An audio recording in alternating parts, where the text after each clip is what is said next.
At a time of rapid growth, we have made unbelievable progress through technological advancement, and life has become much easier.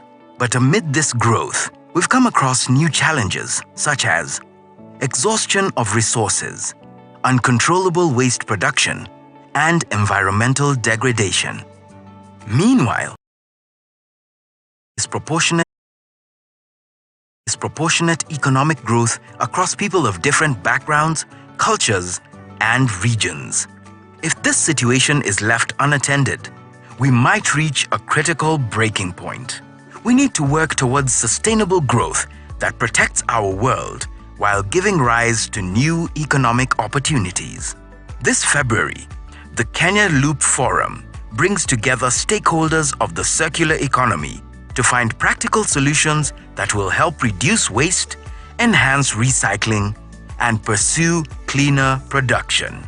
Innovators, entrepreneurs, investors, policymakers, development partners, learning centers, and research institutions will take part in discussions guided by the global agenda around energy efficiency and circular economy. We will address the growing need to adopt a green and sustainable manufacturing sector, safeguard the environment, and the need for more value-add solutions to industries. We will also discuss the SDG 2030 global goals related to responsible and sustainable consumption and production, climate action, sustainable cities and communities, and partnerships. Kenya Loop Forum is a collaboration of the Kenyan government, the Ministry of Foreign Affairs of Denmark, Netherlands, the Confederation of Danish Industry, and the Kenya Association of Manufacturers.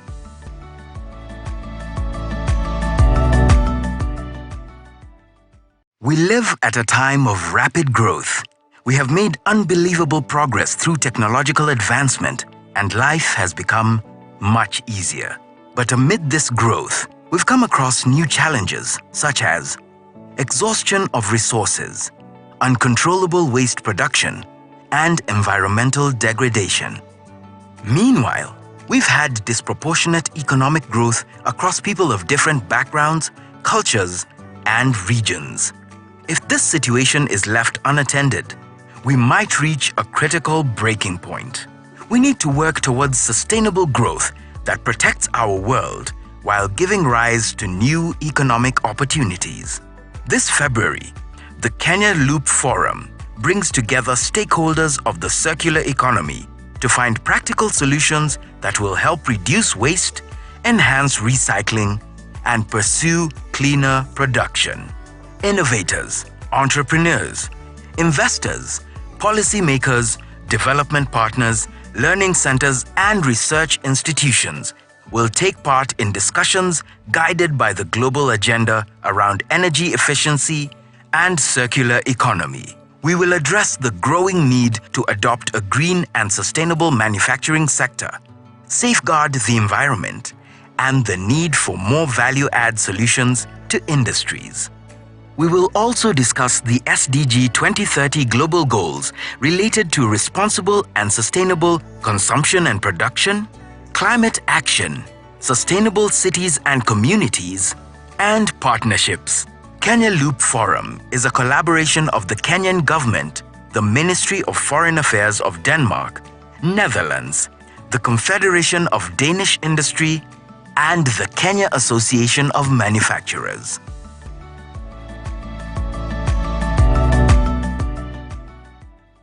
We live at a time of rapid growth.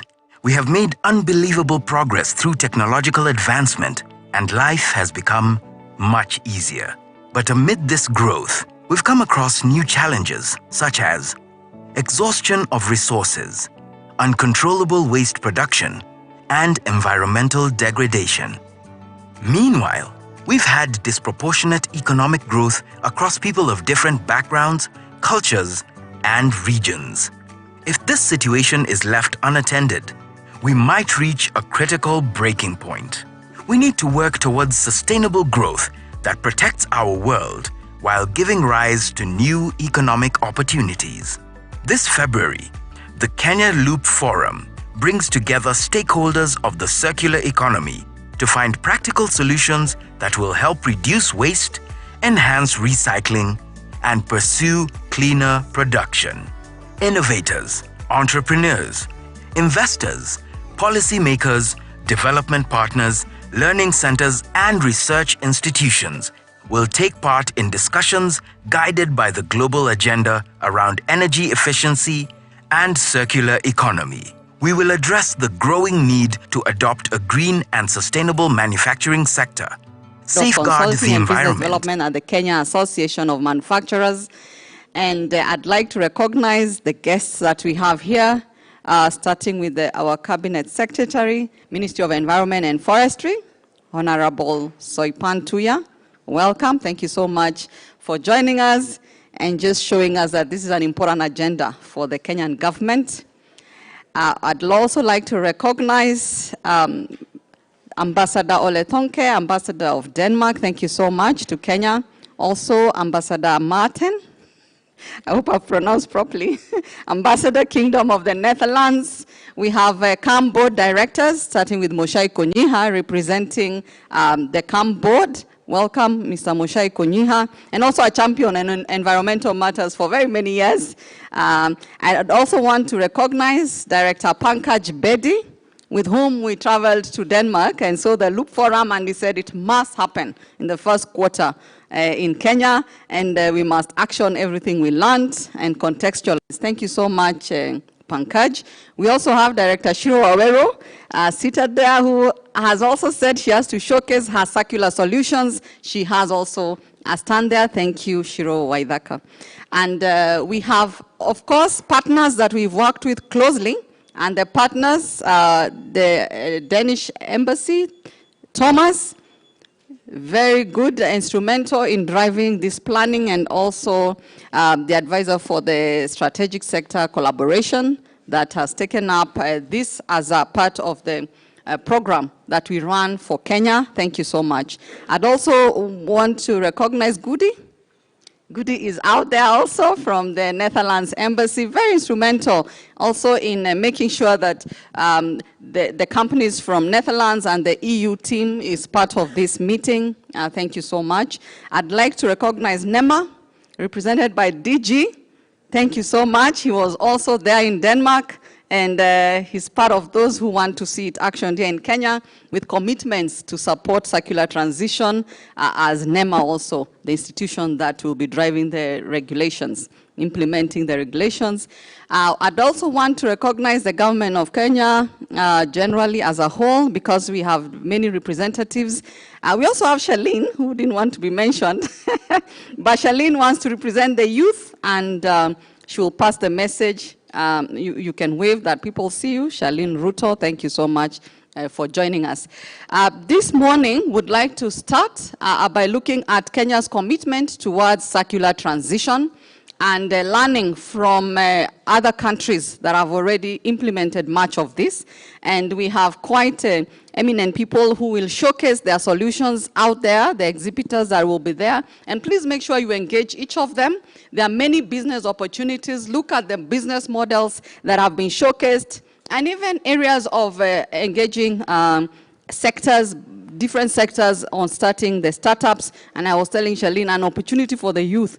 Many startup opportunities. We saw also in Denmark that the government of Kenya, and I'm appealing to the CS, has put in a lot of funds to support business startups in the circular transition. So, and they have brought in the academia who are supporting with research and consultancies that can help in building business models, and at the same time looking at the different value chains for every sector and the opportunities that are there. So there's a lot of support from the entire ecosystem, starting with government, the manufacturing sector. We were glad to see every sector represented there, from food and beverage, textile, we had automobile, all sectors were represented. And Kenya, we are very big on plastics. And I was saying, let's start a pilot where we showcase that every sector has a lot of resources through their waste their waste streams. So every waste stream is an opportunity for people to create wealth and also look at the other stakeholders that we could engage locally, regionally, and internationally. There is the Confederation of Danish Industries, Klaus, that has also participated heavily in making sure that Danish businesses are showcasing as well as represented in the discussions. So thank you so much. The program today, we have a full day, starting with the opening panel, and all the panelists are here. Thank you so much. We also have a second panel listening to the business opportunities in the circular economy.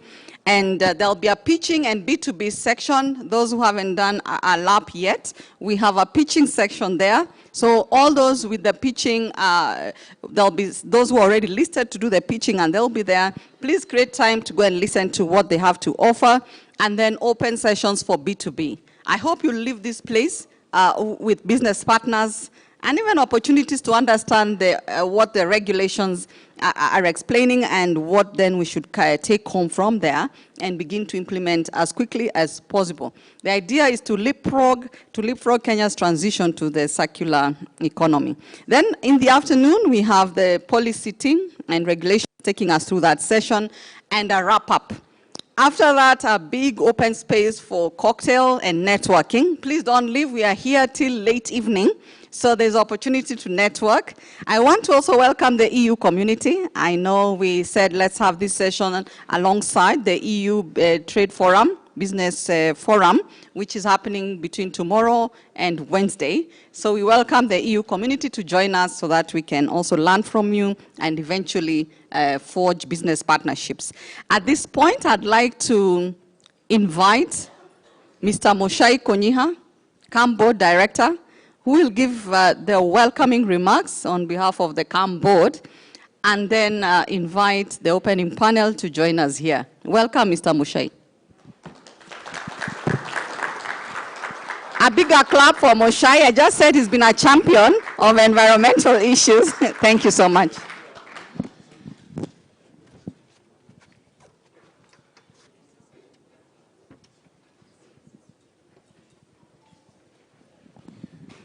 Good morning, everyone. Glad to see you all here on a bright Monday morning. I think to make our speeches a bit shorter for everyone, Joyce did a good job of mentioning all the protocols, so we can all just adopt her protocols as we come up here. But we'll mention our CS, Madam Soipan Tuya, and our two ambassadors who are here. The Kingdom of forgive me for not trying to pronounce.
Kenya, we are going through a pretty difficult drought, and that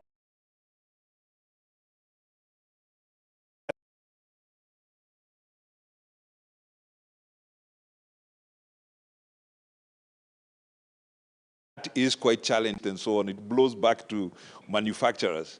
So we said we have to be part of the solution to these things. So we looked at it and said we have to play maybe three roles, or two roles at least. We said we need to be proactive about the change. Otherwise, the change will be brought on us. And I think the big measure for us, we can probably say today historically, was the plastic bag ban, which happened in 17. Oh, it was earlier than that, anyway, yeah. But we realized regulation will catch us if we don't participate. So we've got to be proactive. Let's find solutions now. We can see the problems. How can we start finding the solutions early? And we started some work on that. I'll highlight some of the things we did. But the other thing we saw is that you need to include. I think the reality is that the climate challenges that we face are so big, you cannot exclude anyone. It's going to take more than just industry to solve those things, more than private sector, more than government, more than NGOs. We all have to work together to find solutions for this. And I think Loop is one of those events. You're trying to bring everyone. We have government here from NEMA, we have private sector, we have donors and manufacturers coming together and saying, let's find solutions that will make a better world for us. A big emphasis for today is the circular economy. And I think we decided that as we looked around, this is a model that helps us continue living the way we are living, not exactly the same, but getting the benefits of what we are living. And especially for Africa. Africa, we need to develop. And I think it's one of the big, touch points or climate action in the world, is that we are the developing world. Our people want to live in houses with fridges, with electricity, with tables. They want to dress well. They want to live well. But how are we going to be able to achieve that without destroying the environment or our world? So that becomes our challenge. And we think a circular economy is one of the models or one of the solutions towards this. And this is simple. It's about reducing waste. We had a linear economy before where we would make things, just throw them away. Make things, throw them away. But we've realized we can actually reduce waste. And reducing waste is also important for manufacturing. We know if you reduce waste, you increase efficiency, you increase profitability. So it's an important part of systems like Kaizen, etc. Reduce waste. So really we must reduce waste, avoid pollution. We should not have plastic bags floating in the environment or in the oceans. They don't need to be there. They have a job to do, but that's not part of it. Then recycling materials. And I think we will see later on, and you'll see, I think, also in the exhibitions, there's a lot of materials that we can use. We just saw the Matatu talking about the waste that is collected. There is money in that waste collection. And as KAM, we have championed and led the way in developing extended producer responsibility organizations. We have currently two in Kenya. One was Petco, now called PACPRO, and KEPRO, which is the Kenya Extended Producer Responsibility Organization, where we are trying to get manufacturers and people in the supply chain who are contributing to putting materials in the environment to bring back those materials so that they can be recycled. And we've worked with waste collectors, we've worked with county governments, national government to try and make a system, which we hope will be kicking off soon, that makes it compulsory for all manufacturers to participate and start increasing how much material comes back and is recycled. Finally, there is regenerating nature. Because even though whatever we've done and we can try and mitigate, we know there is a lot of damage that has been done so far. And we want to commend government for the 2 billion tree project, trying to get Kenya back to 10% forest cover, or even more. Is it more now? It's 15 billion now, yeah? The number keeps going, yeah. And KEM, we've committed to participate in that. We have a project with our members where we are committing to participate in that. Actually grow the trees, help generate the forest, because there is a lot of regenerating that we can do for the planet. And I think that the point is that we want to leave it. In the past, maybe we left the planet. We came in took as much as we could resources, and then we got buried with them. But now we want to say that we want to leave with more resources than when we came in. That not only did our net balance was not that we took away resources, but that we added resources to the environment. And those resources both in environmentally, economically, and socially, that we actually added to the world. So as KEM, we've been doing a lot of this work. I'll just highlight some of the things we've done. The Center for Green Growth and Climate Change is the one that is really driving a lot of this work. In the past, we had the Center for Energy Efficiency, and we've had for many years, I think now 18 years, measuring energy output and how much we can conserve on power. And we have the annual event which we call the EMA, Energy Management Awards, which has been going now for, I think, 18 years, and we hope that will continue. I mentioned the Kenya Plastic Action Plan. We actually developed that together with help and support from the government of Denmark. Thank you for that, where we actually came up with a plan which government is using. Again, it's that proactiveness in CAM, starting the plan, how can we manage plastics in the future, and working together with everyone to come up with a plan that says this is how we can work with them, because they are useful up to a point. So how do we keep working with them and make sure that there is no damage? And finally, Ukamilifu, where KEM itself, we have a unit which is about sustainability, helping our manufacturers find ways to increase their sustainability, doing things like mapping their, benchmarking where they are on carbon emissions, and what are the other things they can do as manufacturers to move forward.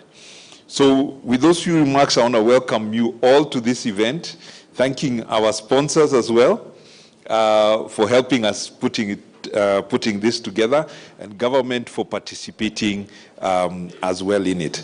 Mine will be to invite also some of our speakers this morning, and I think after you make your brief remarks, I'll ask you to take a seat on the podium so that we'd have a question and answer after that.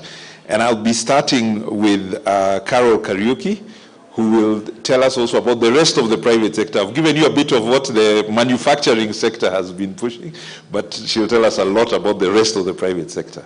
Welcome, Carol.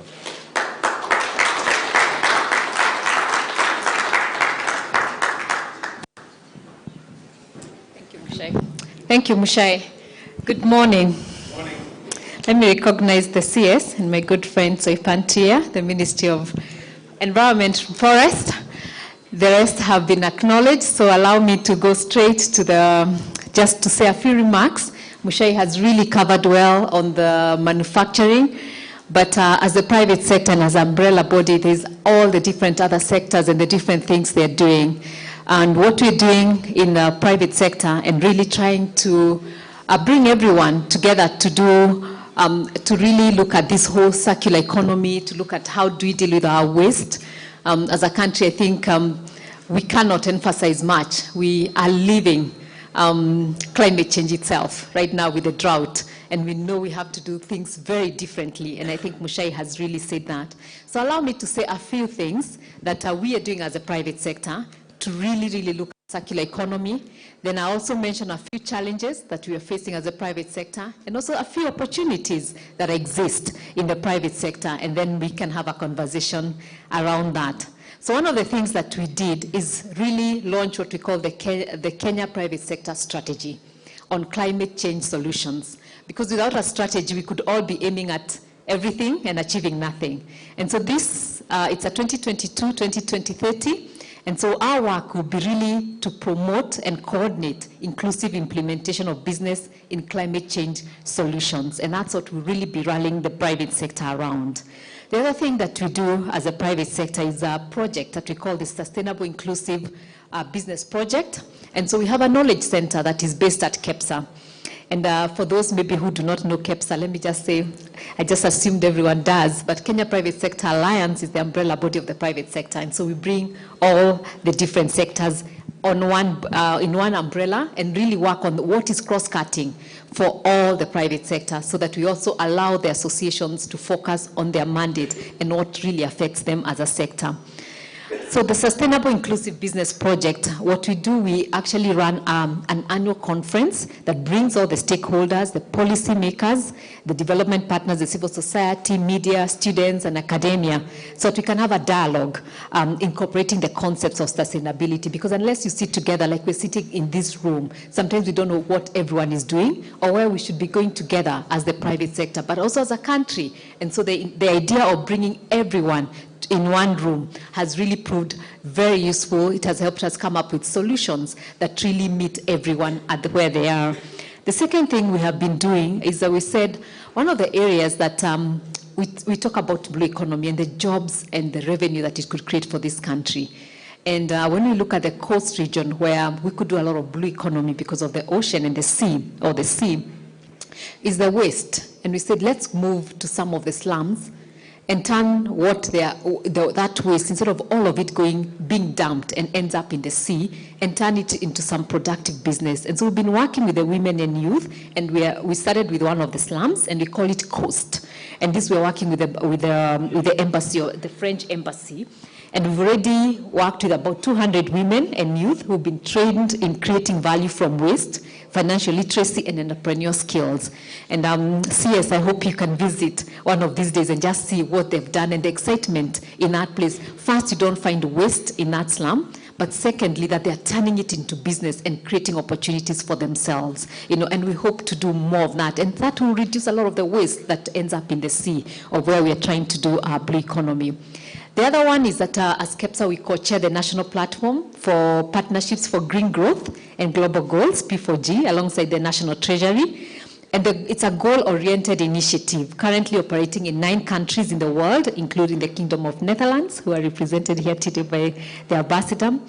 And for development, acceleration, and scale-up of concrete private sector, public-private partnerships in the implementation of sustainable goals and the Paris Climate Agreement. That's what allows us to say, what are the sustainable development goals? How is the private sector engaging in those goals? What are the opportunities? What are the challenges? And so we've been using that partnership, but also finding solutions that the private sector can implement.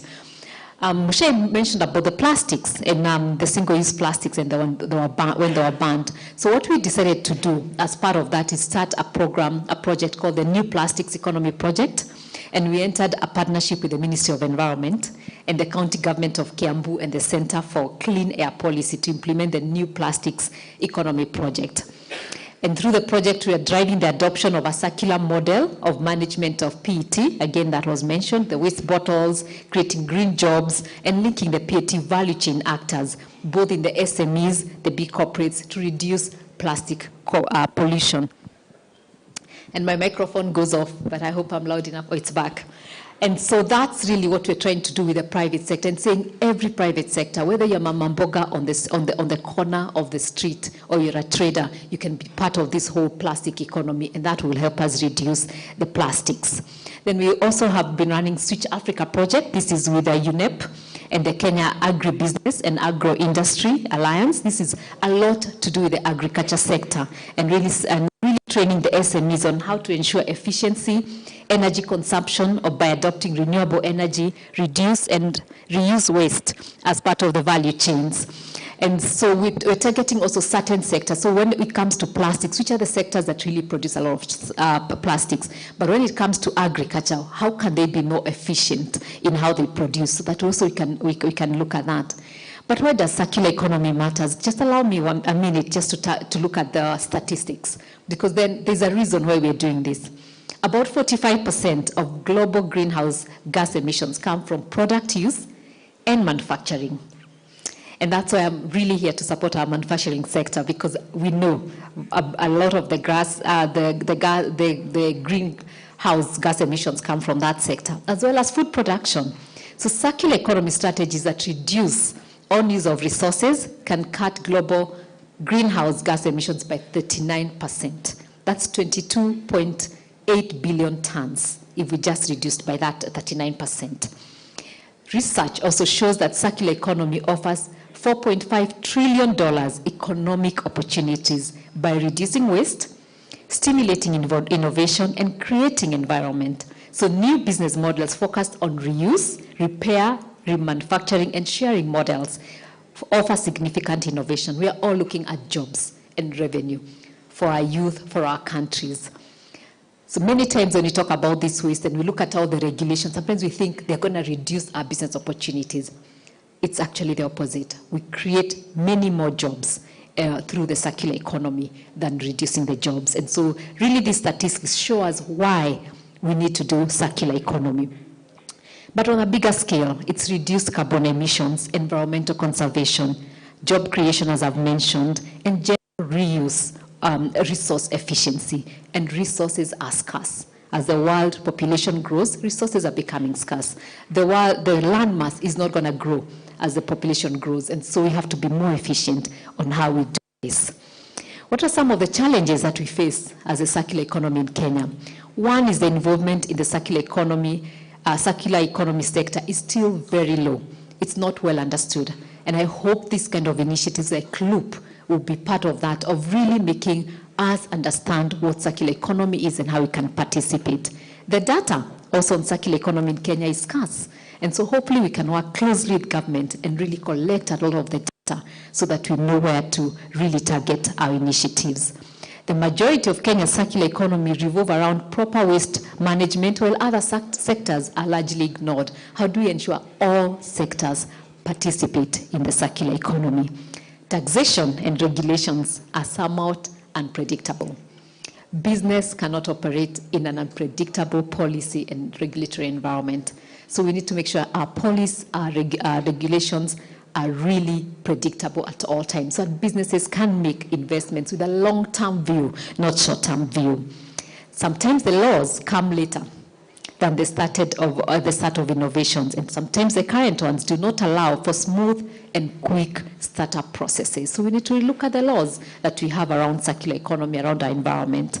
Then innovations require funding and rapid volume. And here I talk to all our partners who are here that let's put our money where our mouth is so that we can really grow this sector.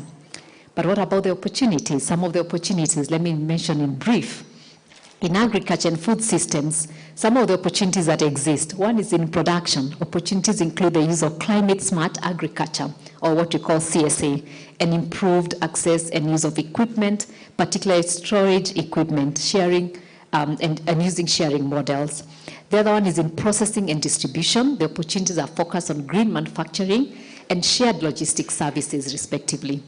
Consumption opportunities exist for embracing improved cuisines and food diversion driven by the hospitality center. And the Danish ambassador may remember this. He once brought a chef who made us a whole dinner from waste, And so there's nothing we should waste, not even in any part of the food. We can turn it to food. And that will start sorting some of the issues we are facing right now of drought and lack of food. In post-consumption, there are numerous opportunities for waste conversion,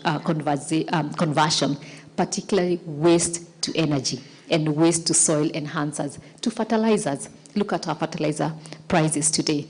We could turn some of this waste to fertilizers and reduce our cost, but also to energy. We all cry about KPLC and the cost of energy. There are solutions right there in the waste. In the built-up environment, the private sector in engineering could develop climate-friendly solutions, including green and climate-resilient homes. In Nairobi for a long time, I used to tell my friends out there when I travel that we have the best weather because it ranges between 18 degrees to 28 degrees all year round. But look at today. We are going as low as 9 degrees and as high as 34 degrees currently. Something has changed. So it's about time we also start looking at our houses. And the engineers could help us to look at some of the models that truly could survive or what we're seeing in climate. Through master planning, the engineers can build sustainable mixed-use developments where we can reduce transport emissions related to transportation while looking for economic opportunities. The sector needs to adopt circular economy principles and guidelines to pursue byproduct synergies during development of the built environment. Our water goes to a lot of waste, and many of our houses don't have gutters. We could start doing that and reusing our water and making sure that it's not all landing and ending up in the sea. Environmental engineers to design and create goods and systems to clean up pollutants in the air and water within the built environment so that we are not also emitting all the gases into the air. How can we redesign how our buildings are so that even our factories are not emitting to the environment? And lastly, engineers to develop and implement alternative energy sources such as geothermal power, solar power, biomass energy to reduce greenhouse gas emissions. And so as I conclude CS, and we've talked about this before, if you're going to deal with waste and get Kenyans and the public to really reduce the waste, so first let's start from the beginning, the bins, the waste recycle processes, then let's educate, information, then let's regulate. Because many times what government does, we'll agree as a policy, and government will go out there and regulate, but people don't understand, and people don't know what to do. I'm carrying all these bags, and so what do I do when I'm in a matatu? I throw it out because I don't understand the impact of that in the environment. Neither do I have a place to throw it when I get out of the matatu. So the idea is let's start from end to end and not start from the regulation side, which is where it fails. And even for the ocean, along the ocean, along the Indian Ocean, you have businesses, you have communities. Let's work with them so that the dumping doesn't happen in the ocean. Thank you very much.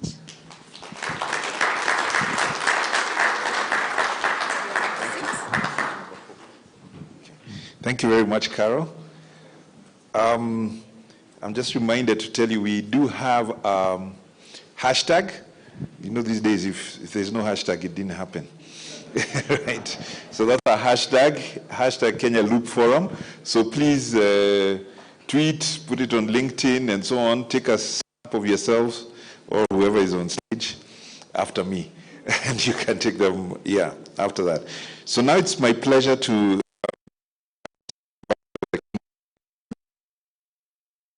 give us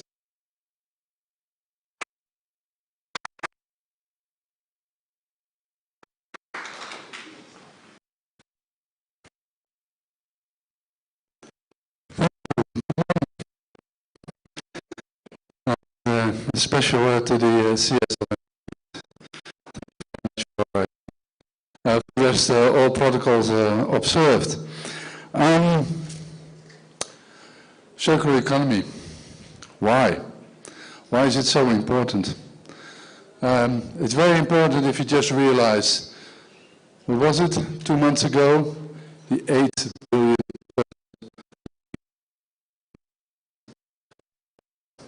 to go for 10 billion. 10 billion people need a lot of resources. All kinds of resources. Because, and it was already said, they like a home, like proper food, clothes, maybe a cell phone, a car. Those are huge demands on resources. And all those resources must come from this planet. So that is something that tells us that we need to be very economical on the use of those resources. New materials will be needed, like cobalt or gallium, lithium. Those resources are scarce. So we may really need to look at how can we manage those demands for resources. It's going to determine our future and future generations. And in the first introduction already it was said, we have an obligation towards our families, our children, our grandchildren, and future generations to come. If resources are scarce, it also obliges us to be very economical in the use of those resources. And there are many ways to do that. By sharing, by making sure that we are not producing waste. It has been said this morning, I just can repeat that. And in the circular economy, really it is at the heart of reaching out on those three problems, those three crises that are happening at the same time, which is climate change, which is a loss of biodiversity, and pollution. And those three together are really forming the agenda, and it is creating a lot of new opportunities. And we just heard a number of examples for that. And those crises, yes, they are very, very relevant also for Kenya, because we have been facing different crises in this country, which are somehow related to all the problems that are linked to the triple crisis. COVID, you think it's a disease. Yes, it's a disease, but it's also coming from zoonotic diseases in which there's a transfer from animal to humans. There are all kinds of climatic impacts that increase the prices of foodstuff and energy. And it's not only because there is a war raging in Europe, which we all deplore, but it's also because there is a scarcity of resources. And it all comes together. And the one crisis to the other, it seems as if there is an acceleration of them. And they come together. And therefore, we need to look into solutions. And it's not new, because already today there is a flourishing refurbishing and recycle industry that can be further optimized and that can provide for better and higher skilled jobs. By recycling and recovering materials from current products and existing waste, we reduce environmental cost, CO2 emissions from landfilling, and provide a source of secondary raw materials and income. With environmentally friendly product design, we can eliminate the concept of waste. It all starts at the design phase. Often we think, when the environmental problem is facing, let's do something about waste when the product is already there. But the real saving of waste can be done right up front the production cycle. So rethinking design of products, packaging also means saving cost, using less materials, energy and water. And by sharing products such as cars, tools, or washing machines, and introducing new concepts like products as a service, we create new markets and revenues and keep materials much longer in circulation. We arrived here this morning in a green Matatu. And Ola, my colleague, was driving there, and he said, this remembers me of my young days when I was sitting on a tractor and driving it in the past. But that's it. Sharing the car together is something we can do much broader. So there is also a challenge in terms of public transport, for instance. How do you organize that? And on what fuel is going to be used? Those are things that are very, very important. So what have we been doing in the Netherlands on all of this? Well, actually, we're sometimes very ambitious. And then we say we are one of the first countries to go to do something very challenging. But it's a hard way to start in doing it.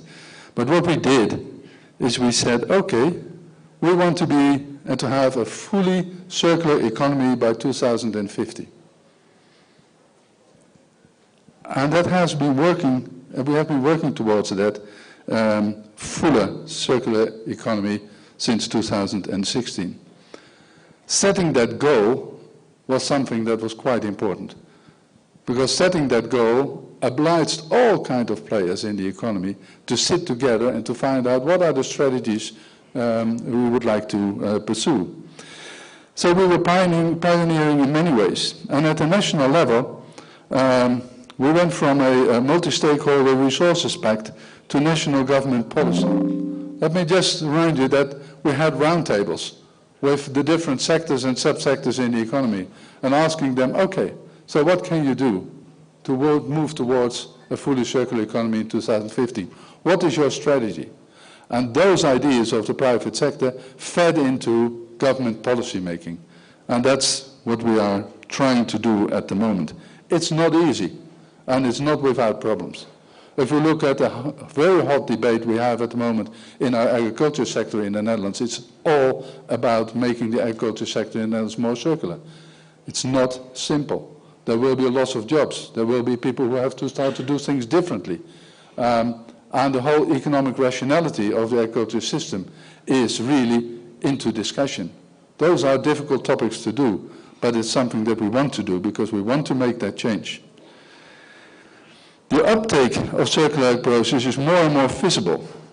We see recycled PET bottles. We see steel from scrap metal. Old mattresses turned into new ones. Old gene as resources for new ones.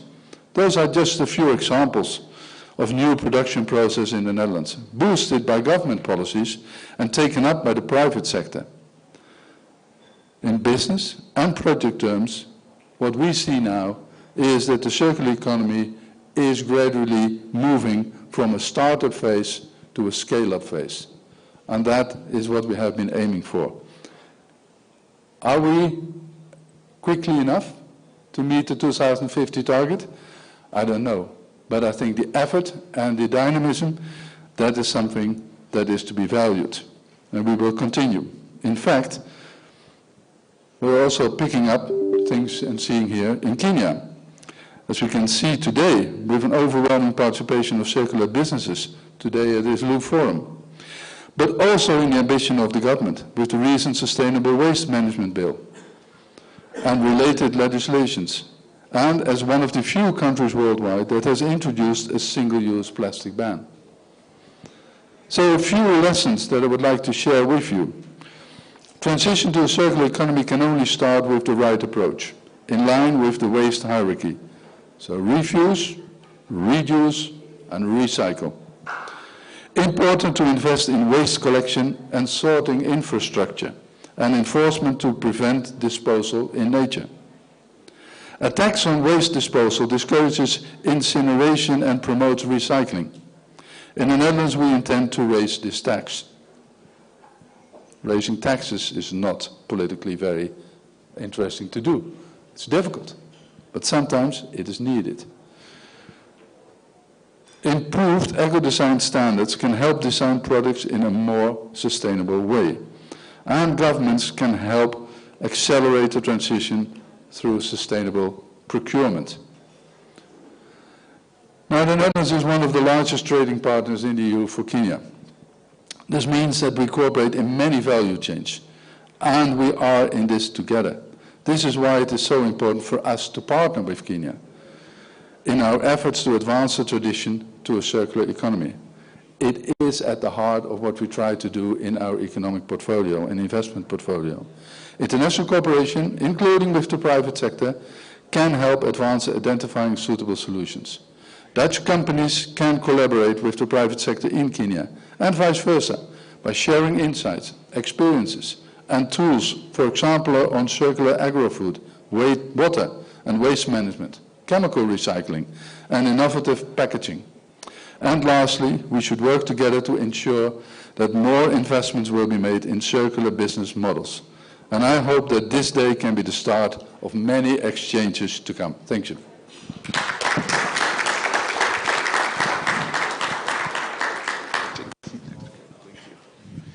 Thank you very much. Next, we're going to have the ambassador from the Kingdom of Denmark, His Excellency Ole Toke. Karibu.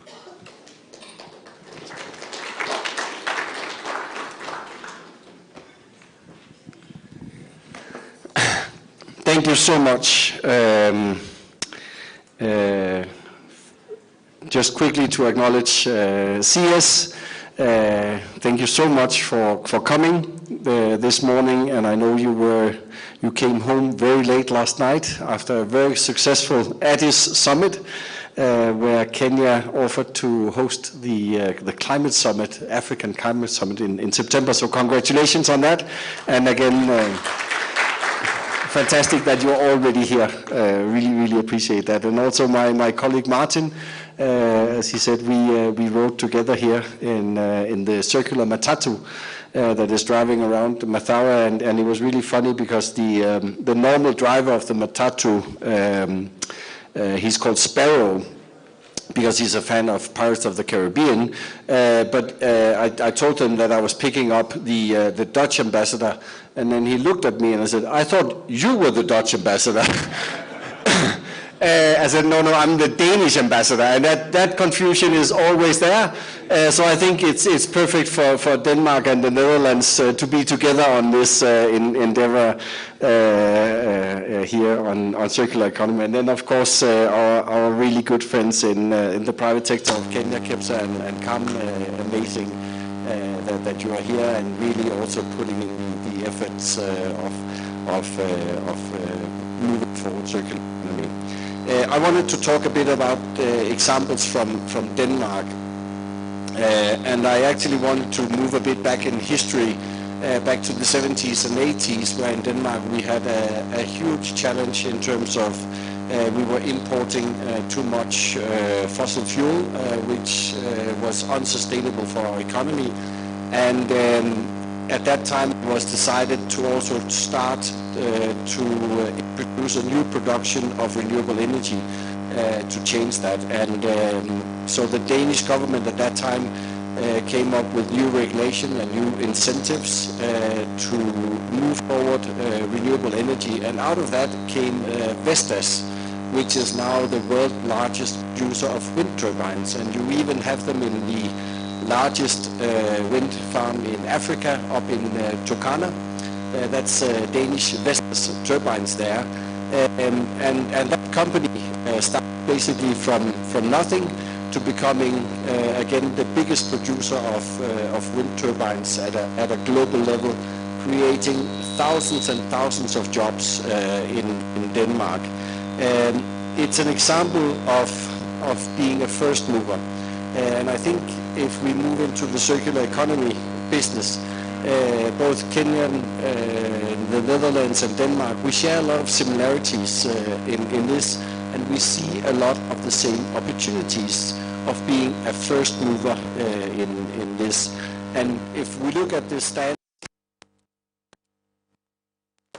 who are there are some really amazing ideas and new products. And we have a lot of Kenyan entrepreneurs who reap the benefits already now of circular economy. So the whole idea of doing and creating a local market first, and then moving that into the global market where the huge opportunities are there, I think there's really a lot for Kenya in that. If I look back on the experiences in Denmark we had with circular economy and why has we succeeded this far? First of all, you need a government commitment and see that this is the future. Win-win for both public sector and private sector, and that sets clear regulations and incentives for the private sector. And then you need a private sector that also see that this is not a problem, that the government wants to regulate us. It is actually an opportunity that we should and could harvest moving forward. And I'm really happy if I look at then what's happening in Kenya with the CS. She has really from the outset been driving this agenda. And of course I know that the 15 billion tree planting is a big ask, and that is a key for her in the ministry, but equally the circular economy. It's written into the government program. It's a high priority for the government, and they are moving on this. I really want to commend Kenya for this, because it is really needed. So if you look at what exactly is on the table, I know you did the waste management bill, which is now an act. You now need to turn that into EPR regulations so that the private sector know exactly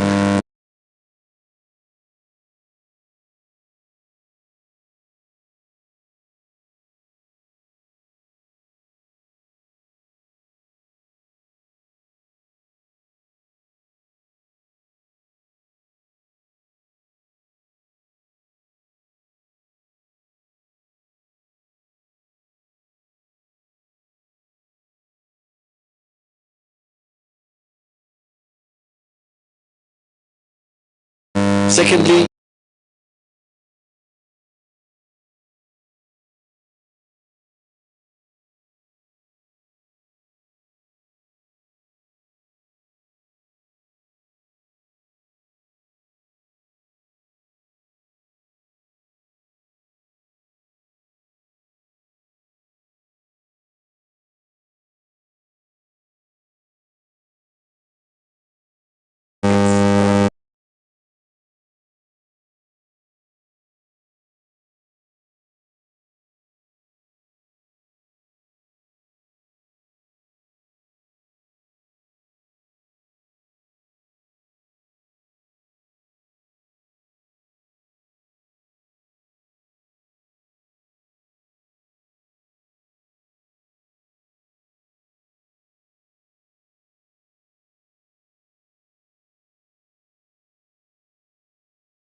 businesses, get them into the conversation also. Listen to what obstacles were there for them when they started up their businesses. We have at the embassy, we have these Jenga tiles, which is made from reused plastics, and they're amazing. But I think it took 7 to 8 years from that company started till it actually had a production, and that was due to a lot of different obstacles from that company. So make sure that whatever comes out is easy for the private sector, for an entrepreneur, there's clear regulation, etc., etc. That's what they need. And I can hear already that you see that being a first mover on this, creating a local market, you will actually benefit on the global market. And if I look at what happens at the global value chains nowadays, in Europe, a lot of the imports, they have actually to fulfill a lot of standards, a lot of circular economy or green standards, otherwise they're not even allowed into the market. And Kenya needs to adapt to that already now, because we are only going to get more of that in the future. I just wanted to mention, because it's a very boring part, but it's also extremely important that that the digital solutions that are there are being used. And in Denmark, we have a company called Seabrain, who's been helping our ministry and our environmental agencies creating the solutions that are easy for the private sector to tap into. And you also mentioned, some of you, that we need more data. These solutions, these digital solutions, can actually provide data in this. So these trusted systems and trusted documentation and trusted data are really, really important ingredients to this.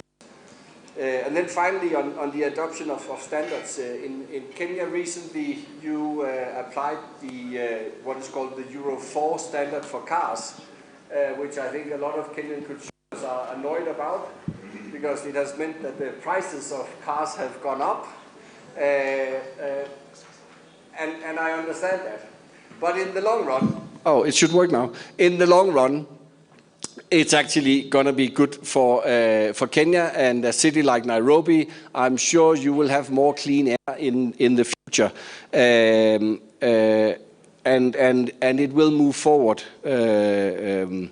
here in Kenya. And there's a lot of international circular economy regulation that already exists. And the EU is currently now making a new eco-design directive on circular economy, where I think a lot of inspiration can also be found for what you are going to go through here in Kenya. And again, why not adopt something of international standards, because that will make your access to the export market even easier moving forward. So I'll leave it at that. Thank you very much, all of you, and looking forward to a great day. Thank you so much.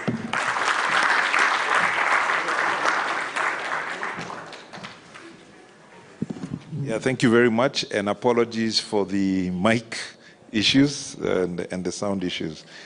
So I'm just informed we had invited the CS for industry, who was not able to come, but he has sent a representative. Hello. CS Ministry, MITI, right? Ministry of Investment, Trade and Industry, or is it Industry, Trade and Investment? It is MITI. So, Bwana Kirima, karibu sana. Give his speech on his behalf. Thank you. Karibu. How are you? Karibu. Thank you.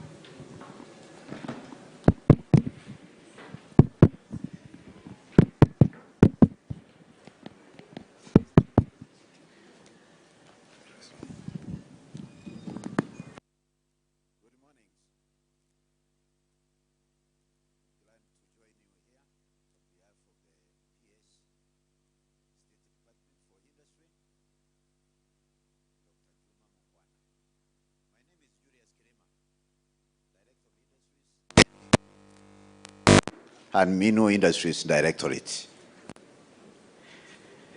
The topic for today, the conference, is very pertinent in our today's economy. We are generating a lot of waste.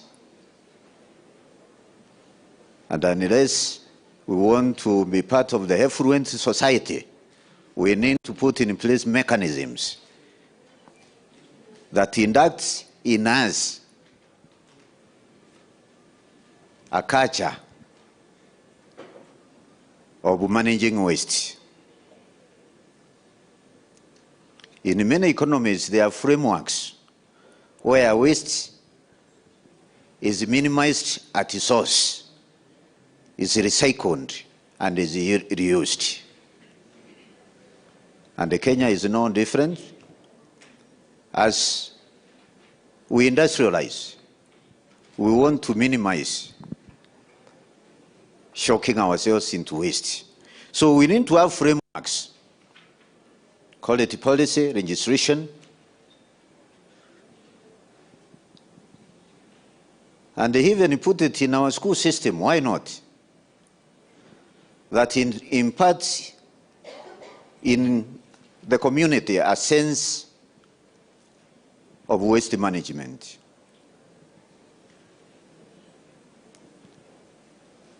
That is what circular economy is all about. It has to be everybody's job. From the government side, I see a lot of momentum, a lot of support for initiatives geared towards waste management.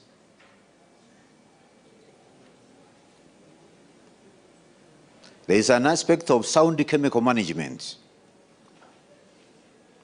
to manage even the waste related to chemicals, because we have realized that we are continuously poisoning ourselves. Wastes are disposed at the farmland. Some of them are toxic. We grow things which find a way into the food system and into our bodies. So we ask ourselves, how comes that some diseases are on the increase? So this forum gives us an ample opportunity to look at the various options that can enable even industry to benefit from what currently is their waste.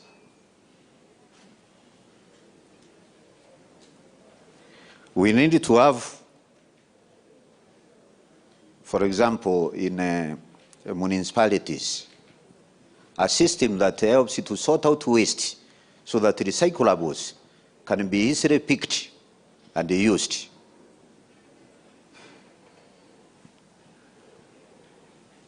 and we need to work together.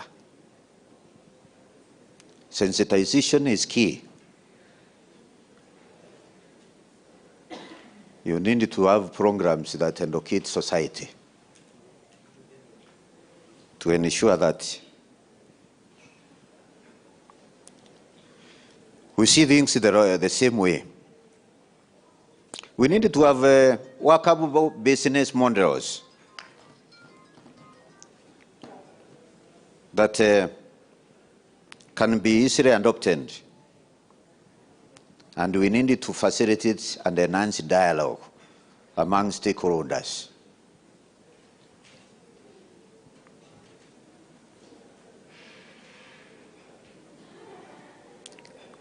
So, on behalf of the PS industry, I want to assure you that your good proposals, your well thought way forward,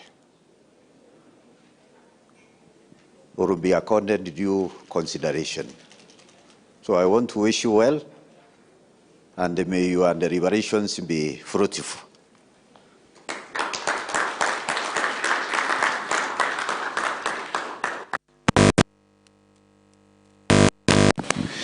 Thank you very much, Director Kirima. And now we'll have our guest of honor, the CS from the Ministry of Environment, Climate Change, Karibu Sana. Thank you.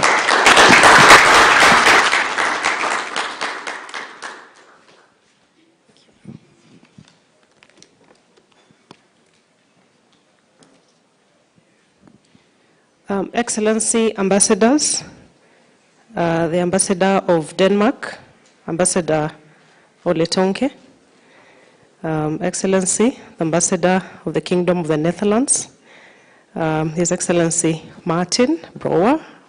I hope it comes close to what it is. My good sister, the CEO of KEPSA, Carol Kariuki, the CEO of the Kenya Association of Manufacturers, the representative of the Ministry of Investment, Trade and Industry. They call themselves MITI. And I've been telling CS Kuria that he should reconsider that name, because I think I should be the one called MITI. All the partners here from civil society, private sector, the youth, my sister Charlene and your team, ladies and gentlemen, good morning. I am extremely delighted to be here this morning. I'm happy I made it, but then again I had to, because waste management is an area of passion for me and an area of high priority for the Ministry of Environment, Climate Change and Forestry.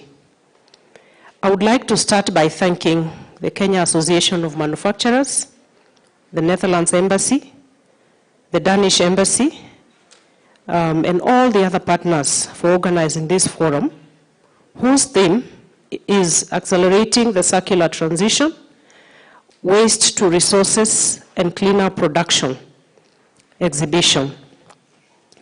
A couple of weeks ago, as you would know, Your Excellencies, we did jointly co-author an op-ed that was very well received across the country. And for me, that just begins the journey of us holding hands and working together. And when I see this roundtable today, where we have the private sector, we have the Kenya Association of Manufacturers, we have our Excellency ambassadors here, we are here as government, and the many practitioners in the sustainable waste management space, I can only say, what a loop.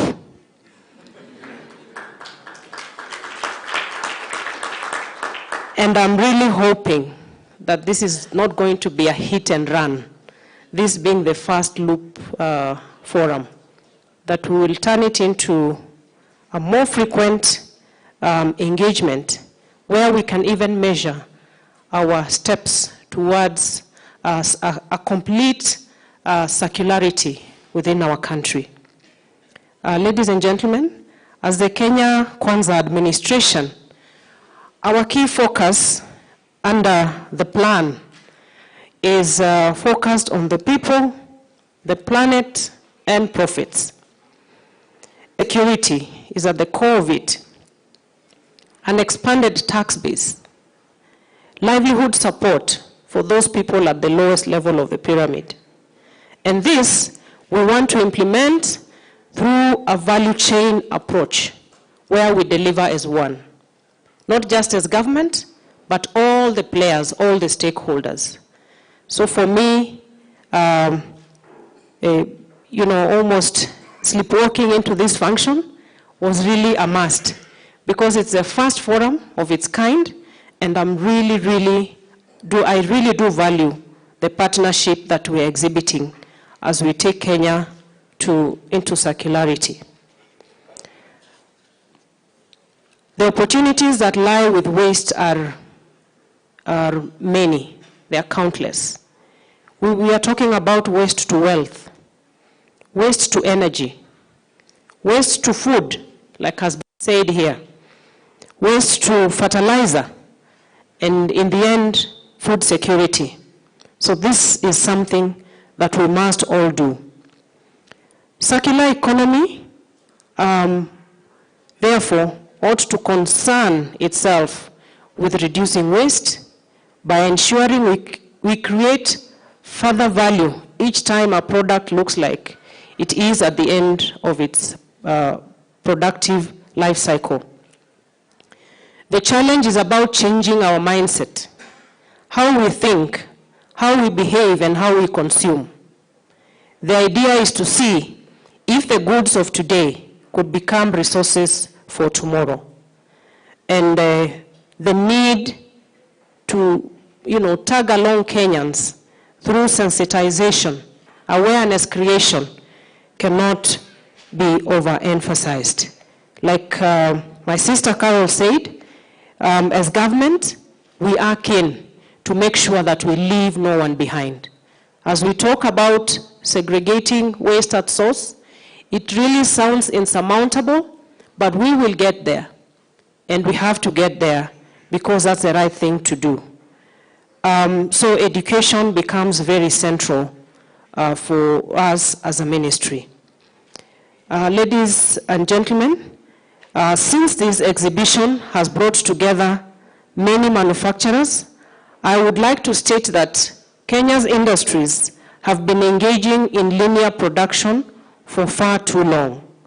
I would like to emphasize that a circular economy is not about one manufacturer changing one product.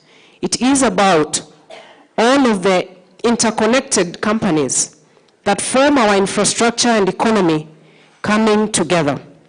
And that is why this exhibition is of extreme importance, hoping it is a first step towards circularity. I would therefore like to encourage as many industry as are present here to agree for us to work together and for them to design products that could be disassembled systematically once the consumer has finished using them, remanufacture them, and return to a state of usefulness. This not only contributes to the circular economy, which then focuses on cradle to cradle rather than cradle to grave, but the production cost goes down drastically as we seek to maximize our economies of scale. For us as government, we will provide both the legislative and policy framework that you will require. For me as Cabinet Secretary for Environment, Climate Change and Forestry, I have set my agenda very clearly on 3 areas. The first is ecosystem restoration. 2 is advocacy for an implementation of a circular economy for Kenya, and the area of climate change. And my ministry is open to anyone who wants to do an industrial system that is restorative and regenerative by intention and design.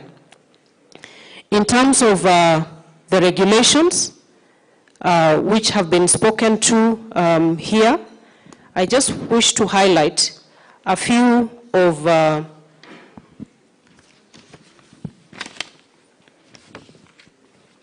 engagements we are having towards full implementation of the Sustainable Waste Management Act of 2022. Over the next few weeks, we are working with Parliament to pass the extended producer responsibility regulations, and it is of high importance for the ministry. Parliament just having resumed from their long recess, this is going to be actualized in the next few weeks, and maybe 2 months if it goes for too long. We are also working with Parliament to revise the waste regulations of 2006 to include more waste forms that include biomedical waste, amongst others. We have already, we are engaging with the Council of Governors, and before the Council of Governors, we are having discussions that are going towards the need to incentivize the circular economy sector. And we shall extend these engagements and sensitization. NEMA needs no sensitization as I sit here. We will have to sensitize KEBS, sensitize KRA, and other regulatory entities to make sure that we are all moving in the right step, on the same direction. We have already engaged with county governments, and the engagement is continuing. We are developing an intergovernmental framework for coordination and engagement between my ministry and the Council of Governors. And some of the discussions we are engaging in is the need to mainstream the area of taxes and levies to support waste collectors and avoid double taxation. And that goes to the incentivization of the sustainable waste management actors. The ministry has also prioritized a circular economy strategy that will inform how we make industry restorative and regenerative. The Kenya Circular Economy Strategy should be complete in the next few months, and we are also working to operationalize the Waste Management Council, which is the apex body to actualize circular economy. We are working with Parliament once more on plastic regulations to streamline and strengthen the ban on the single-use plastic. Kenya still stands as the boldest of countries to actually actualize the ban on single-use plastics. But I want to assure you, Excellencies, ladies and gentlemen, that I am keen to push the envelope further, because a ban on single-use plastics is just a tip of the iceberg. A lot still needs to be done. And I'm really focusing and pushing NEMA here to make sure that as we go into planting 15 billion trees, that we will not be producing 15 billion plastic tubings for the seedlings. So that is where we have to start, by moving to biodegradable tubings for the tree seedlings of the 15 billion trees that we intend to plant.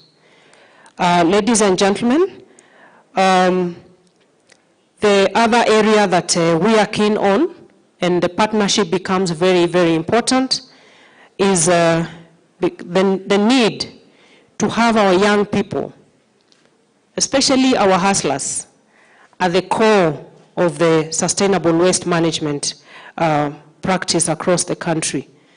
The county governments are very keen and very interested in setting up of material recovery facilities, decomposting facilities, and we cannot do that without the private sector.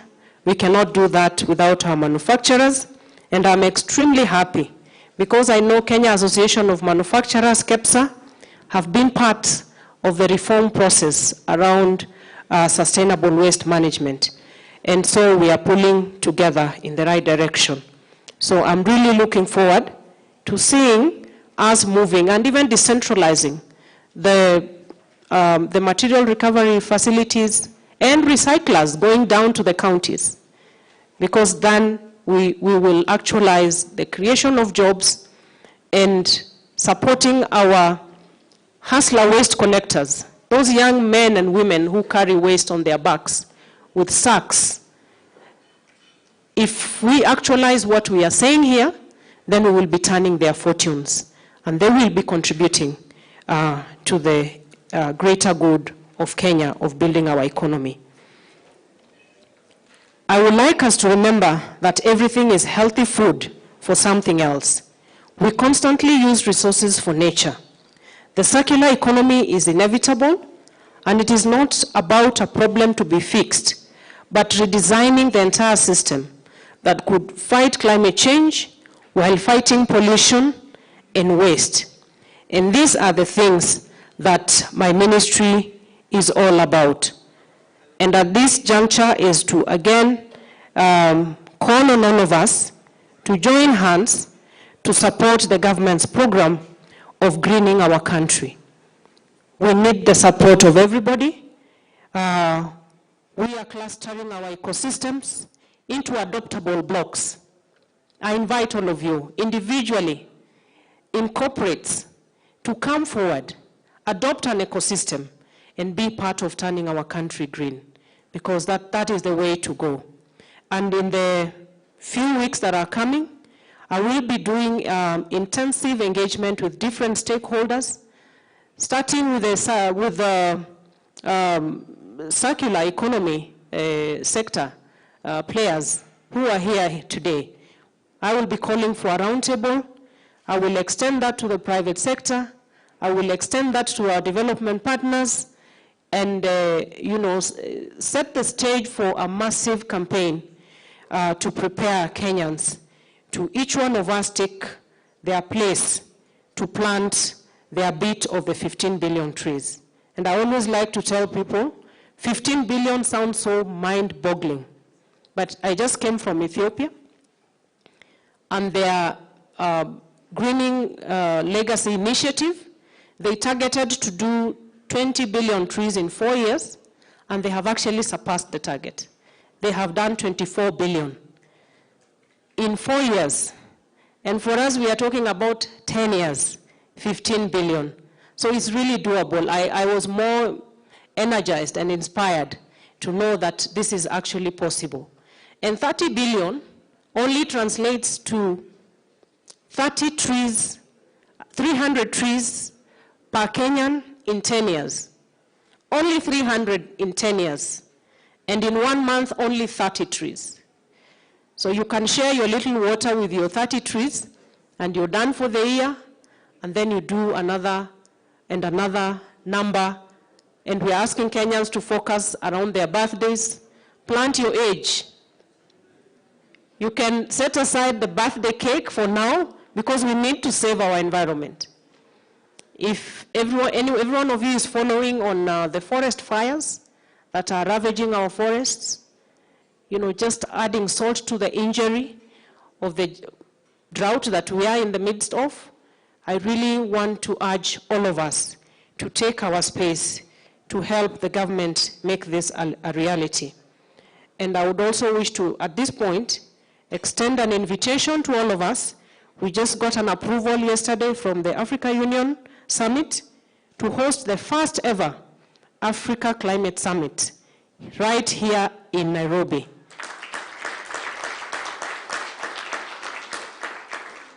And the summit is to be hosted by His Excellency the President in his position as the chairman of the Committee of Heads of State and Government on Climate Change, really to rally the region about coming boldly to take the continent toward a climate resilient and decarbonized future, because that's what we need to do.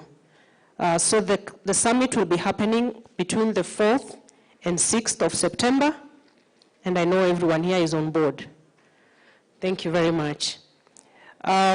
I would like to conclude by congratulating the various exhibitors. Thank you very much for setting the pace.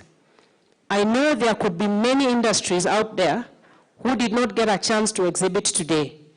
Our role as a ministry is to encourage you to keep doing the good work. We would like to assure you that you've got our absolute support. Allow me once again to thank you for inviting me to be part of this great Loop Forum, and wish you very fruitful engagements. And again, this must not be a hit and run. This is a thing we need to do every so often. I thank you.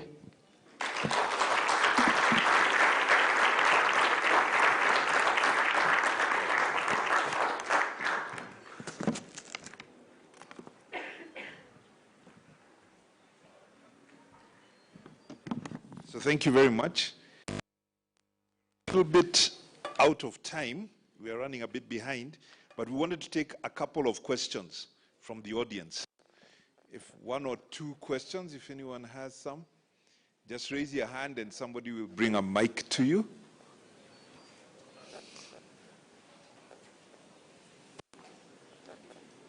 There's a big light, I can't see hands. Thank you. My name is Anthony Kirori from Green Pencils. Waziri-elect, you are saying you don't want this to be a hit and run. Therefore, I come with a little proposal. I'm speaking as a former chairman of SME manufacturers in Kenya. If the Ministry of Environment could have, let's say, like a green procurement, products that are already been manufactured, that are already green. If you could have a green procurement and then you liaise with Ministry of Industry. And then fortunately, there's something called preferential procurement master roll with 334 products. If you could pick maybe the green products there and then government pushes them forward, it will help move this much faster. Thank you. Thank you. There was one here. Did you have a question here? And someone. Morning, everybody. Eric Goss from COE, a Danish consulting engineering company. But I'm not really only Danish. I was born here, and I remember 40 years ago, there were no single-use bottles in Kenya. There were no cans in Kenya. Everything was recycled. It was a deposit system. Today, it's difficult for me to find somebody who will take my crate of Whitecap when I finished it.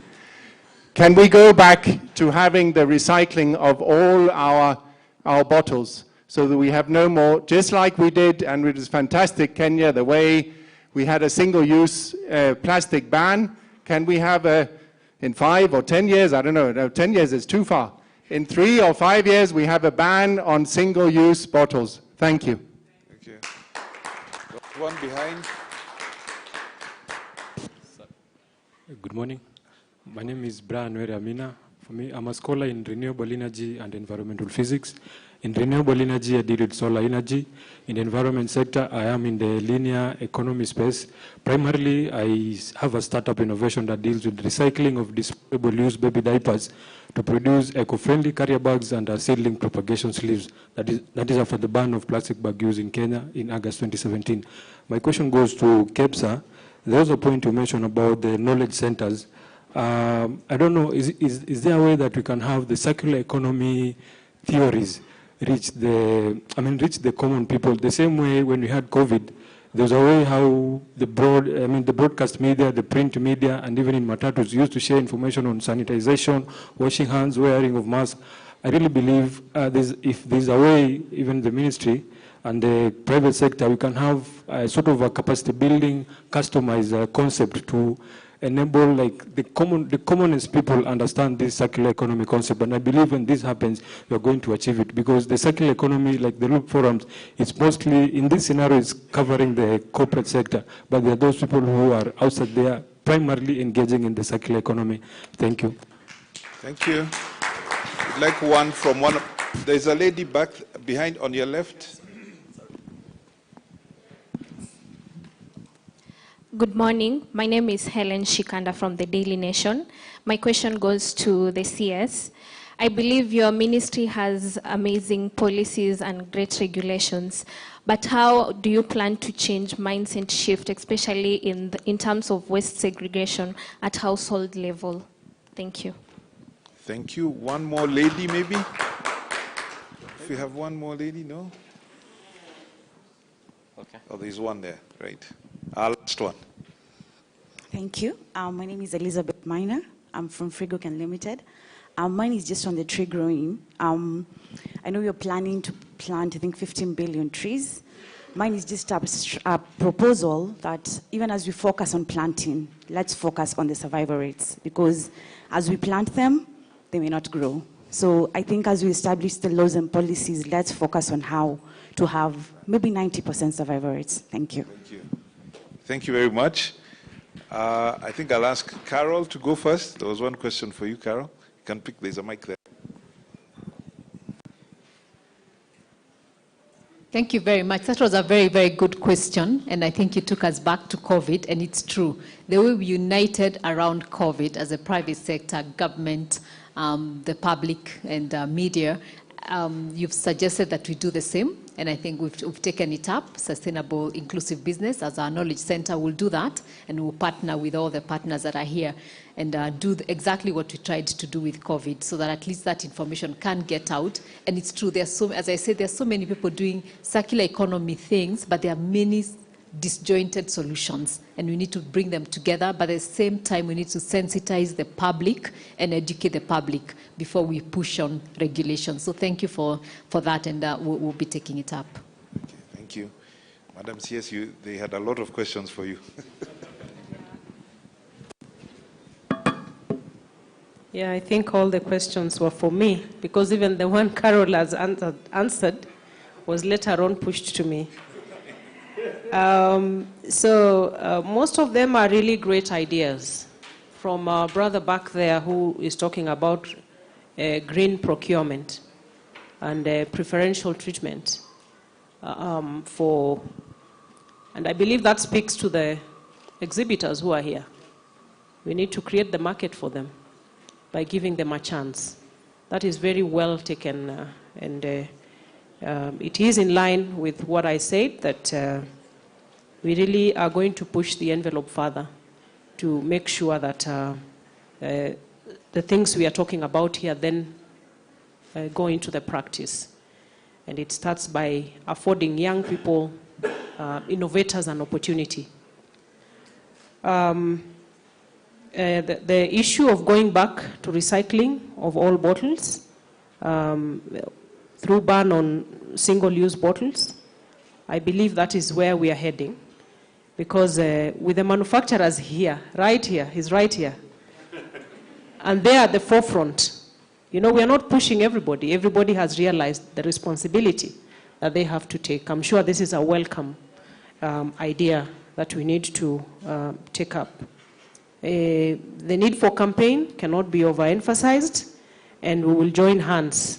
And through the campaign strategies in NEMA, we are going to intensify this, even for Kenyans to own the law, so that we are not shoving it down their throats. The question about mindset change on waste segregation, I think it also speaks to the campaign.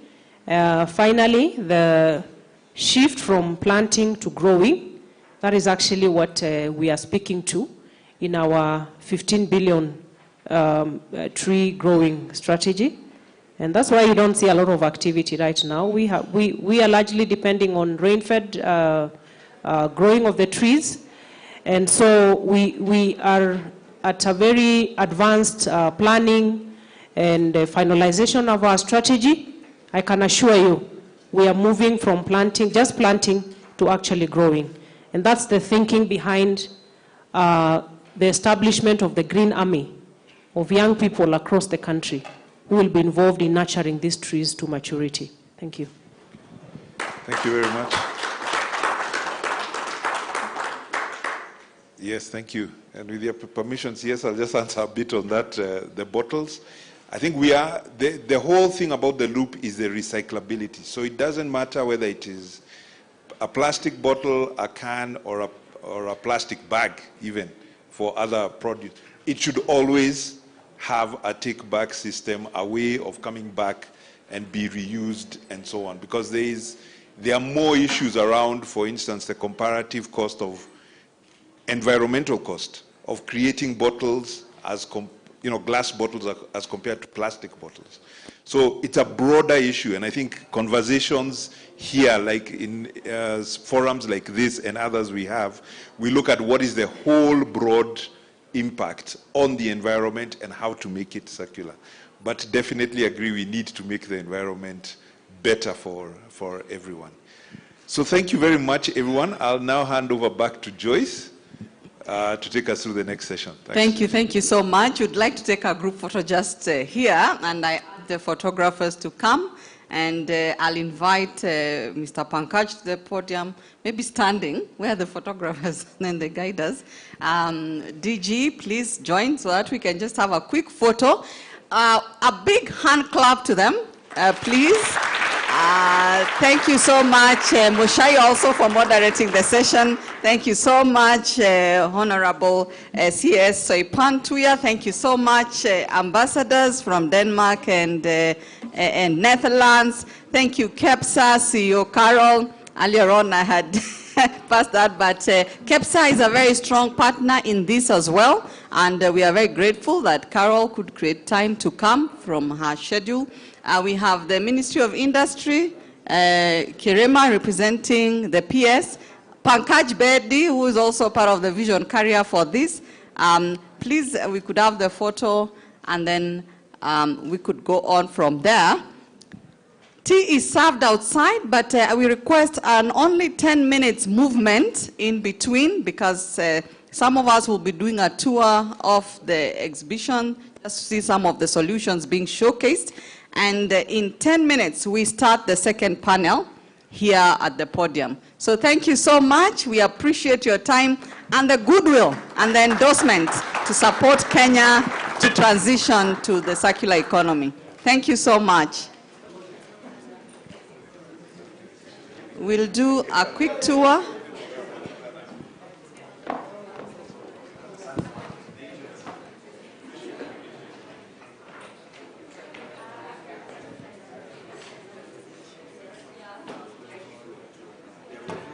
Unbelievable progress through technological advancement, and life has become much easier. But amid this growth, we've come across new challenges such as exhaustion of resources, uncontrollable waste production, and environmental degradation. Meanwhile, we've had disproportionate economic growth across people of different backgrounds, cultures, and regions. If this situation is left unattended, we might reach a critical breaking point. We need to work towards sustainable growth that protects our world while giving rise to new economic opportunities. This February, the Kenya Loop Forum brings together stakeholders of the circular economy to find practical solutions that will help reduce waste, enhance recycling, and pursue cleaner production.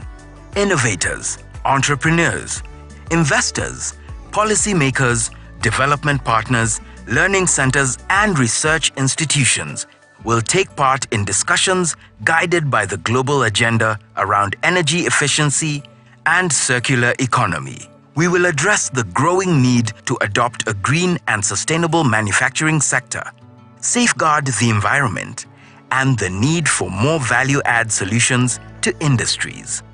We will also discuss the SDG 2030 global goals related to responsible and sustainable consumption and production, climate action, sustainable cities and communities, and partnerships. Kenya Loop Forum is a collaboration of the Kenyan government, the Ministry of Foreign Affairs of Denmark, Netherlands, the Confederation of Danish Industry, and the Kenya Association of Manufacturers.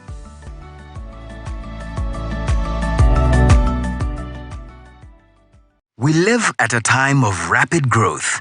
We have made unbelievable progress through technological advancement, and life has become much easier. But amid this growth, we've come across new challenges such as exhaustion of resources, uncontrollable waste production, and environmental degradation. Meanwhile, we've had disproportionate economic growth across people of different backgrounds, cultures, and regions. If this situation is left unattended, we might reach a critical breaking point. We need to work towards sustainable growth that protects our world while giving rise to new economic opportunities. This February, the Kenya Loop Forum brings together stakeholders of the circular economy to find practical solutions that will help reduce waste, enhance recycling, and pursue cleaner production.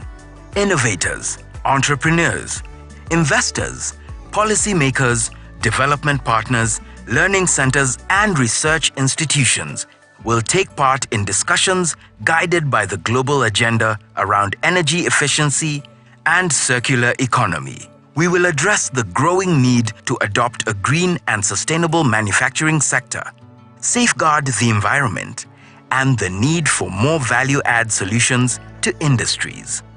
We will also discuss the SDG 2030 global goals related to responsible and sustainable consumption and production, climate action, sustainable cities and communities, and partnerships. Kenya Loop Forum is a collaboration of the Kenyan government, the Ministry of Foreign Affairs of Denmark, Netherlands, the Confederation of Danish Industry, and the Kenya Association of Manufacturers.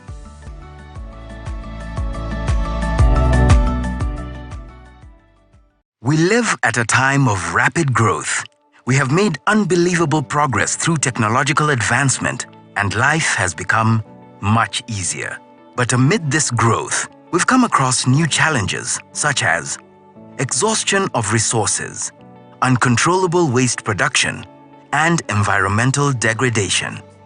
Meanwhile, we've had disproportionate economic growth across people of different backgrounds, cultures, and regions. If this situation is left unattended, we might reach a critical breaking point. We need to work towards sustainable growth that protects our world while giving rise to new economic opportunities. This February, the Kenya Loop Forum brings together stakeholders of the circular economy to find practical solutions that will help reduce waste, enhance recycling, and pursue cleaner production. Innovators, entrepreneurs, investors, policymakers, development partners, learning centers, and research institutions will take part in discussions guided by the global agenda around energy efficiency and circular economy. We will address the growing need to adopt a green and sustainable manufacturing sector, safeguard the environment, and the need for more value-add solutions to industries. We will also discuss the SDG 2030 global goals related to responsible and sustainable consumption and production, climate action, sustainable cities and communities, and partnerships. Kenya Loop Forum is a collaboration of the Kenyan government, the Ministry of Foreign Affairs of Denmark,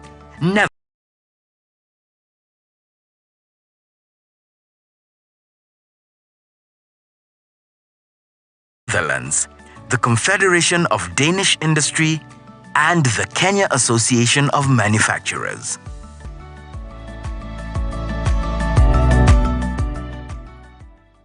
We live at a time of rapid growth. We have made unbelievable progress through technological advancement, and life has become much easier. But amid this growth, we've come across new challenges such as exhaustion of resources, uncontrollable waste production, and environmental degradation.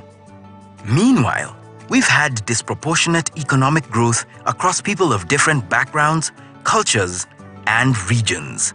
If this situation is left unattended, we might reach a critical breaking point.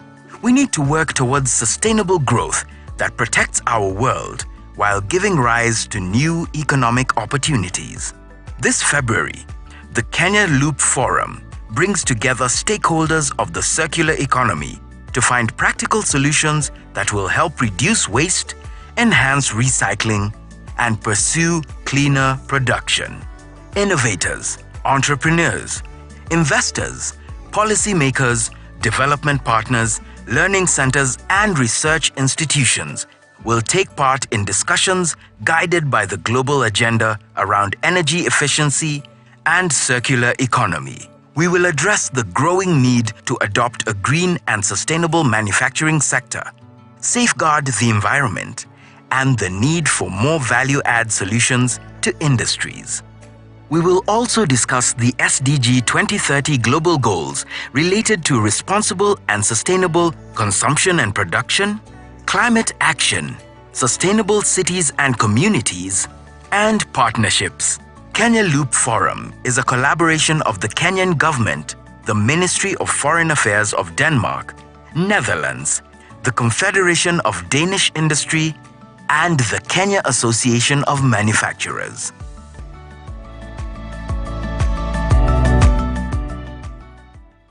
We live at a time of rapid growth. We have made unbelievable progress through technological advancement, and life has become much easier. But amid this growth, we've come across new challenges such as exhaustion of resources, uncontrollable waste production, and environmental degradation. Meanwhile, we've had disproportionate economic growth across people of different backgrounds, cultures, and regions. If this situation is left unattended, we might reach a critical breaking point. We need to work towards sustainable growth that protects our world while giving rise to new economic opportunities. This February, the Kenya Loop Forum brings together stakeholders of the circular economy to find practical solutions that will help reduce waste, enhance recycling, and pursue cleaner production. Innovators,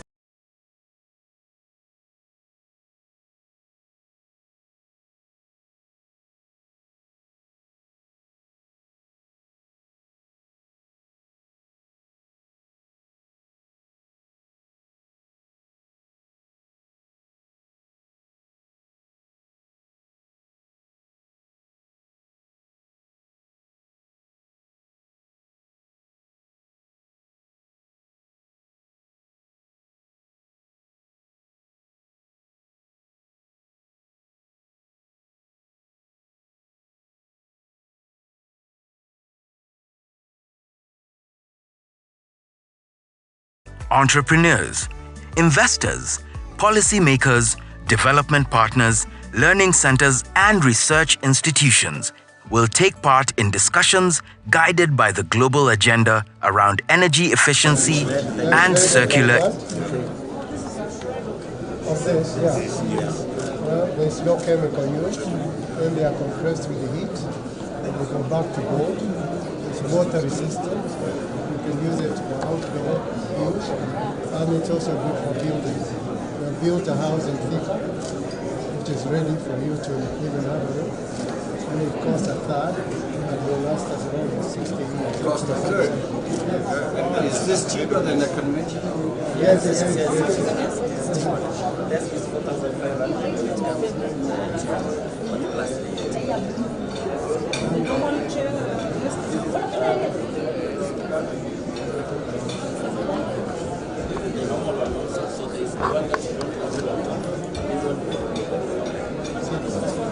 The same we have laminated. So if you don't want that color, you color yes. But it's completely made of recycled. Yes, it's all recycled. What's from timber? You compare with this. Oh, this is timber is very much expensive. And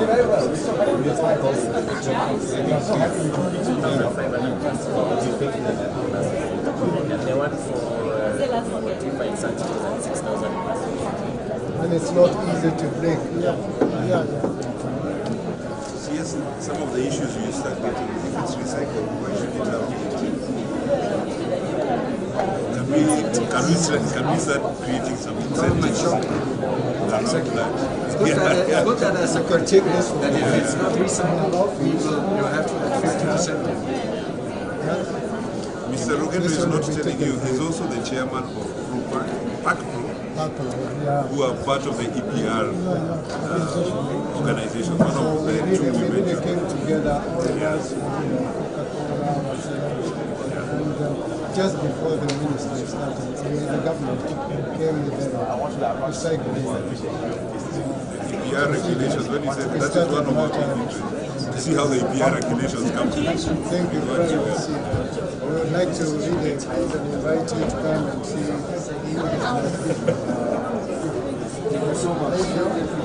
Oh, that's my time. Peace of the world. This is the very over and again. Yes. Thanks so much. Yeah, we need to have a discount next time. Welcome. So this is Jijenge. This is a combination of plastic and sand and glass.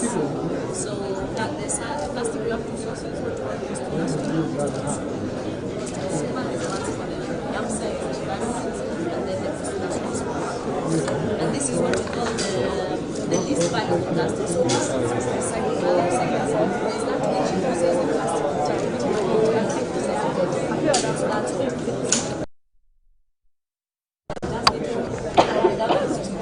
Just one. Help us with logistics. Just the rest will be the plastic is not a much difference. It's in value. Plastic doesn't have value. The cost of plastic is that the reason why plastic recycling is hard is the logistics.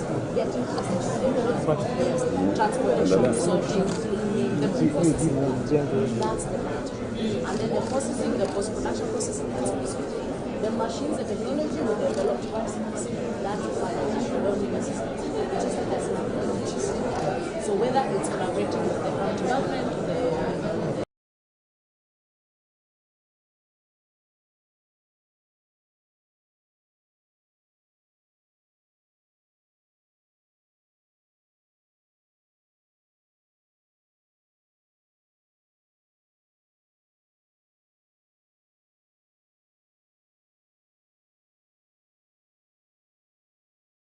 Sorry. Oh.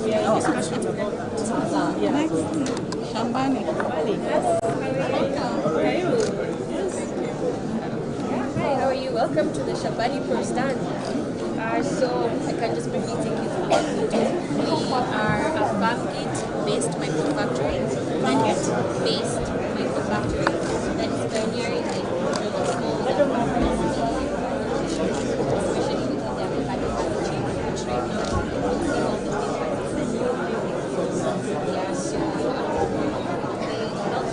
transform their rejected produce. So it's called Be-Free. Nobody wants it, nobody wants to buy it, so they're not doing it on the farm. We help them to teach them how to transform it from nuts and magnet to dry the chips. So create avocado chips that we then press oil and then sell to this way, the farmers are able to make 2 times the money they would have really made. Bado wanazunguka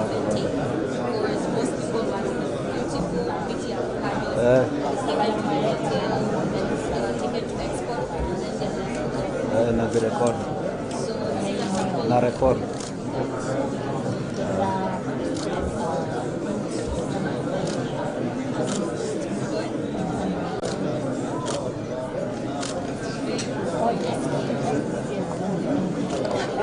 Hence the demand stated that there is 10% growth rate in the market between this year and the next 5 years. It's currently worth $740 million, but 2027 is going to be worth $1 billion. So we are trying to plug in farmers into our opportunity so that they can make some money. Congratulations. Thank you so much. Where's your name? How are you?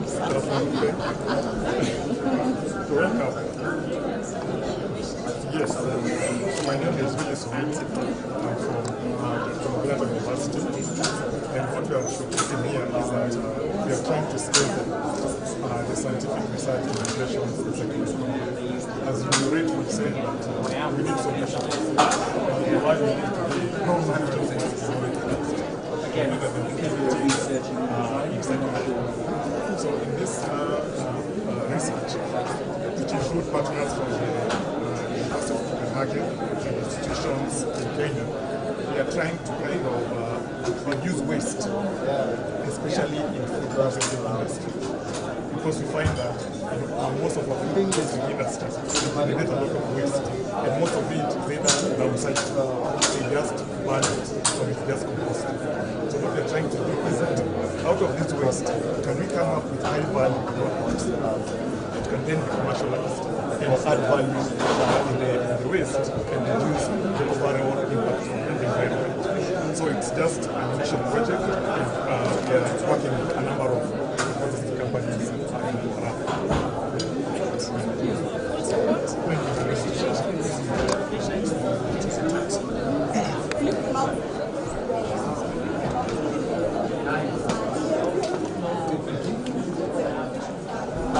So we're now using our recycled plastics. We started off originally with our original concept, which was to build a dam, so the world's first 100% recycled plastic dam. We sailed it to Zanzibar, sailed it to Lake Victoria. We're now developing into different models, so we have some prototypes, a canoe, a local taxi down. Plastic? All 100% plastic, and the plastic is collected in Lamu. We have a factory in Lamu where we recycle and we turn out the raw material into lumber, and then we can make a product. So all of this is being done within the community. So the collection is done in the community, the product is made in the community, and then we are using it in the community. Our next development is our local Lamu furniture. We just started a research and development project to actually look at what we can do in terms of using our lumber to make furniture. We have some different ranges here. It's a traditional Lamu chair, made in the traditional Lamu style. Again, another Lamu chair here on a table, all done by local craftsmen. It's amazing. You can call them one. Recycled plastic. Lamu. Made in Lamu by Lamurians. Should I take the other one? Of course, yeah. Let me get out of them. Let me try not to bust your shots. Thank you. So much. You can sit and relax. Let me join you. Yes. Yeah. Amazing. These are nice. Are they the same price as the... So at the moment we're just looking at our cost of goods, and it's really a research and development project at the moment. So we're setting the conditions in terms of how much it's costing us to bring it in, manufacture it, and then we will hopefully build our business model around that. So at the moment, it's a little bit difficult to tell what cost. So you've not sold anything? Research and design really at the moment. I think we're doing it, but there's lots and lots of people that are sitting in them, enjoying them. So let us know when you're ready to sell them. We'll have somebody else. We have an office in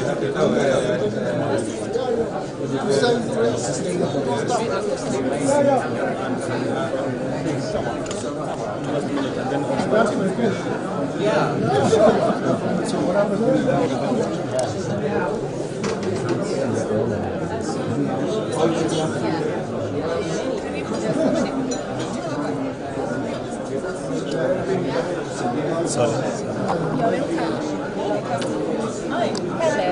Yes. What do you have here? So this is Somo Africa. We support micro and small entrepreneurs in Kenya and Tanzania. We have a focus on social and green entrepreneurs as well as circular economy. So what we do is we provide them with training, access to finance and access to markets. We start off with a set of digital tools so that we can be able to reach more entrepreneurs and provide them with capacity building and business formalization. And then they go through hands-on training and business advisory programs for a period of 2 years.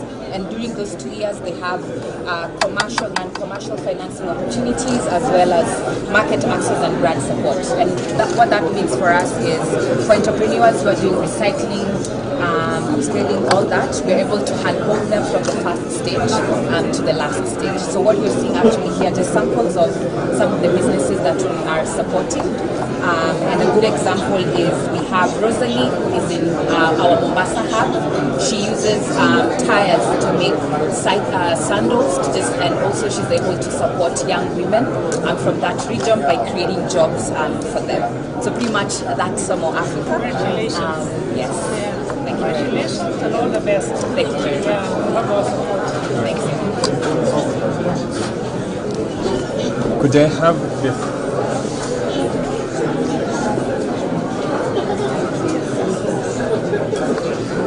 How are you, Excellency? Can you put we're not only planting trees in you for my wedding will give 650 trees to the furniture we upcycle computer parts. Come through and see.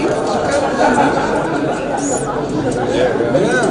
Shiro is also one of our directors. I represent SMEs and CAR. Thank you. And then these are billboards. These are Sakaja Johnson's governor's billboards. Billboard waste offices, but The campaign waste. yes, because it's waste. Women need jobs. Children need plants. This is how we do it. Come through. The tables are growing plants. The strawberries growing. Turning it into cutting. Imagine your office if you did your office like this. Tires. We brand them. We make the cutest sandals.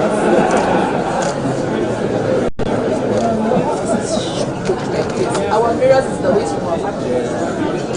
So we're shipping you, we're not only planting trees, we're saving trees. Everything here made in Kenya. Congratulations. Thank you. And we are partners. Fantastic. All the way. Asante sana.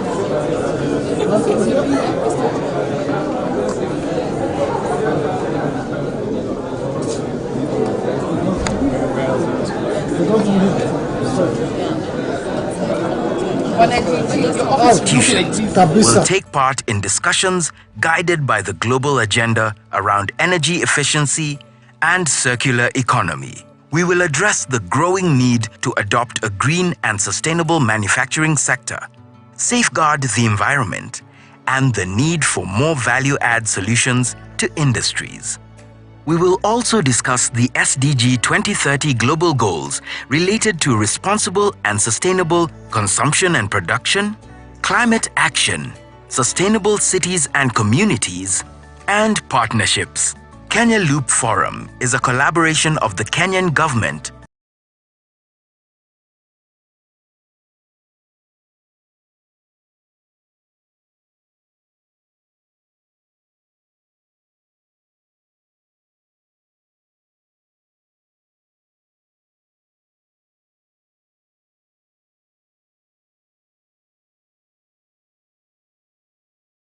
the Ministry of Foreign Affairs of Denmark, Netherlands. We live at a time of rapid growth. We have made unbelievable progress through technological advancement, and life has become much easier. But amid this growth, we've come across new challenges such as exhaustion of resources, uncontrollable waste production, and environmental degradation. Meanwhile, we've had disproportionate economic growth across people of different backgrounds, cultures, and regions. If this situation is left unattended, we might reach a critical breaking point. We need to work towards sustainable growth that protects our world while giving rise to new economic opportunities. This February, the Kenya Loop Forum brings together stakeholders of the circular economy to find practical solutions that will help reduce waste, enhance recycling, and pursue cleaner production.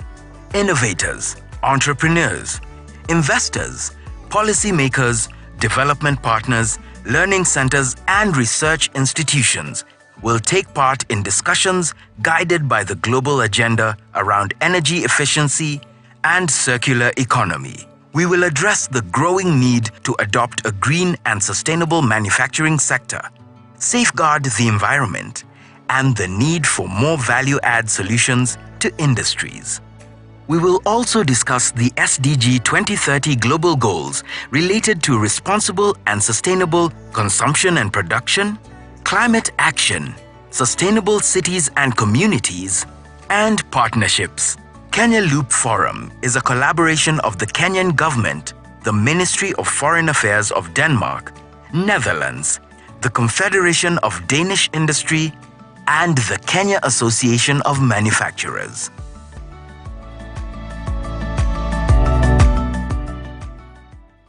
We live at a time of rapid growth. We have made unbelievable progress through technological advancement, and life has become much easier. But amid this growth, we've come across new challenges such as exhaustion of resources, uncontrollable waste production, and environmental degradation.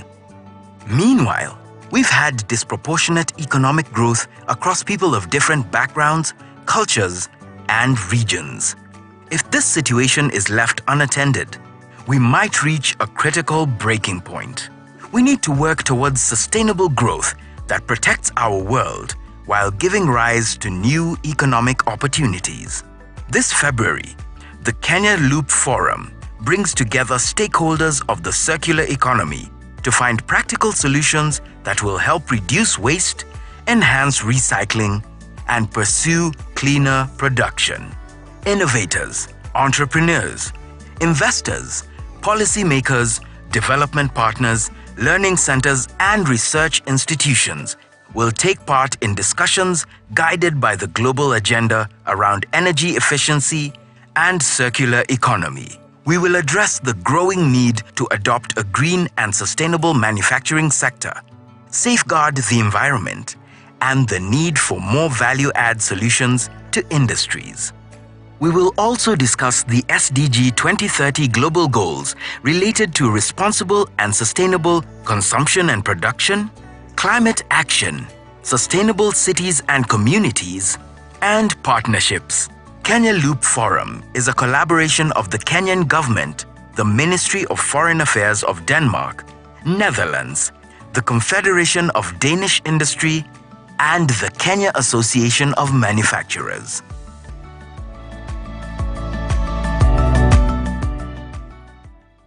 We live at a time of rapid growth. We have made unbelievable progress through technological advancement, and life has become much easier. But amid this growth, we've come across new challenges such as exhaustion of resources, uncontrollable waste production, and environmental degradation. Meanwhile, we've had disproportionate economic growth across people of different backgrounds, cultures, and regions.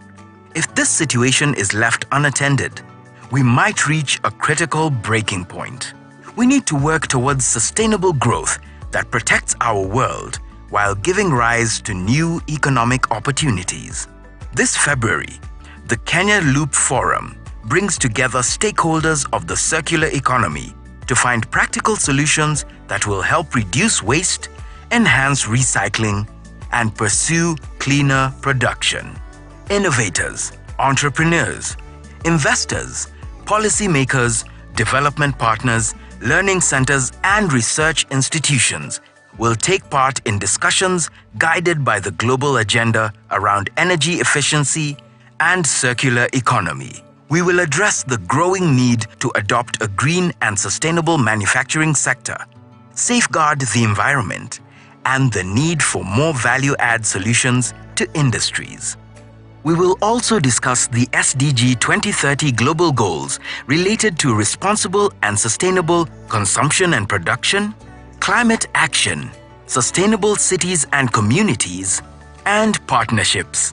Kenya Loop Forum is a collaboration of the Kenyan government, the Ministry of Foreign Affairs of Denmark, Netherlands, the Confederation of Danish Industry, and the Kenya Association of Manufacturers.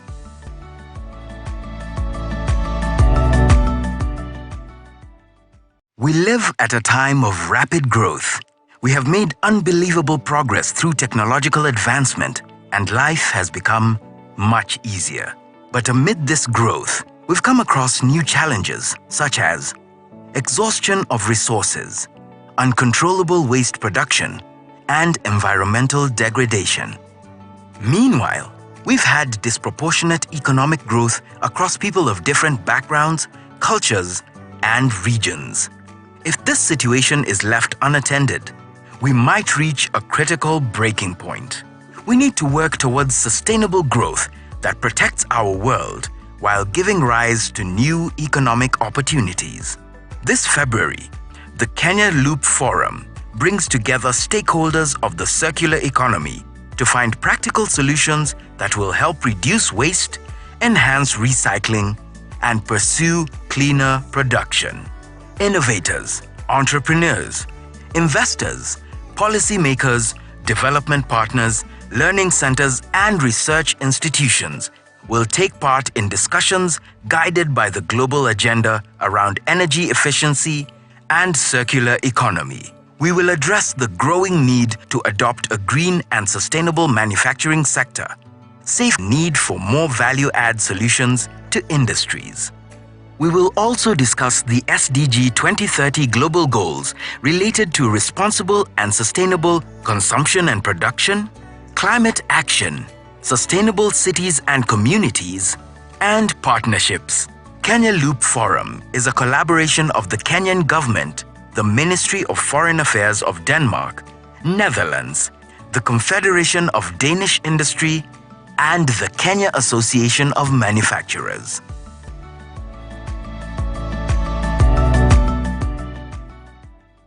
We live at a time of rapid growth. We have made unbelievable progress through technological advancement, and life has become much easier. But amid this growth, we've come across new challenges such as exhaustion of resources, uncontrollable waste production, and environmental degradation. Meanwhile, we've had disproportionate economic growth across people of different backgrounds, cultures, and regions. If this situation is left unattended, we might reach a critical breaking point. We need to work towards sustainable growth that protects our world while giving rise to new economic opportunities. This February, the Kenya Loop Forum brings together stakeholders of the circular economy to find practical solutions that will help reduce waste, enhance recycling, and pursue cleaner production. Innovators, entrepreneurs, investors, policymakers, development partners, learning centers, and research institutions will take part in discussions guided by the global agenda around energy efficiency and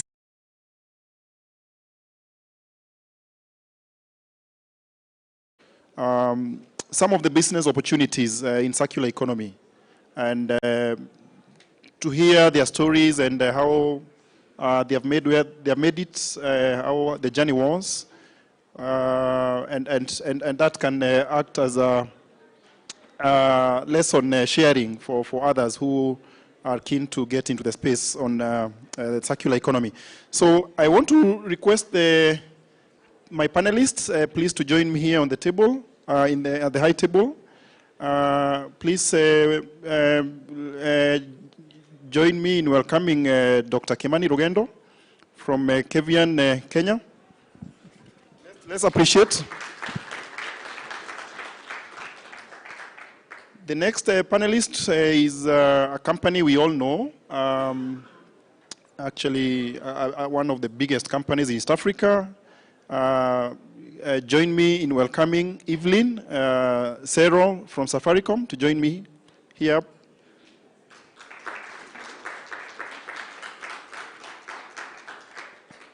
The next panelist represents a company turning organic waste into organic fertilizer, insect proteins, and eco-fuels. This is Regen Organics. Please join me in welcoming David.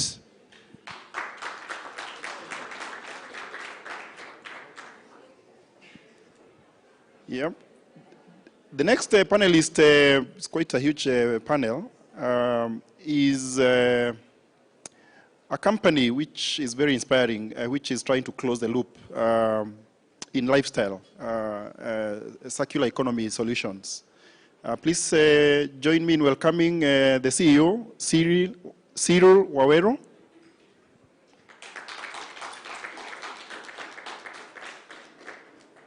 And finally, wish to welcome a company that is new, that was mentioned in the first panel during the opening session. And this is Kenya Extended Producer Responsibility. We call it KEPRO. We have the Chief Administrative Officer with us. James, please join us. Please, well.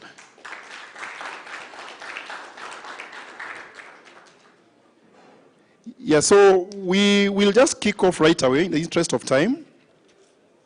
And once again, I appreciate all of you for joining and agreeing to spare time to come and share your stories. We want to kick off with Dr. Kimani Rugendo. And I know majority of us know about Kevian Kenya. Maybe you could start by telling us the success story of Kevian in circularity. What are the key factors that has contributed to your success? And what other opportunities exist in the food and beverage sector? Karibu. Thank you very much, moderator. Good morning, everyone. Morning. I'm told to talk about Kevian. I don't know whether I should talk Kevian or talk about recycling. I think the subject is recycling. But Kevian Kenya Limited is about 35 years old. And we started by manufacturing of water, which is Mount Kenyan. And after Mount Kenyan, we came with the juices, Pick and Peel, then Afia, which is maybe not as heavy as Pick and Peel, because Pick and Peel is 100% juice. And as the journey proceeded, we were arch rivals with our competitors like Coca-Cola's. And as we went on, we found a need of coming together as an industry. And about 3 years ago, we did start the PETCO, which is a recycling association made of supermarkets, industrial concerns like Coca-Cola, ourselves, Kevian Kenya, Brookside, and people like, Del Monte, Naivas, etc. So when we formed it, we saw a need for recycling or producing something to sort of constitute the circular economy that we are talking about. We started a production in Thika. We took over the old Castle breweries in Thika Road. And that's where we have our recycling project, where we do collect all the Tetra packs. In fact, even Tetra Pak is one of us. We collect all the packs and then transform them into boards. You can see them inside there. They are on display. We make school desks. We make builders' formwork. And on top of that, we make also pencils, school pencils, recycled out of, again, waste that is generated. These boards are very, very good, that they can be used by the builders. They don't have to go cutting wood anymore. You can use it as a bin for collecting waste. And you can also use them for normal furniture at home. You can also build a low-cost house with it. We have built one in Thika. Unfortunately, we couldn't bring it here, but you can see it in Thika. We have built a house that could last you up to 60 years. The external walls are made of the same boards, and we estimate that the life will be about 60 years for this sort of building material.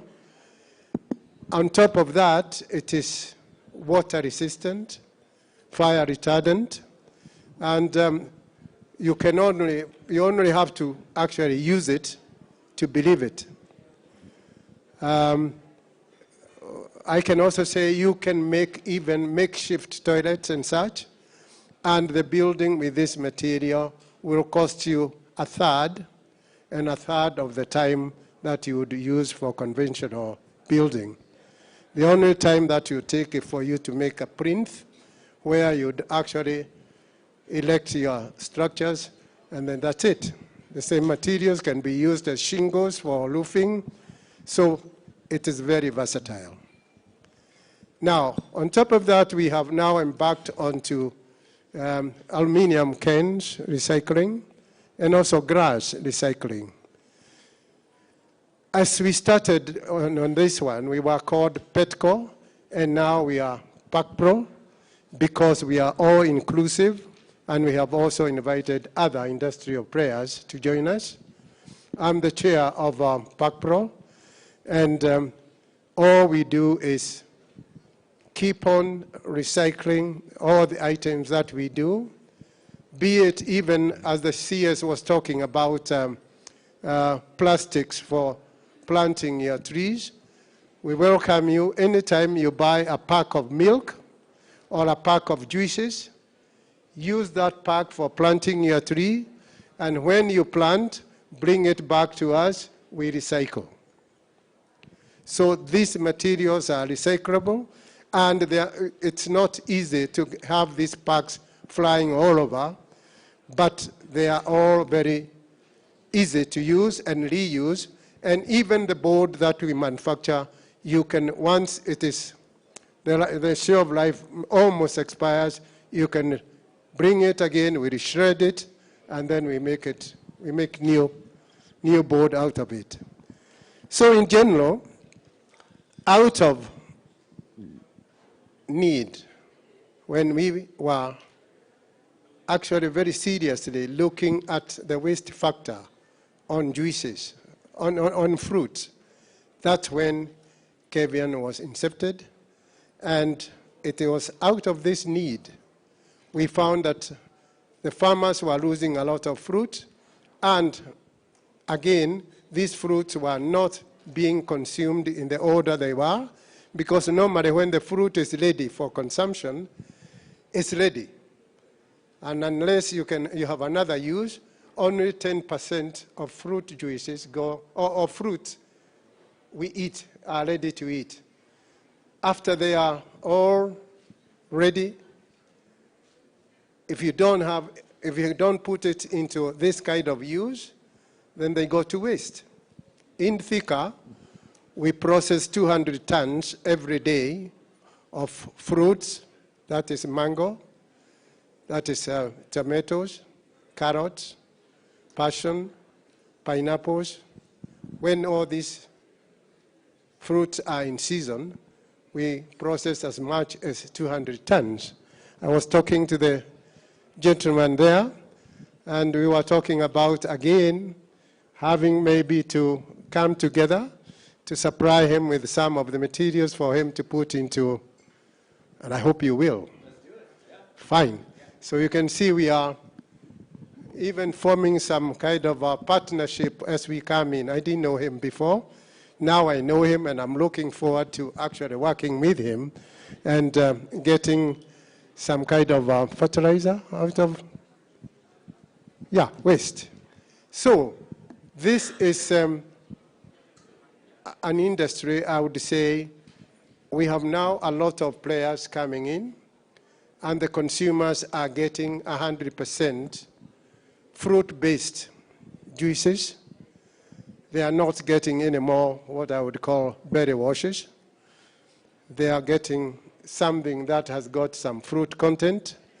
And also out of that, we are able to collect the waste and put it into alternative use. And the use, again, we are even going from PET to what we want to call bottle to bottle. And we hope in the very foreseeable future, we'll be able to recycle our PET bottles, and it will be back to you in the same shape, containing or packaging either water or juice of whatever nature, ready for consumption. However, like we say, whenever you buy a pack of milk, a pack of juice, like Pick and Peel, all these packets now are recyclable, and we are dropping bins everywhere. If you go to Naivas, they are part of our cycle. They are having bins around there. You can drop whatever it is, whatever pack you have, then it will be picked. There's the Takataka solution. We have quite a, I don't know whether they are here. Are you here?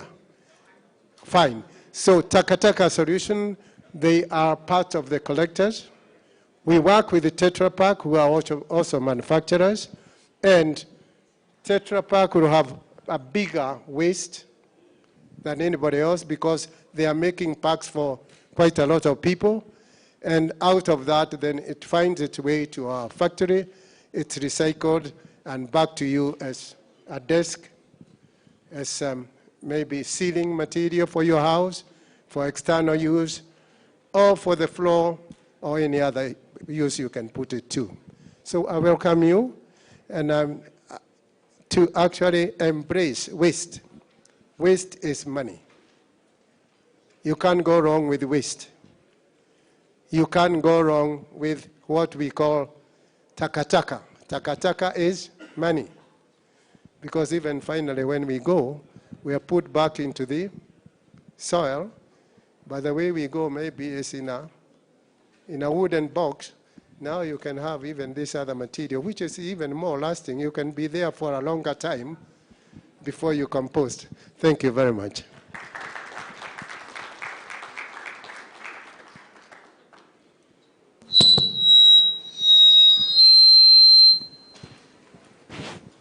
Thank you so much. Said enough? Yeah, you can take your seat. Thank you so much. I think we just have the session. Feel free to have your responses while seated. Thank you so much, Dr. Kimani, for sharing your story from KEVIA perspective. Now, we will shift gears to KEPRO, Kenya Extended Producer Responsibility Organization, which has been mentioned. And maybe, James, you could share from a KEPRO perspective, how are you promoting circularity? How do the various private sector players in that space get to join in? And maybe what are some of the successes that you have achieved and what are the challenges? Okay, thank you very much. Thank you very much. So as you would like to put it, I come from the Kenya Extended Producer Organization, which was a combination of quite a number of activities and efforts by industry players under the auspices of the Kenya Association of Manufacturers and the Kenya Plastic Action of 2019. And so the Kenya Extended Producer Responsibility Organization is a really legally established under the Sustainable Waste Management Act of 2022 that provides for the formation of extended producer responsibility organizations to be able to help manufacturers manage their waste effectively. So, of course, the primary and true north of most PROs would be the idea of realizing the whole conversation on circular economy. So ours is to help you manage your waste as a manufacturer and to that extent sustainably. And so in terms of the successes that we've done or so far achieved, as you mentioned, we were established in 2021. And within that space, we have so far recycled around 10,000 tons of waste. That is around 2,000 tons of bread bags, and the remaining post-consumer waste at around 7,500 tons of waste recycled. We also have a presence in over 30 counties, working with around 13 recyclers that of course, our primary focus has been on packaging materials, but even as we move forward and with the adoption of the EPR regulations, we are also extending into other forms of waste to be able to also help our members and manufacturers sort of manage their waste sustainably. In terms of joining and who can join as a member of KEPRO, our membership is open to all actors within the environment, within the waste space. And in terms of how we operate, for manufacturers, we are able to manage their waste through the EPR fees, where a manufacturer declares their waste. And then for us, using the EPR fees that they paid based on the waste they've declared, we are able to engage recyclers to manage their waste. Then for the rest of the members, there is an annual membership fee that is able to operationalize the KEPRO Secretariat and the activities that we do, including a lot of capacity building and awareness creation on segregation at source for household and consumers of packaging materials. I don't know whether all that summarizes my answer aptly. Yeah, it does. Let's clap for him. Let's shift. Please note your questions so that we will have a plenary after we go through the panelists. Let's shift to Regan Organics. Please share who is Regan Organics, and also your success story on the area of circularity, and some of your lessons that you've learned along the way. Sure. Thank you. Thank you. It'll come. Oh, is it working? Okay, good. Hi. Thank you for having me today. My name is David Auerbach. I'm one of the co-founders of Regen Organics. We used to be known as Sanergy. There you go. Yes. But we rebranded in November as our two companies. And so Regen Organics is focused on converting organic waste streams into valuable agricultural inputs. So we do organic fertilizer, we do insect protein derived from black soldier fly larvae, and we do eco-fuels derived from biomass. These all have huge environmental and economic benefits for farmers and for our soils.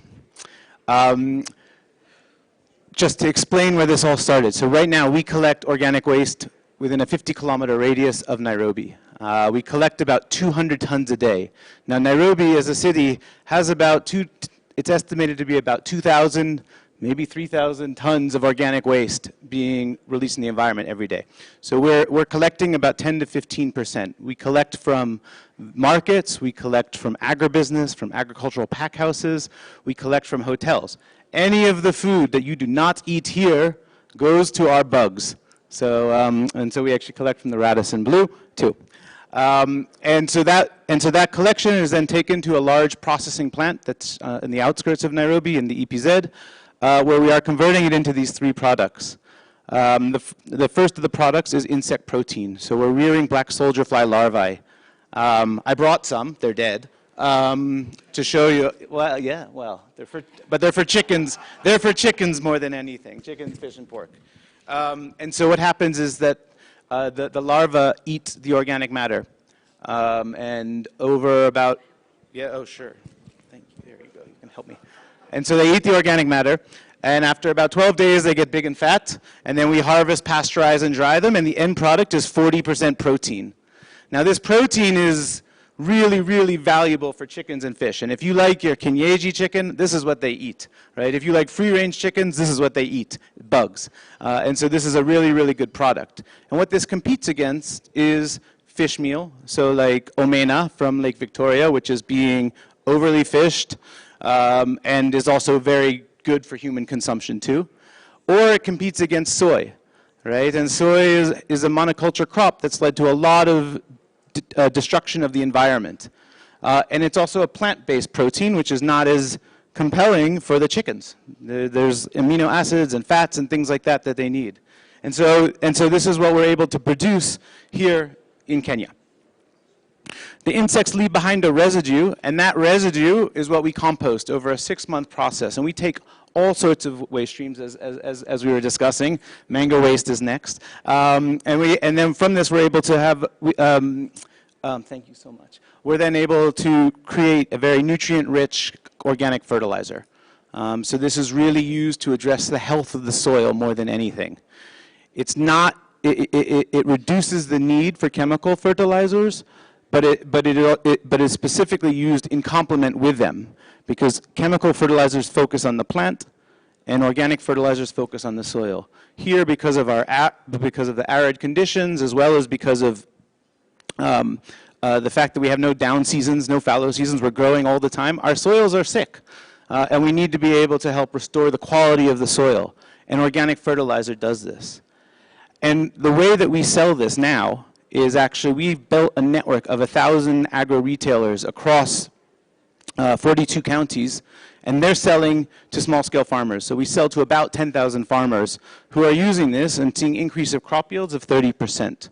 It's really, really valuable. And as the CS was talking about, it really helps address food security locally, right? If we were between the conflict in Ukraine, COVID delays, and the urgency of the climate crisis, like, we need to be able to produce things locally for it to be able to meet our food demands here. And this is what our organic fertilizer is doing. And then the last thing we do is briquettes. And these briquettes are very useful for local industry. This is where we sell. We don't sell to cook stoves or anything like that. We sell to industry, where you need boilers and steamers and such. And you need to be able to do that to power your operations. We actually use this for our factory, which in concert with solar power is offsetting anywhere from 60 to 80% of our power needs. And so it's been really, really successful. So that's what we're up to right now. We're going into the planting season, so we have about 800. In March, we'll be selling about 800 tons of organic fertilizer, in particular, and things are ramping up, and it's a really, really exciting time for us. And so I'll stop there. Thank you so much, David. One of the persons who have visited your place, I really get inspired whenever I get to visit your place. The solutions you're providing, thanks for sharing that. I'll come back to you, but I want to shift to Shiro. I hope I pronounced the name well. Maybe also you could share your success story as Anjiro company in the journey of circularity. Thank you, and it's still good morning. So we're born out of pain. Our company before was called Fun Kids. Fun Kids set out to make dignified furniture, schools, content for children. We're the largest growing continent, largest number of children and youth, yet we don't have anything that reflects that for children on the continent. So that's what we started to do. Then enter the ban on logging, which was necessary because we've been naughty. Where does my raw material come from? The forest. So now when we have the ban, we then realize there's a shortage of raw material. Now as a business, it is not okay to be part of the problem. We have to be part of the solution. So 2018, 2019, we went around the country with material scientists looking at agricultural and environmental waste, which is really from our trees, etc., that drop, and what properties can we find that we can then convert that into usable boards. So right now we actually have 2 patents with Kippy, where we've now innovated building material using a lot of agricultural waste, and you'll start seeing more of this coming up. Enter the pandemic. Schools closed, my business closed, because nobody was going to school. We didn't know if we were going to be alive. And for 9 months as a business owner, I just said, I don't know. I really don't know. But at the same time, people were complaining and saying, shipment is delayed, products are delayed, containers are on the high seas, some were being kidnapped, literally. And I just said, but that's a problem, and we can have the solution. So what we then did is quickly change our view and our thinking, no longer just schools and children, it's about people. So December last year, we changed our name to Anjiro. Anjiro is a clan, but Anjiro is about the dignity of people and protection of the environment. So it's no longer about design. Can we create jobs using waste and then at the end of the day produce a product that the consumers need? In front of me here is one of our latest campaigns. This is billboard, it's your turn. Billboard material, and this we asked our wonderful Nairobi County Governor Sakaja to give me his billboard. He was like, I don't understand. I said, look, we need to create jobs. Women and youth don't have work. Children need bags still, product in the environment. So he gave us one of his bags, we made the samples, and out of the billboards, we're actually making 180 billboard bags. Corporates and others, you're all guilty of billboard waste too. Give us your billboards. Women and youth need works, and this is a pretty cool and trendy bag. Cars, cars, cars, cars. Give me your tires, please. Give me your tires. We're looking at the circular model in its most simplest form because our promise is job creation, period. We will not be able to do this through expensive manufacturing practices. It's okay to have a factory as well, but we've realized that by the time the majority have factories, the climate will be gone. But right now, all of us have sat here on chairs that have come from somewhere else. Yet, if you go see what we have at our booth, we go into Gikomba, we get denim, we get your ties, we beg you for your old clothes. We do. We beg a lot on social media. And we convert that into raw material that makes furniture. This conference, I'm sure next year, we shall not be sat on things that look like this because we'll have used, it has to be the talk. Walk it. We can't say we're talking about closing the loop and what we're sat on here has not closed nobody's loop, okay? If you look at the beads I'm wearing, I absolutely love beads. I would love to sit with manufacturers out there or other people who are creating palettes. Make us the beads, but these beads right now come from another country I won't name. But can you imagine if we also recycled plastic, because this is plastic, the amount of work from a fashion standpoint that can be generated. My sister here will say what she does, but offices, when you guys have your events, have you ever checked if the furniture you get is green or sustainable? We talked about procurement. Procurement is not only a one-off buy. In the events we do, in everything we do, at the back of our minds, are we actually creating the jobs that you're saying we should be doing? The environment will be protected when there's a market for your perceived waste, but at the same time, our offices, our homes must live to what we're saying. Policies are fantastic, we have them, we're going to generate more, but it will be for naught, it will mean nothing if I cannot create jobs with the women I work with. These are women from Babadogo, Korogosho area who collect waste every day, generated by us. It's not okay, good people. It's also not okay to just call it a tagline, a hashtag. We need to start saying, actually, the bag I am carrying, what is it made of? Did it create a job? The shoes I wear, we have tires. We came here by car. I know your tires sit, people burn them. Give me your tires. We make the funkiest shoes ever, and they're comfortable. So we're here. They really go see our stand. We're not here just to tick the box. If I'm not creating jobs by being a circular business, I don't deserve to be on this planet.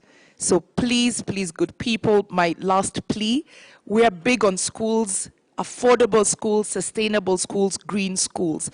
As you're planting your trees, I beg, can 50% be fruit trees? Why should I water a tree for 3 years? Why? I'm starving. I will cut it for timber as a mother whose children are dying of hunger. But if you give me fruit trees to plant, I will look after that fruit tree because it's nutrition for our children. Right now we have malnutrition and obesity. I as a mother can then also sell the extra food to Kevian, right? So it's not just about planting trees. What's the incentive to us as Kenyan mothers to plant trees? 50%, I beg, should be fruit trees, because it's still a tree. It'll give you the cover, but at least it'll stop us being hungry and sick. Thank you. Thank you. Sorry, I forgot to say I sit on the Kenya Association of Manufacturers Board representing SMEs. Thank you. Okay, let's appreciate again. Thank you so much, Shiro. I really appreciate your story. I like the passion. I don't know how many recognize the passion in her. Yeah. Well, as she has mentioned, she has a booth. They have a booth there. So is other panelists. So there is an opportunity to interact more and see their products. Yeah, so thank you for sharing that. And I like the fact that you're moving from almost every other sector, e-waste, waste wood, plastics. So you're basically closing the entire loop. And we really appreciate your efforts. So we want to shift to Safaricom, which is a household name. We all know about Safaricom. And you could share with us what are some of the steps Safaricom is taking to ensure circularity in our economy. Okay, thank you very much for this opportunity. And at Safaricom, one of our purpose is actually transforming lives.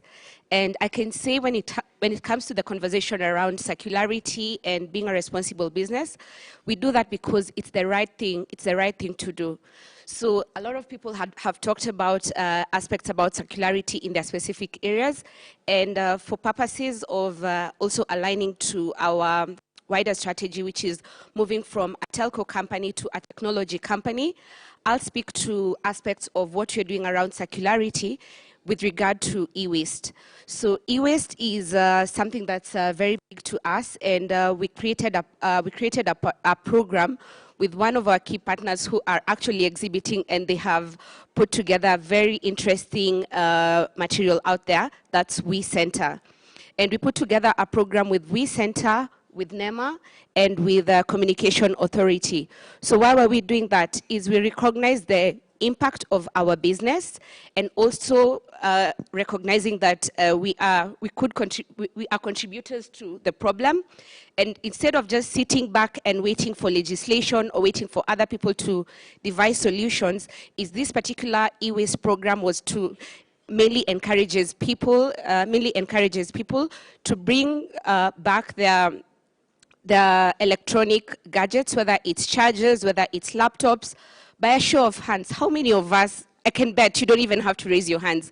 I'm sure each one of us here either knows someone or has a gadget sitting somewhere in a drawer, in a cupboard, or somewhere in the store, and it's an electronic waste.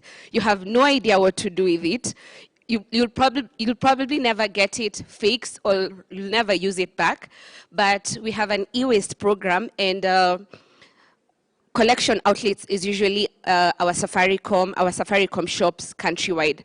So like the CS alluded earlier, one of the big challenges that we are encountering around that particular program, and since inception of the program in 2019, we've collected about slightly over 1,600 tons of e-waste. And this is recycled and repurposed, and the whole idea is to ensure that we also have components of end-of-life support to some of these gadgets. But one key challenge is mindset shift, where people are still keeping gadgets. You have no idea what to do with them. Another challenge is you find drop-off points being our offices across our offices and our shops across the country. Most of our shops are within town areas. So you find people in estates or with people in the rural settings may not feel motivated enough to actually carry the waste and take it back to the shops for recycling.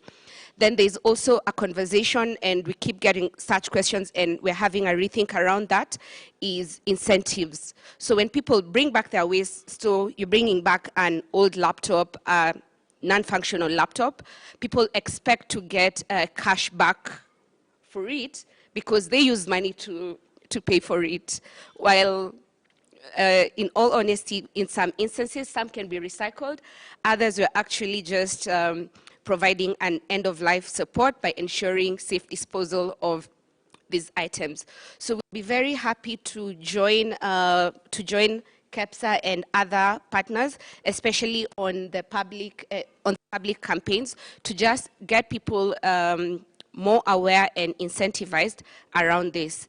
And one of the key reasons that we also do this is we are very passionate about climate change, and we've gone out there, and our ambition is to be net zero by 2050. So e-waste and e-waste is one of the things that we're doing, and we'll continue to speak about it, report, and speak about the challenges. From a business perspective, I can confidently say that across all our operations, we've eliminated use of single-use plastics. And Shiro had actually mentioned about some of the things that we're doing, and even around circularity, and I spoke to her about our events, is we're now starting from a point of even into events, fancy hotels like these ones, and you have an entire spread. But we're now going back a step further to actually look, do we need to have all that food available for each and every event? So it's in the small things, and we believe that each one of us has a role to play. And as a private sector lead, we are committed to walk the journey, and even from a sustainable reporting perspective, we confidently report on our business transparently. And Obadiah from NEMA will actually confirm that we work with them very, very closely. We're very responsive to feedback, and we'll devise mechanisms to ensure that we all walk the e-waste journey together.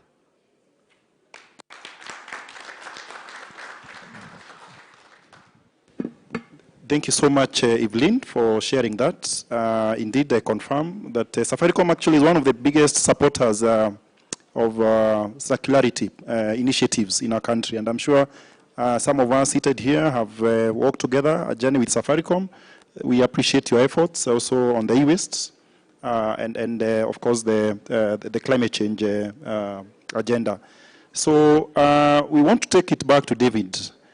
And you have a very interesting sector you are providing solution to.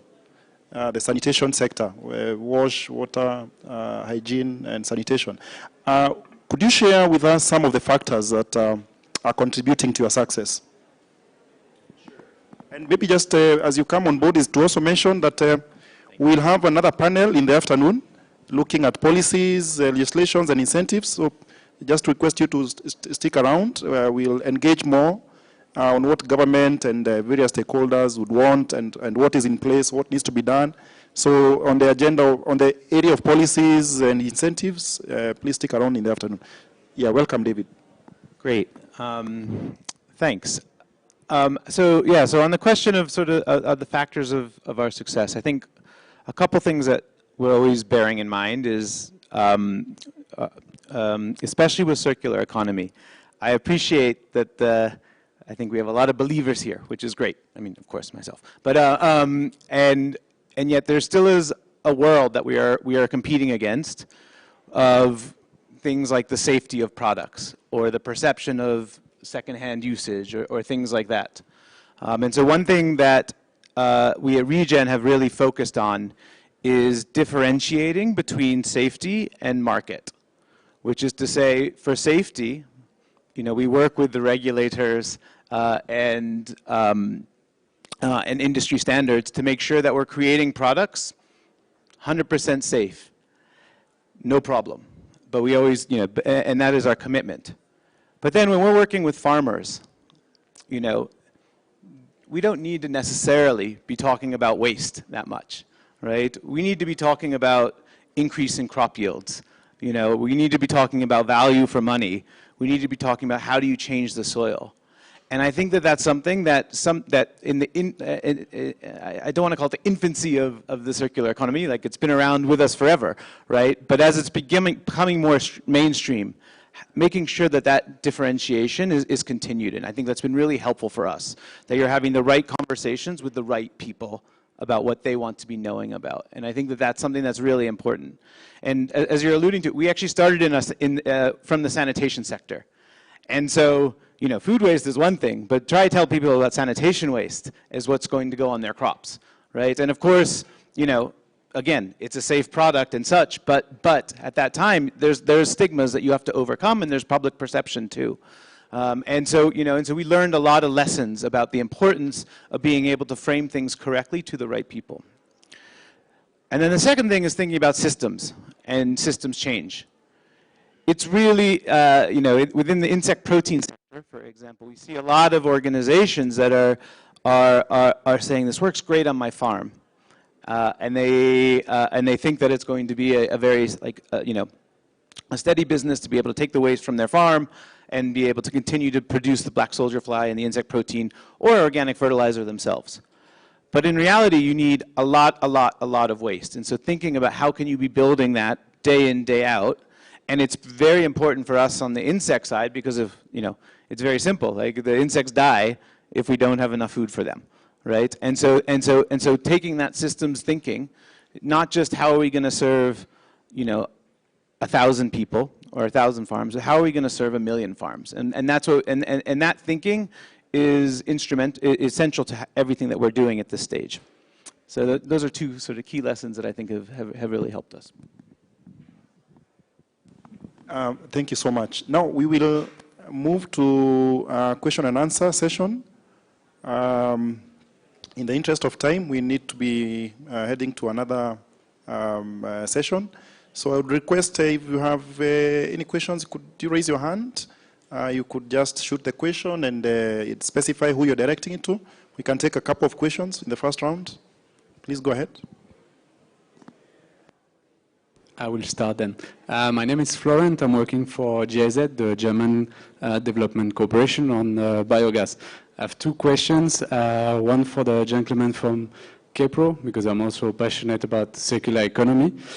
So in terms of what sort of model are you planning for the future extended producer responsibility? Is that every time a producer is putting plastic packaging on the market, they will have to pay a fee that then you will use to take care of the waste management? So that's my first question.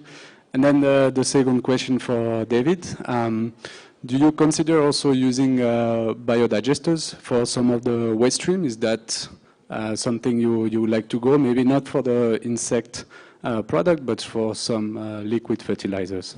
Thank you. Okay, next.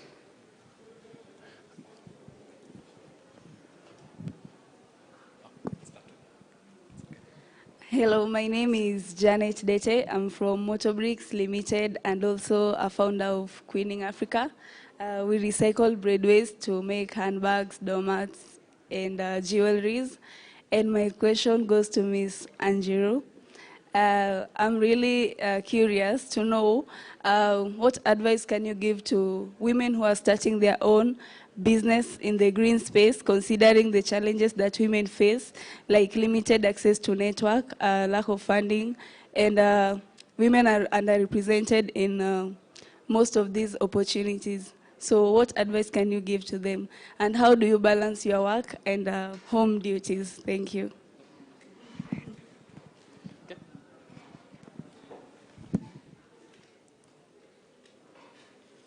Good morning. My name is Sylvester Makaka. I'm a circular economy enthusiast. I have two questions. And one is on the value chains around circularity. And my question would be, do we look at time in future where there's a value attached to waste, so that the waste generator at home, at the factory, anywhere else around the country understands when he's dumping something into the dustbin or the dump site, that that is money he's dumping in. So that if he has to take a decision to bring this waste to you, the recyclers and the players in the circular economy, he knows what is the value he's bringing to you. So that this is a regulated number, and then we put management surely to where the waste is generated, and you are simply converting that into a better value or upcycling. Then that management will flow down, cascade up to the kitchen. It will cascade up to the farm. It will cascade to everybody player, and then the market will streamline itself. I think what is happening now is that people don't understand what is the value in breadcrumbs being thrown to the dustbin. People don't understand what is the value of the plastic they are throwing through the car window. People don't understand. And once that is made clear to us, maybe we shall take more responsibility and streamline the market. Question number 2 is on the e-waste. We have phones, and 50 million people, 30 million people with phones, and phones have a very short lifespan. 2 to 3 years, you have to change your phone. Where are these batteries going? And what will it take for me to bring you my battery at Safaricom shop or a telco shop? What will it take, and what is it in it for me, so that I take the pain of bringing it back to you?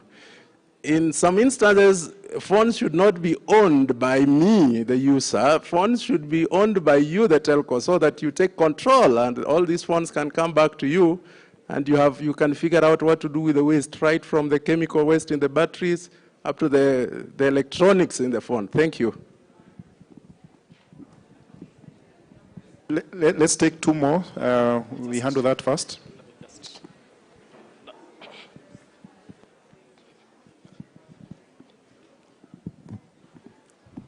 Good morning. My name is Isaac from IPS. My question is to Regen on the Lavi. You talk about it being 40% protein, and I've seen some guys extracting oil. And if that is what you're thinking of, and areas that you can use the oil extracted from the Lavi. Can I sneak a quick one here? Eric Goss from Curry, but now I'm speaking as a Safaricom user. So you're right, I have 4 phones sitting on my desk I don't know what to do with. If I could exchange them with you for airtime, I would be there tomorrow. I don't expect you to give me cash, but if you gave me 500 bob airtime, you will see how quickly we'll fill up your shops. You'll have to make a separate queue. Thank you. Let's hear from a lady with a green... I'm from We Center. We are the ones who manage electronic waste. So we work with Safaricom. So you can definitely drop off your waste at the Safaricom outlets. We also have outlets at Carrefour. You're welcome to drop off there.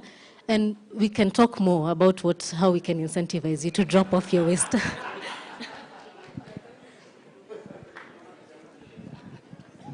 Thank you. I don't know how many more have their hands raised. Let me see by a show of hands. Okay, we can handle all then. I am seeing like 3, 4 hands. Let's just handle all of them so that we don't have another session on questions. Please go ahead. Thank you. My name is Nicodemus Otieno. I work with December Waste. I'm a recycler in Nairobi. My question goes to Dr. Kimani. Tetra Pak waste remains a menace, and in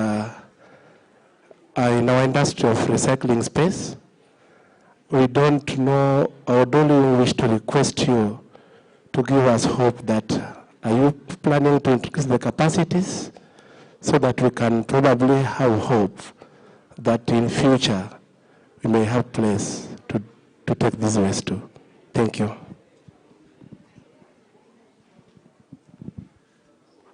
Let's hear from, let me see by a hand, the show of hands. Let's hear from you, and the last question. Okay, Salome, and that will be the last question. In the interest of time, kindly. Okay. Yeah? Okay, go ahead. Okay, thank you. My name is Willie Sowino. I'm from Jomo Kenyatta University of Agriculture and Technology. I'm co-leading a project on green and circular innovation for Kenyan companies, and we are focusing mostly on food processing waste among a number of companies in Kenya. It has been indicated that it is true that circular economy has a great opportunity to create jobs, to create wealth for a prosperous nation. Now my question is, there are solutions that can be generated from academic institutions. And this being a business kind of forum, I'm just wondering, is there a place for academia to generate solutions that can be turned into businesses? Because one of the challenges we face as an academic institution is that there is this barrier of collaboration between the universities and the private sector, in the sense that approaching private sector becomes quite a challenge. And yet, we are the ones who have the youth with the ideas, with the solutions that can be turned into businesses. How can we strengthen this collaboration between the academia and the private sector? Thank you.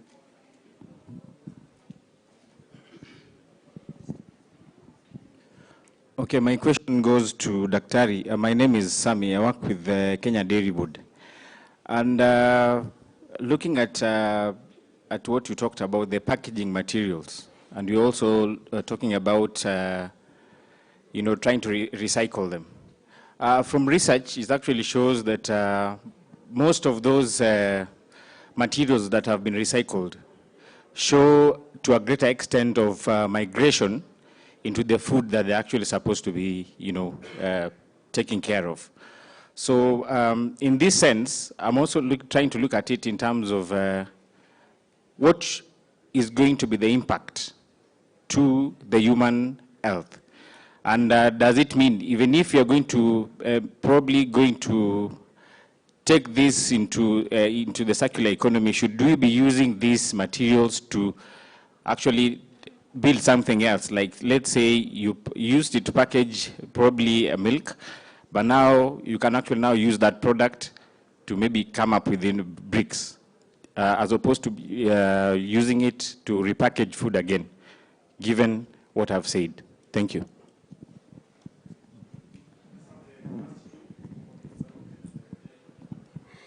Thank you. Mine goes to James from KEPRO. As our EPR regulations comes into force, I would like just to tell us some of the experience, the challenges you are having, especially what motivates me when I buy bread and return that paper to a collection point, whether you have those collection or pickup points, and what will motivate me to drop it there. Will I get maybe a discount from my bread? Systems that you have put in place to actually get back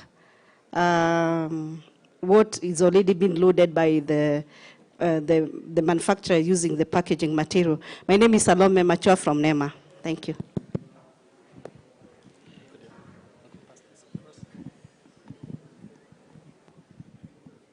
Hi, my name is Nixon Otieno from Nico Green.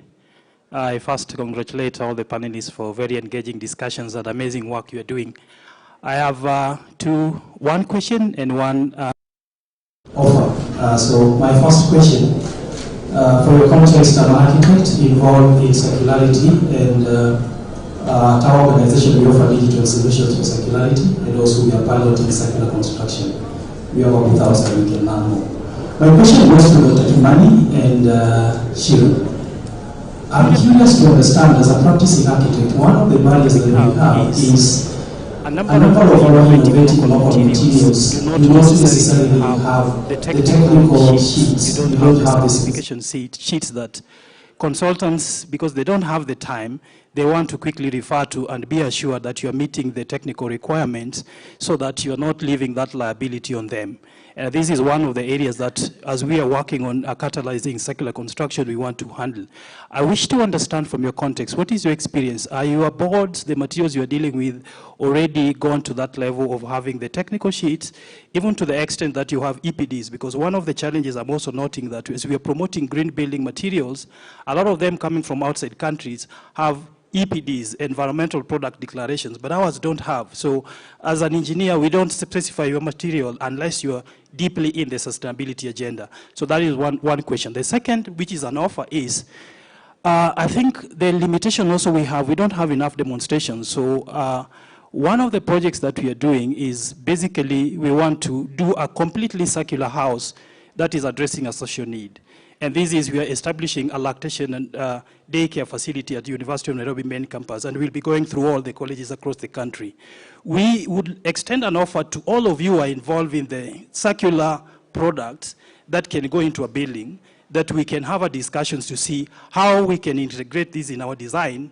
And before the year ends, we have a living laboratory as a building that people can walk into and children are using, so that my colleagues do not only look at the sheets, but they can come and feel the building. And that would be an offer for you to consider collaboration. Thank you. Thank you. I think we'll just take the questions not in any particular order, but we start with you. Kepro, if you could respond to the questions directed to you. Okay, so maybe I'll go with the first question on whether the EPR fees would be mandatory. So as you are aware, the Sustainable Waste Management Act is premised on the principle of polluter pay, where manufacturers and producers of any sort of packaging materials or waste for that matter are required to take charge of their waste throughout the life cycle of the product. And so as it is, currently it's still on a voluntary basis, but as you've heard, the regulations are coming into effect in the next two weeks to 1 month, I believe, as the CS mentioned.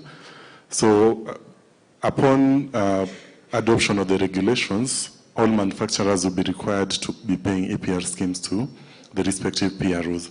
So I don't know whether that answers to your question as to whether it's voluntary or mandatory. So yes, in the near future, that would be mandatory for manufacturers. And then to Salome on the question of whether we put in place any measures to address what would be expected of the consumer as far as the EPR regulations are concerned.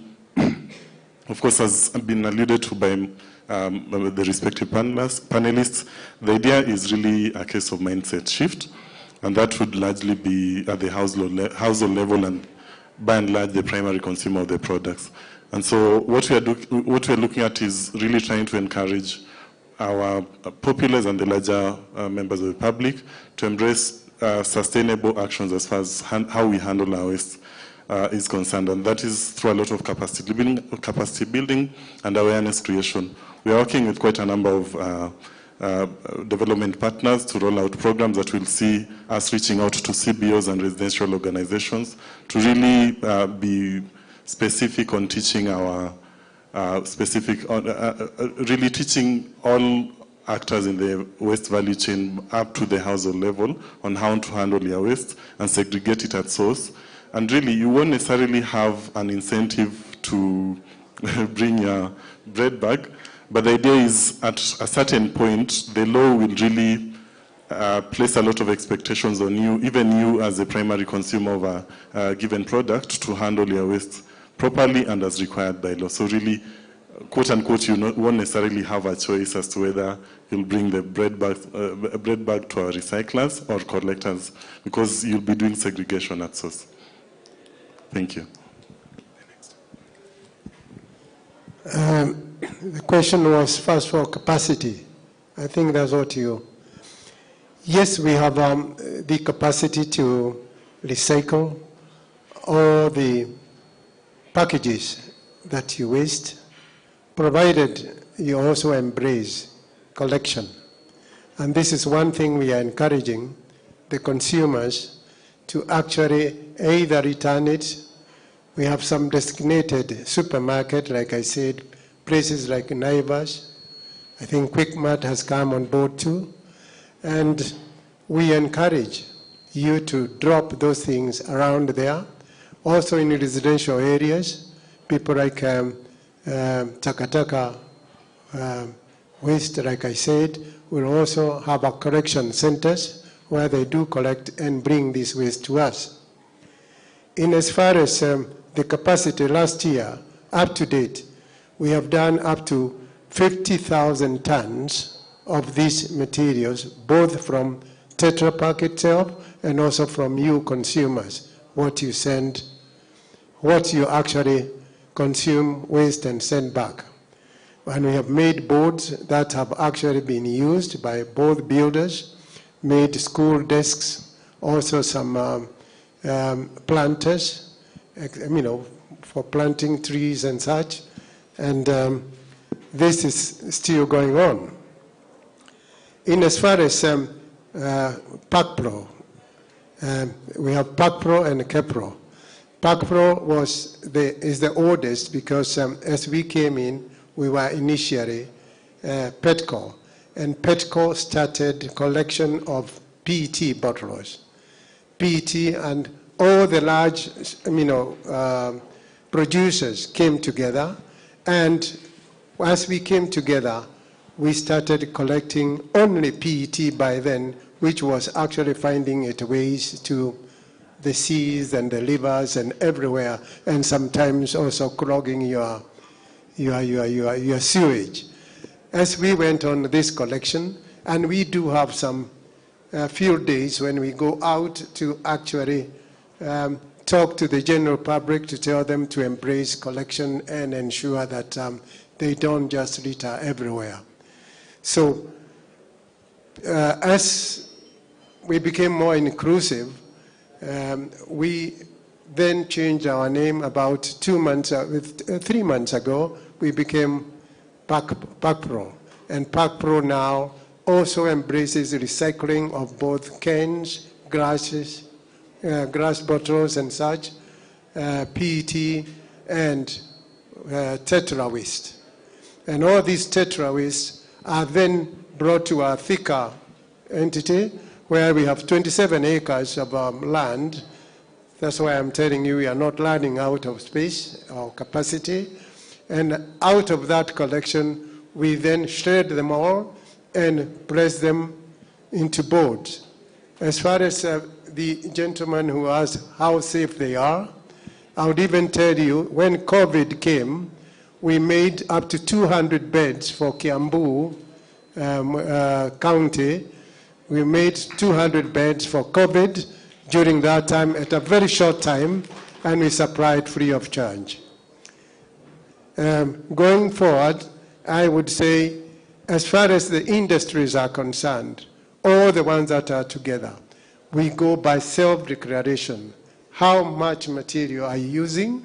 And out of that, we first of all charge the industry concerned. And out of this, we go by tonnage. Say you are doing so many tons, you may end up at 3,000 shillings per ton. So you pay for the raw material. Then out of that, then that's how we then come down to collection of materials. We haven't come to individual packs to say when you bring it, you would receive so much. First, for the industrial concern, are actually embracing this, recycling. And like I said, the industrial concerned, I say of Tetra Pak, Kevian Kenya Limited, Coca-Cola, we have Unilever, and we have Naivas itself, we have Tuskys, Quickmart, and I think many more others also have come on board. So first of all, we embraced collection ourselves as the industrial concerned before we can come back to consumers and say, when you bring this back, you will be entitled to X, Y, Z. So this is, again, something we are going to be, because in the next 2 months, like my colleague here mentioned, it is a must that you have to belong to a particular EPR. As far as the gentleman from the University of Nairobi, in fact, we have invited you to come and see the boards. We talked to Jared Otieno. I think he's an architect. And we worked initially when we became, when Kenya Bureau of Standards was incepted. Manufacturers are members of standard, boards. And therefore, for now, we are working towards getting some kind of standards on these boards. And we hope very soon KEBS will be able to come and say, this board is equivalent to so-and-so, or we have our own standard. Because like I say, these boards are water resistant, fire retardant, and it can only now be affirmed by a standard, organization like KEBS. So we hope sooner or later we'll be having this one for you. I think the other one was, there's a gentleman who asked a question around there. Yeah. Okay. So anyway, for the comment, I think we welcome the comment. But as far as I am concerned, recycling has been embraced by most of our manufacturers here, and I think our appeal now is to you, the consumers, to embrace it, and together I think we can have a very, very clean environment if we all embrace recycling. Thank you.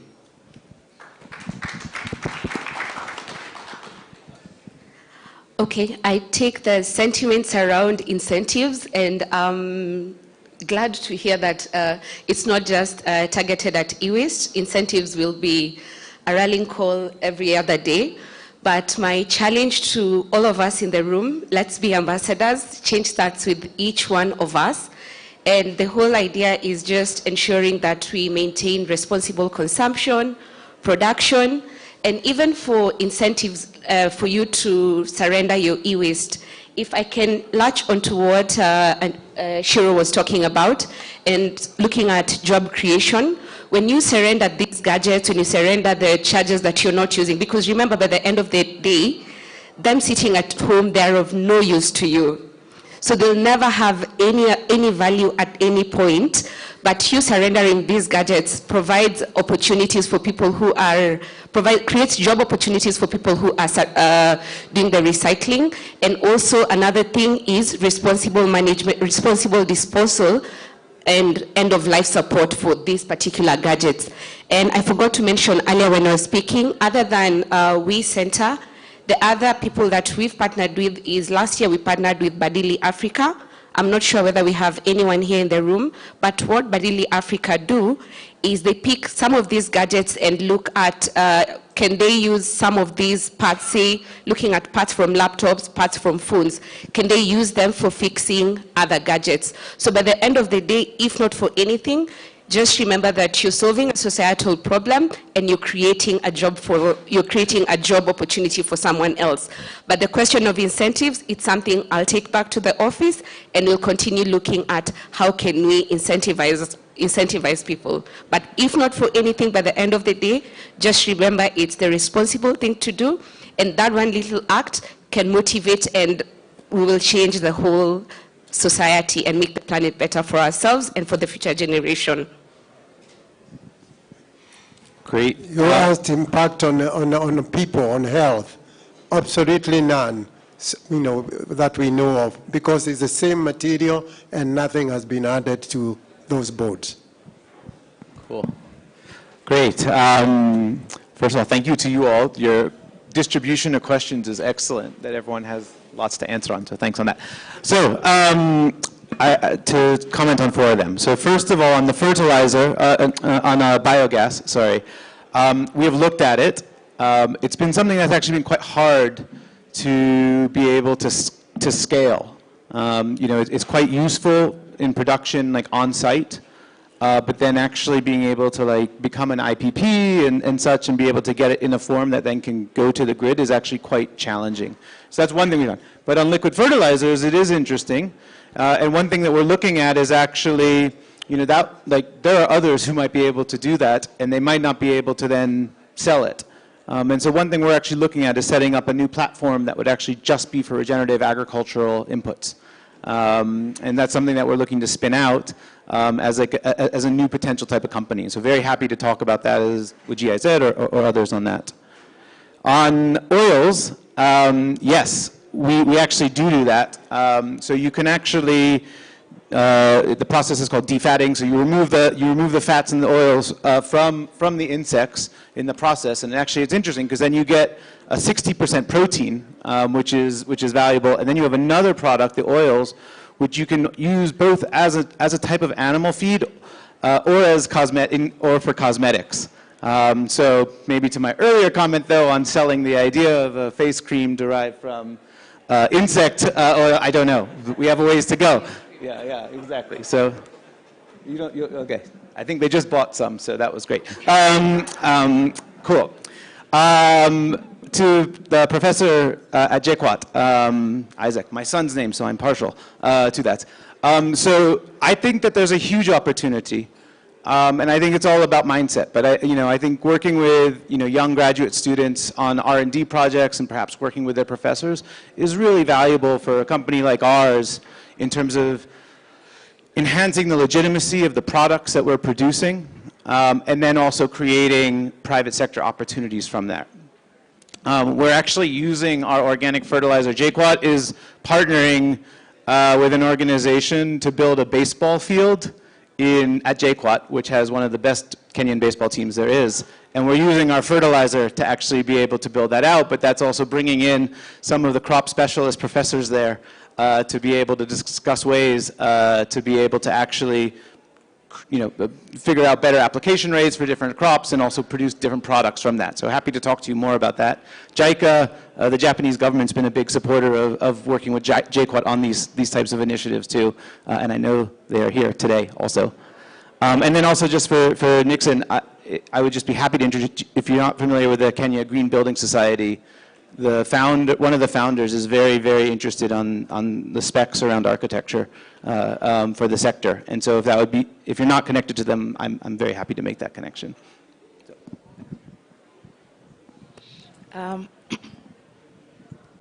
Thank you again. It's to your question about being a woman. It's also mindset. I've been up since 4 in the morning, made breakfast at 4:30 for my kids. Not because I'm a woman, because they're my kids, okay? If we change our mindset in how we look at products in our community, women, and no offense to men, but women are very social, or more social, or socialized differently. If you can make chapati, right? Make 50 chapatis, make 100 chapatis and sell them in packs of 5 to another lady who doesn't know how to make chapati, and even give her a discount. We are complicating making money for women. You can also do barter trade. Your child has outgrown the shoe. Another lady is hustling to buy a shoe for her child, but maybe she's milling maize. We need to go back to trading the barter way as women, or we'll never find we can afford. We have a project we're running in Babadogo where we take old t-shirts from Safaricom. All of us have old t-shirts.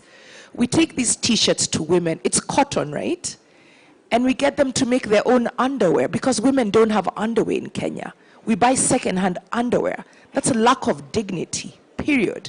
Yet we all in this room have t-shirts, right? Isn't it? Take the t-shirt to a community. You can make the underwear by hand. You just cut the shape, okay? She can then wear the pad that's being made from upcycled products. We can trade sweater for shoe, food for clothing as women. When we say we don't have access to capital, it's because our concept of capital has been changed. Women provided water for each other or a fruit. You go to the market, they will give you a fruit. But what are you giving them in return that maybe they need? I think we need to change how we perceive women. And there's no balance, by the way. It's impossible to balance. Let's stop trying to think of a model that doesn't work for us. Think of a model that works for your community and use the women for the strength that they have. Make each other sweaters. We used to make sweaters. We used to crochet baby booties. Why did we stop doing that and feel we need money to go buy? We can make for ourselves. To the universities, sometimes I wonder, are you trying to be business people or educators, right? I had to bring a prototype our project for 10 months. Cost a lot of money. The local universities, I may be wrong, are looking at creating entrepreneurs, which is great.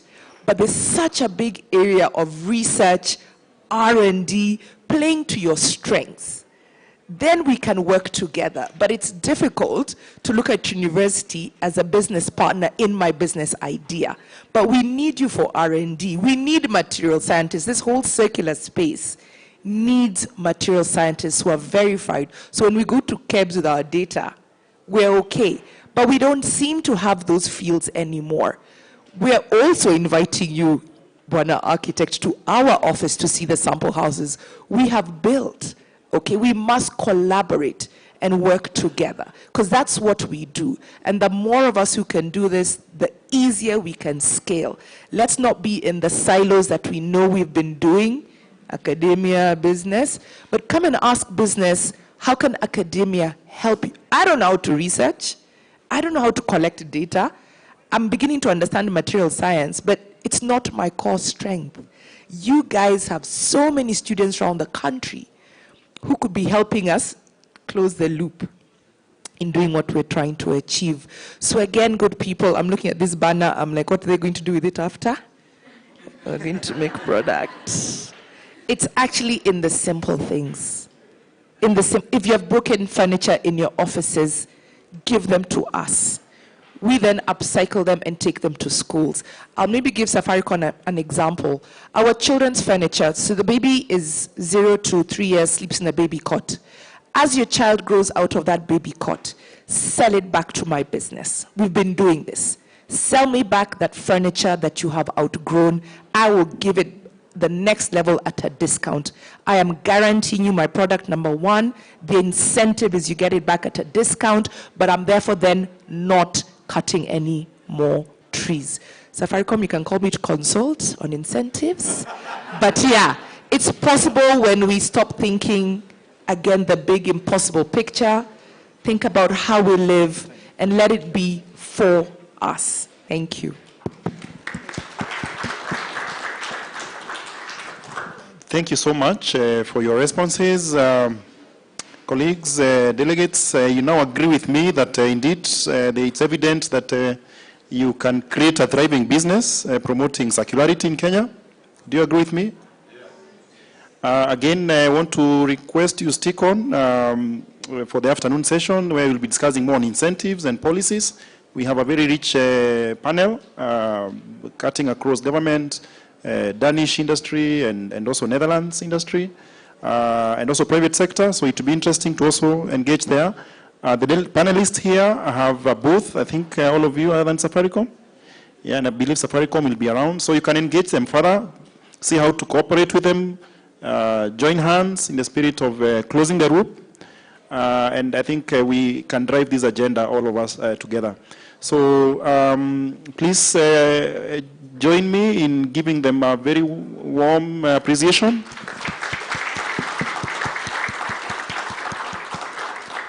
So we are running late by almost 1 hour, and from the program we need to move to our next session. I want to call Thomas. You could come and give a brief on the next session.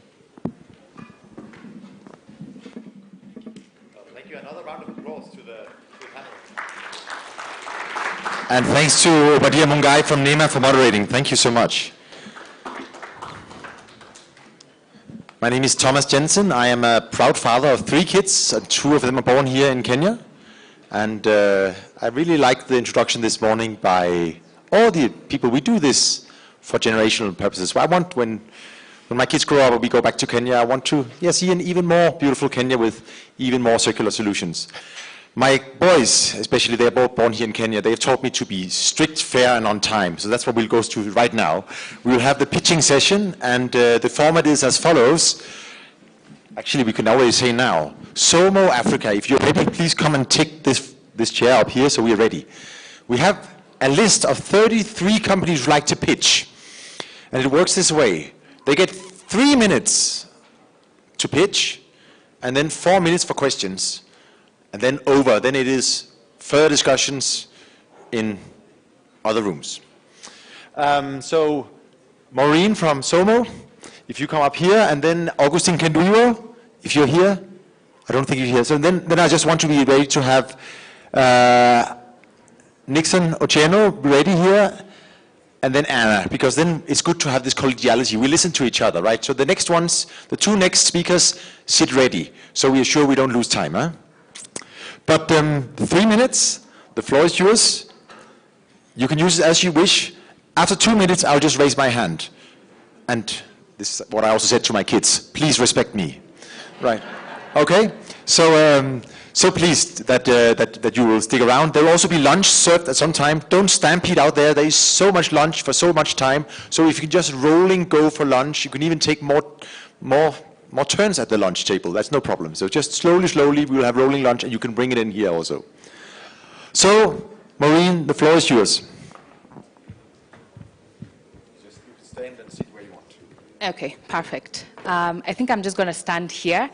Good morning, everyone. My name is Maureen Mora, and I work with Somo Africa as the Partnerships Manager. Somo is a Swahili word, which means lessons, and we learn lessons from entrepreneurs in both Kenya and Tanzania. We support micro and small entrepreneurs by providing them with personalized training and mentorship, access to finance, as well as access to markets. And the model we use is we use a set of digital tools for training. So we have DigiMessage that enables these entrepreneurs to be able to access business and entrepreneurial skills. So either through SMS, pre-recorded audio business content, as well as short interactive video content on our YouTube channel. For the entrepreneurs who want to now go through hands-on personalized training, go through our academy, where they have 2 different tracks. There's a basic business track, as well as a social and green and circular economy type of track. And that track focuses on entrepreneurs who have a social impact, and they're either in the recycling space. So we have examples of entrepreneurs like Ahadi Pads, who's just the first stand out there, who is creating reusable pads. And she recently also did a training in Kakuma refugee camp, where she trained a group of entrepreneurs and tailors to make incontinent pads, as well as recyclable baby diapers. And then after the academy level, we have them go through our 2-year accelerator program, where they have access to financing opportunities, as well as a digital tool that enables them to track their business and how it's performing. So instead of using the normal typical books to track their sales, they're using a USSD code provided by our team to record sales, update inventory, as well as generate data that can help them access more financing opportunities. And then the last stage is market access opportunities. So we have a production facility in Githurai. As of now, it's targeting food, hygiene, and beauty businesses. If you go to our stand, you'll be able to see the products that we're currently making on there. And then, so what I've just walked you through is the model we use to support these entrepreneurs, starting off with digital tools, access to skills, that's capacity building and business formalization, access to finance, access to markets, and leveraging already existing technologies for them to be able to support their businesses. And then on the piece of the circular economy, she uses tires to make that, and she has a touch of an African aspect. I mentioned about Beth, who has Ahadi Pads as well, and yeah, pretty much that's it. Thank you very much. I'm open to questions. Well done. Any questions? Any questions for Maureen? Was that good? All right, then you just ambush Maureen somewhere. You're staying around, right? Yes, I'm around. As a partnerships manager, I am open to partnerships. We are looking to expand to Western region, as well as the coastal region, and I'm looking to work with local partners, either implementing outreach or any of the sorts. So feel free to reach out to me at our stand. My email address is maureen@somoafrica.org, and I think that's it. Thank you very much. Thank you so much, Maureen. Next one is Nico Green. Can you maybe stand here because that's a better background? And when you present, if you can present and ask something you need the crowd to help you with, that's always good.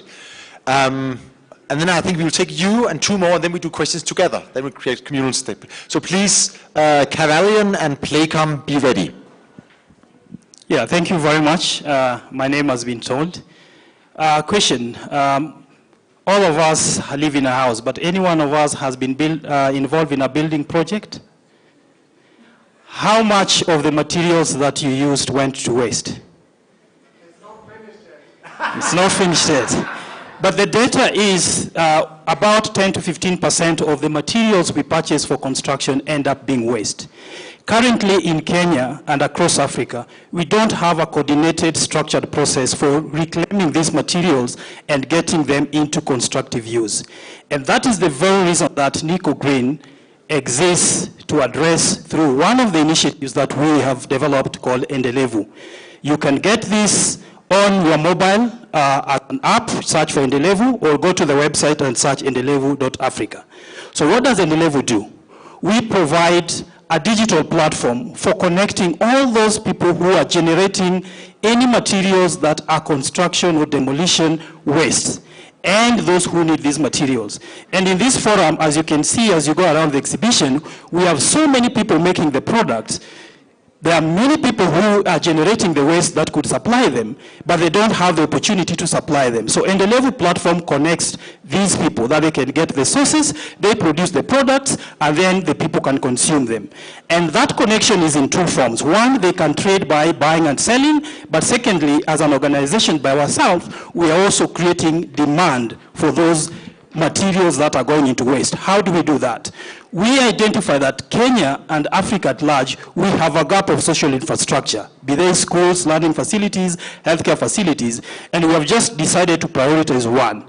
We have looked at the need for learning facilities, and particularly we are looking at supporting childcare spaces. So we are diverting these wastes from the construction sites, from your houses. Then we are repurposing them and using them to build model houses. We have a plan within the next 3 years to build 500 hubs in colleges across the country as demonstration and living labs, so that we test them, we take them through the rigor of engineering and architecture involving the youth. So far we have trained 82 youth who we have taken through circular design modules. We are now training them hands-on, and once we have the materials, we'll involve them in the construction to create the jobs. So we invite you to share with us your materials, visit the platform endelevu.africa, and you can exchange, either sell or you can donate the materials you have so that they can provide safe circular spaces for our young girls and children to be able to live comfortably while they are studying or they are working. Thank you so much.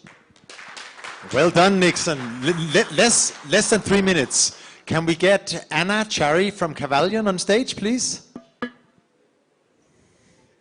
Then we take Anna and Gladys, please be ready. Nick, if you stay up here, we'll take questions for all three of you.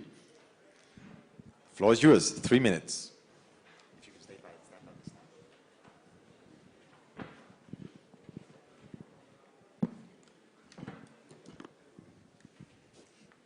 Good afternoon. My name is Kadariana Chari. I'm the founder of a clean tech company called Cavalion Limited, which I started with an aim to revolutionize the wood industry, to restore and bring sanity to the environment through the proper utilization of waste resources. So at Cavalion Limited, we do collect and recycle paper, plastic, and vegetative waste into a particle board, which we do sell to commercial wood vendors at an affordable price. So currently, the particle boards which we are making, they can be used by the craftsmen to make different types of furniture.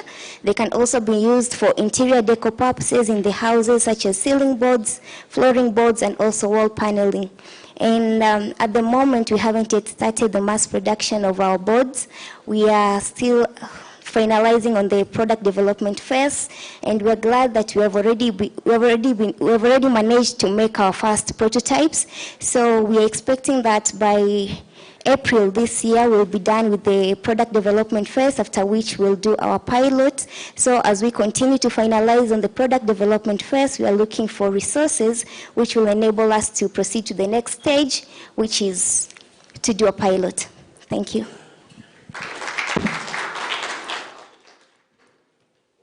Very strict at time. Thank you so much. Playcom, Gladys, are you here?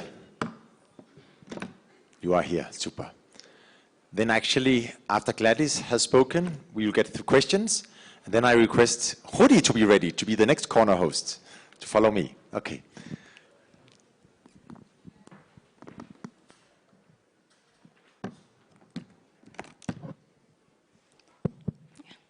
Good morning. My name is Asha Kariuki, founder and CEO of Placom Manufacturers Limited, a social enterprise that recycles plastic waste into furnitures and home fixtures. So we basically knew, we just started our project last year. And so what we've been doing currently is we've been working with communities, mostly in the informal settlements of Nairobi, mostly Kawangware and also parts of Soweto, which is in Kawa West, where we are trying to also mobilize women who are registered in self-help groups who help us in terms of collecting the plastic waste in the communities. After we collect this plastic waste, we go through a process called extrusion, where we transform this plastic waste into planks that we can now be able to convert into furnitures and fixtures. So something that we, the biggest challenge that we've had so far is in terms of being able to get the best machineries to be able to get fine products, because I think our current market, I don't want to say it doesn't have the capacity, but we do not have enough experience in terms of the machineries that you have to process this plastic waste, and that is an area that we've also been trying to work with a government agency, which is Curie, to find synergies in which we can be able to collaborate so that even as we prepare to launch our product to the market, we can be able to at least, given the fact that there's also the perception of products made from plastic waste, so not so many people like are receptive to these products, because then they're also new products. So for you to be able to even have the customer acceptance, it means that you have to present something that is appealing to them, so that even at the time that they want to use these products, then at least you can be able to have a market. We also appreciate this opportunity, and we are welcoming any interested parties to help us in terms of technical support and also financial support or even mentorship, so that we can be able to realize our mission. Thank you. Thank you so much, Gladys. All right, any questions to any of our three panelists? Four. Sorry, yeah, we took the first questions, but yeah, if there are any questions also for the first. Any questions? Otherwise, I hope you will be around, right? Then please take a very deep look at how they look so you can pursue them. Martin.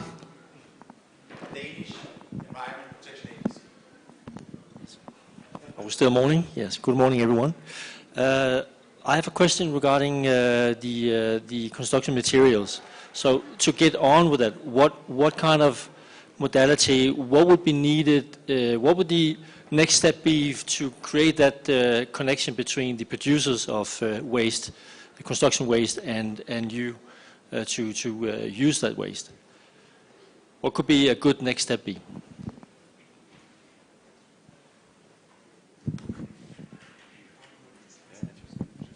Thank you.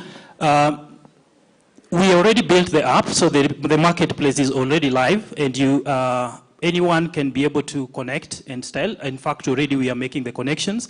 Second, that is on the side of trading. They can directly connect using the mobile or the web-based version of the application. Number two, on the social project side, we are picking these materials and we are involving the youth that we have trained. So the next step is to get them repurpose those materials and do the actual construction of the entire circular house project, which, as I mentioned, out of the 500, the first one, we are going to set up at the University of Nairobi main campus, so that the youth have these circular skills from theory to actual practice on the building. So the next steps would be to get those materials to site, repurpose them, and put up the whole building. We have already designed the building, trained the youth, and the designs are ready. You can pass by our booth. We are sharing booth with NEMA. You can be able to see the design and engage on more on the next steps. Thank you. Excellent. That's a public-private partnership, I would call it, sharing the booth that way. Any other questions for these three panelists? We have two questions. One down here from We Center, and then after you, there was one here in the orange sweater. Thank you.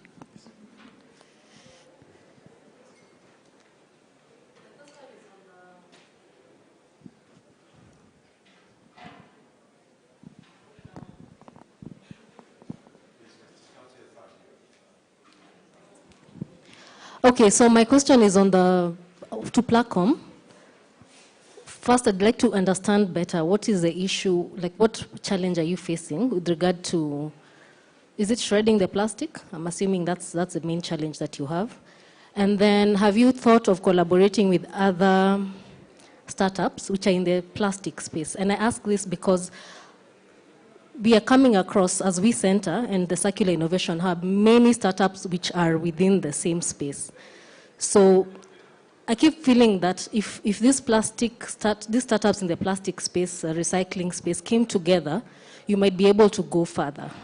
So that's just a challenge I'm throwing to you. And then just to understand what's the specific issue with regard to the shredding of the plastic. Thanks. We take the second question right now. We had one more here. That's the last question in this round.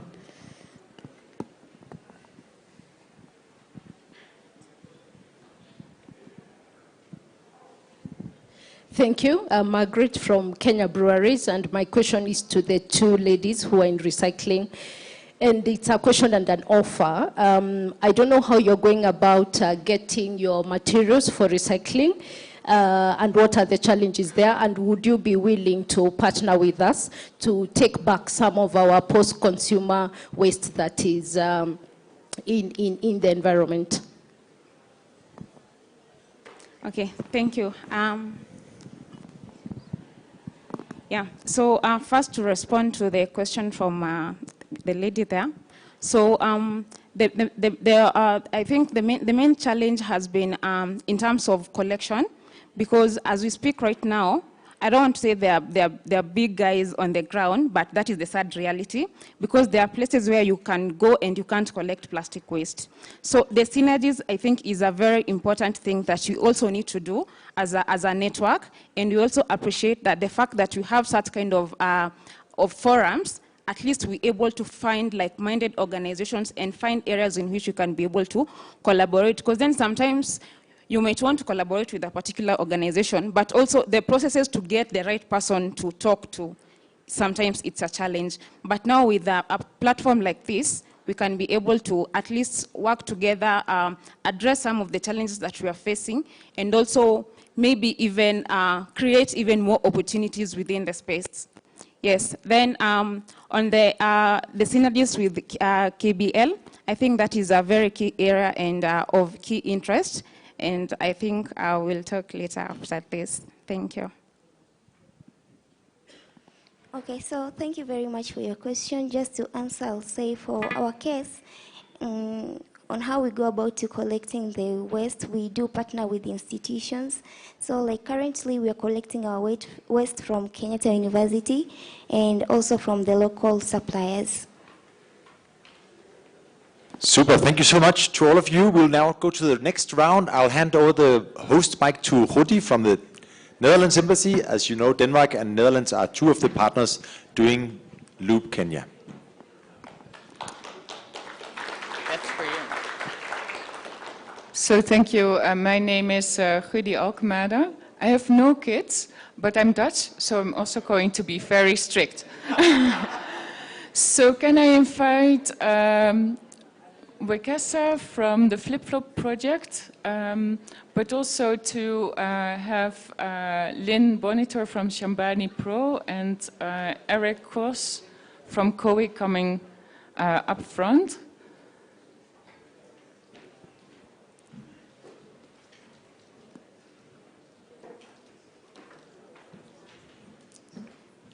So I just asked the gentlemen to take their seat. I think what we see here is actually quite wonderful. You know, I think we can get some partnerships coming out of this event. So please, Wekesa. And your time starts now. Hi, I'm Zablon Wekesa, and I'm from the Flip-Floppy project. Yeah, so I have a question for you. So, please name 3 main rivers that come from Nairobi. What? Athi River? Eh? Ngong? Ngong River? Magadi? Yeah, so haven't had the third river, but most of these water bodies ferry a lot of post-consumer waste into the major water bodies like oceans, right? And almost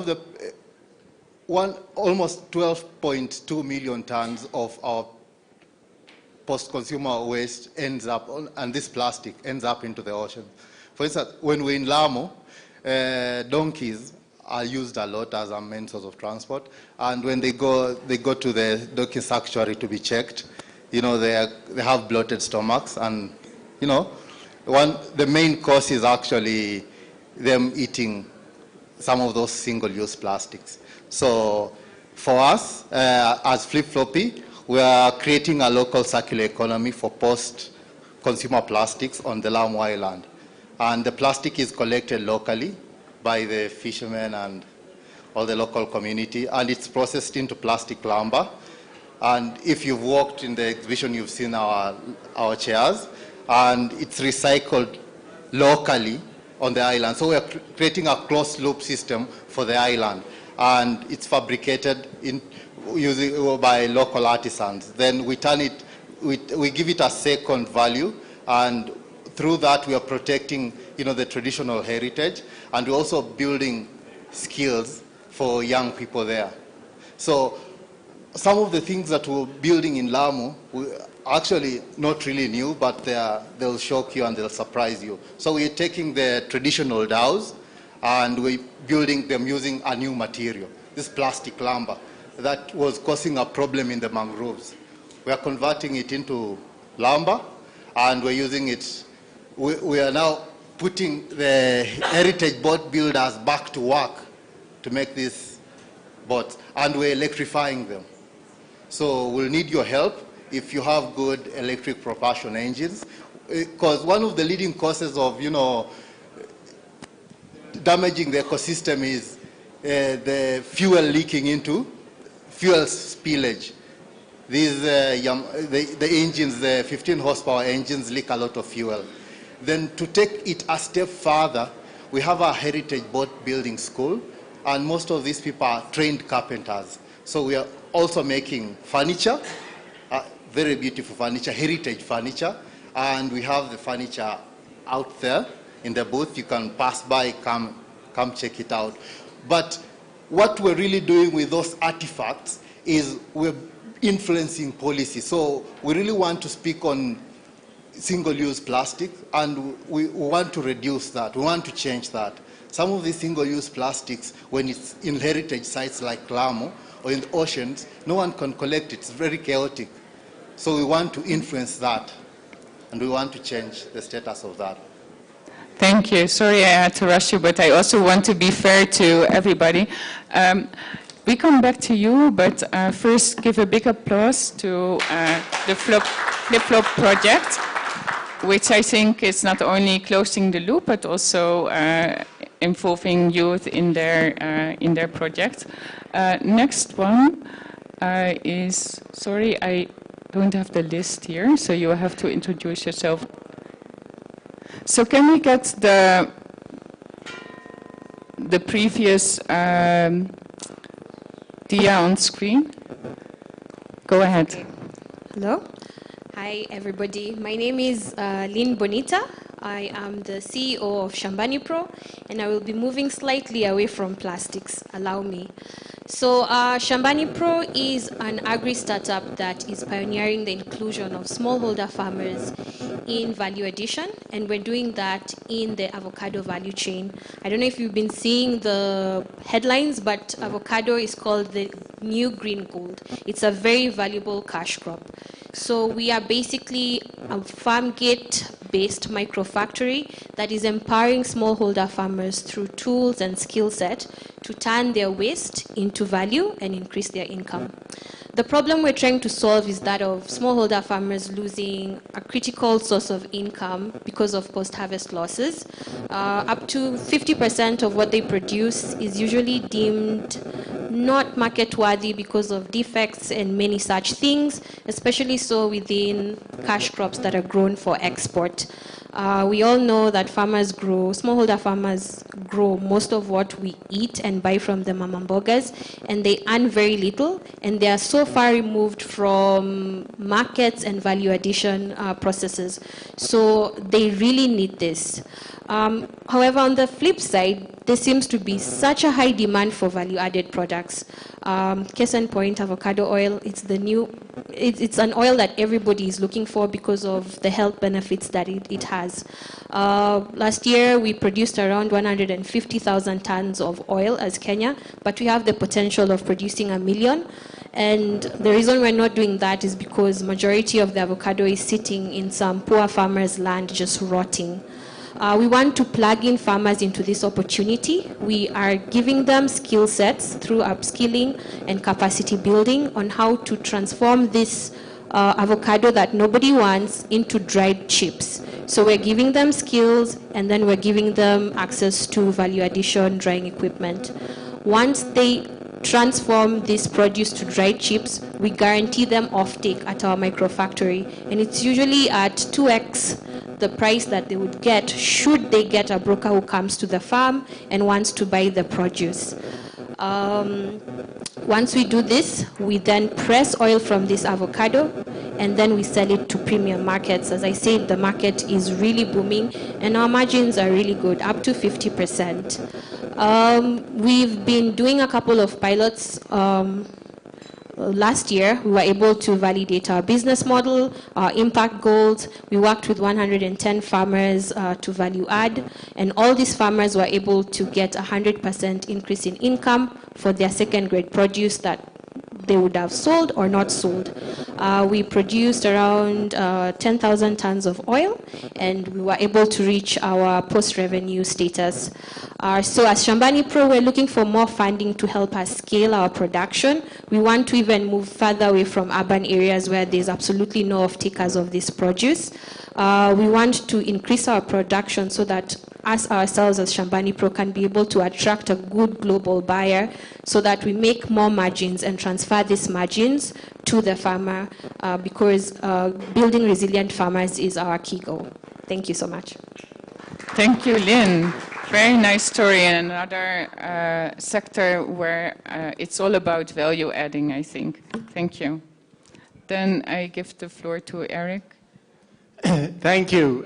My name is Eric Goss. If you can't remember the name, you can call me Futisaba. With a bit of luck, I'll be the tallest in here today, but you never know. Sometimes there's a Luo or Maasai who comes and challenges me. So although I'm a Mzungu, as you can see, I was actually born here. Most of my life I've spent in Kenya. And I'm here to sell the company I work for. I'll get to that later. But I'm so happy today to see the kind of enthusiasm and the Kenyans, the way they're building this country. And I just think it's fantastic. I live in Nanyuki, and one of my challenges is how to get rid of my waste. I'm married to a very Kali lady, and she will not allow us to throw anything away. She says there's nothing called away, and she's absolutely right. So fortunately, we have some cuckoos, some chickens, so all the food waste goes to the chickens. Then we have the bottles, which I used to take to KBL. Now sometimes they don't want them anymore, or to Coca-Cola, and I'm not happy about that, but hopefully that'll come back. The balance, what do I do with the balance? When I'm in Denmark at the summer house, there's a lovely big recycling center. I take it there, I walk around, and I can deposit everything in the right places. We don't have that in Kenya yet. But we do have in Nanyuki, there's a small organization, not quite short who they are, what they do, but they take all the waste I give to them, and they're doing so well, it's spilling out on the street everywhere.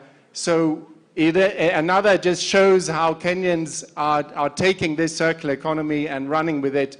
They need the support. I hope somebody in here can support them so it becomes better. But let me not forget, I'm here to sell my company, COE, and I should learn from some of these fantastic people who have on their T-shirts the name of their company. Next year, I'll remember. COE is a Danish consulting engineering company. We normally build huge bridges, water projects, the kind of traditional engineering company things you will know. We are also the #1 consulting company in the world on solid waste. But we mainly deal with big projects, big donors, so I'm learning a lot today with all of these startups, which is fantastic. So we do feasibility studies. We've just had a project in Kigali to assist the Kigali Municipal Council how to deal with solid waste. We try to help IFC in Kampala to make a new big landfill site they were doing with a PPP project. We haven't quite succeeded there, but we are trying. It's not easy to deal with solid waste at big level, at big scale. We're also working in South Africa on similar projects with municipalities there. In Kenya, we don't yet have a big solid waste project or big projects in that area. Here we have 2 projects dealing with the rivers. Where's the guy with the rivers? There you are. And one is, I should say, is a lake, although it is a water and sanitation project in Nakuru. It is funded by KfW. And one of the reasons it's dual, of course, is to provide more water to the residents in Nakuru, but also to treat the sewage, which is right now destroying Lake Nakuru National Park. The flamingos are no longer there, or the numbers are going down. I've used my time, and I'm almost finished. Here in Thika, again, it's also water and sanitation, and it's cleaning the rivers as a sanitation part of it, so it doesn't all end up in Lamu. And I think that's the end of that. Thank you very much. Thank you very much, Eric. And I think that's another story that provides an insight in the small scale and the bigger scale that we are trying to achieve here. I was wondering, is there any question that anyone would like to raise to any of the presenters today? I see one. So I have, maybe you introduce yourself, Klaus, first, and then I have the gentleman in the back. Yeah, thanks for that. That's for Flip Floppy. So Zablon, it's been a while since we talked. I'm just wondering, are you still in prototyping, or how many boats are you operating with, and is there interest from the tourist sector? Thank you. We go to the questions first, and then I will give you an opportunity. So the gentleman in the back, anyone else? Just raise your hand. Okay, thank you. Good afternoon, everyone. Good My afternoon. name is Derek Kabasa from Java House. I think my question goes to Mr. Wakesa from the Flip Flop project. I think it's something that we're also trying to think during the World Oceans Day. I think we can partner on that. What I understand that Lamu is one of the UNESCO sites, and just to think of it, how has the reception been, especially to the local people who are very keen on their tradition and culture when you're trying to bring in maybe a dhow made out of flip-flop. So how has the reception been? Thank you for that question. I think they're both addressed to Wekesa. If you want to answer. Well, I'm proud to say we are still in prototyping phase because there are so many things, materials in terms of testing materials. We used to have an external partner, but now we have a local partner. The universities locally are very well equipped. If you talk to them in a way that they understand, just go to them and, So they are helping us with testing our materials. We need to confirm that the material strengths are just right, so that when you're out in the sea in a boat, you don't disappear. We are not in the business of helping you disappear. We want you to be safe. So we have our furniture line that's just off the line or off the carpenters or off the hands. Yeah, we are showcasing it for the first time. And we brought in some artists that were just, that were almost going out of business. So heritage boats, heritage dhows in Lamu are really now difficult to get to market because they rely on the big wood. and the big woods. And some of these big woods are very expensive. A 20-foot piece of lumber will come from Congo, will come from the Amazon. It's actually imported. So these boats don't come cheap.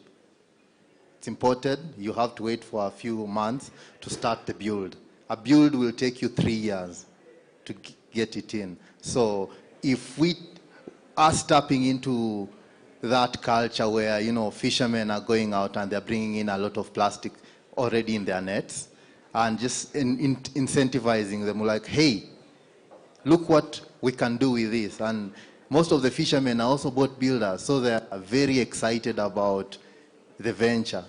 They've warmed up to us, and we are not scaling a recycling business. We know that after a while, the environment will run low on plastic, because if we're doing a good job, that's our goal. And we're also working with policy to protect these heritage sites. We're like, hey, so what do we do with this packaging? People need stuff, but what do we do with this packaging? Is there a standard that we can influence to, you know, eliminate some unnecessary packaging? Yeah, so one of the most exciting things is also the innovation around that. We've seen a lot of, in Lamu, not so many women have ventured into boat building, but with our boat building school, we're also seeing women very active. We might see the first captains. Now, the challenge we're having is getting an electric engine provider. We have talked to a number of providers, and Lamu has the highest, one of the highest number of boats per capita in the region, because it's an archipelago and the main source of transport is actually water transport, and it's super expensive. To move stuff a kilometer will cost you almost like $70, $80. And if just to cross the channel, where it's not far, it's like 500 meters. That will cost you like $2. There are people on some of the islands have never stepped on the mainland because they just don't have the means to. So if there's any electrical motor providers in the room, please reach out.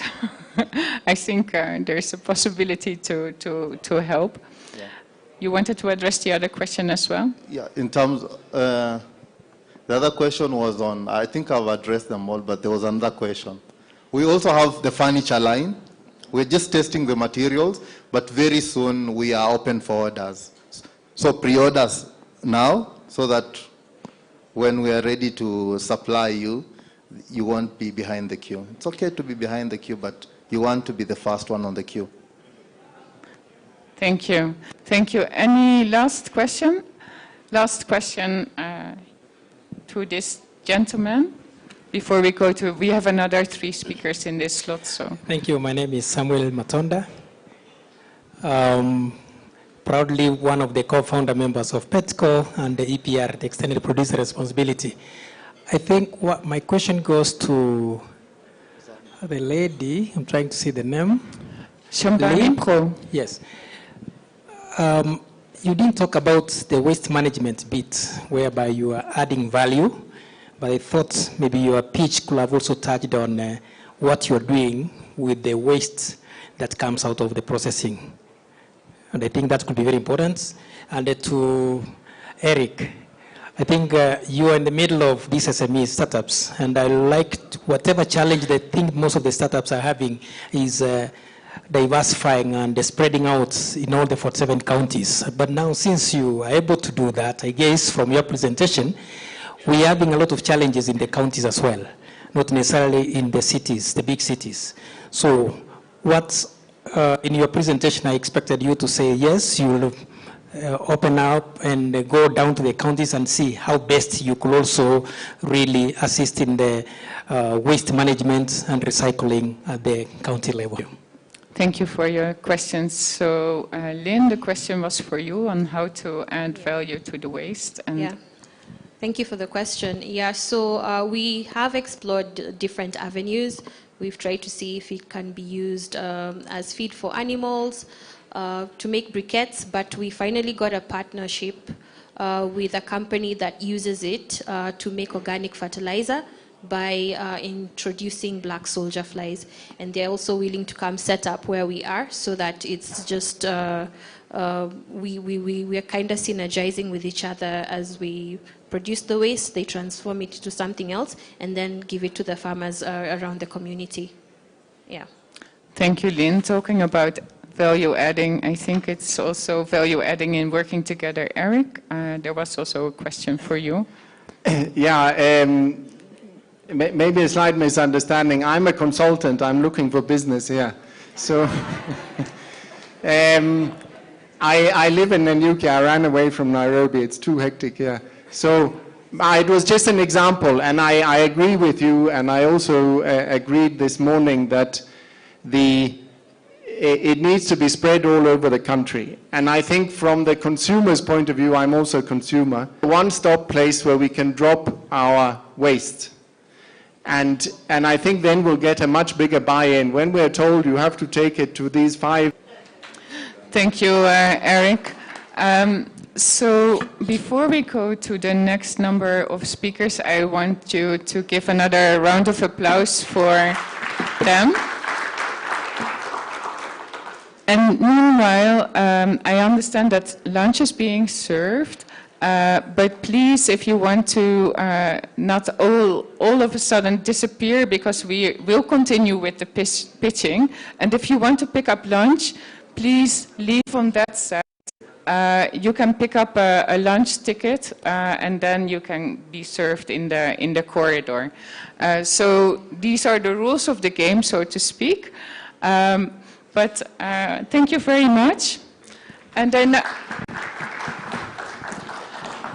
I now would like to call Francesca Mwema from Close the Gap, Mary Nigachu from Lineplast, and James or Jacob or both from Rubicon. And Francesca, you can just start.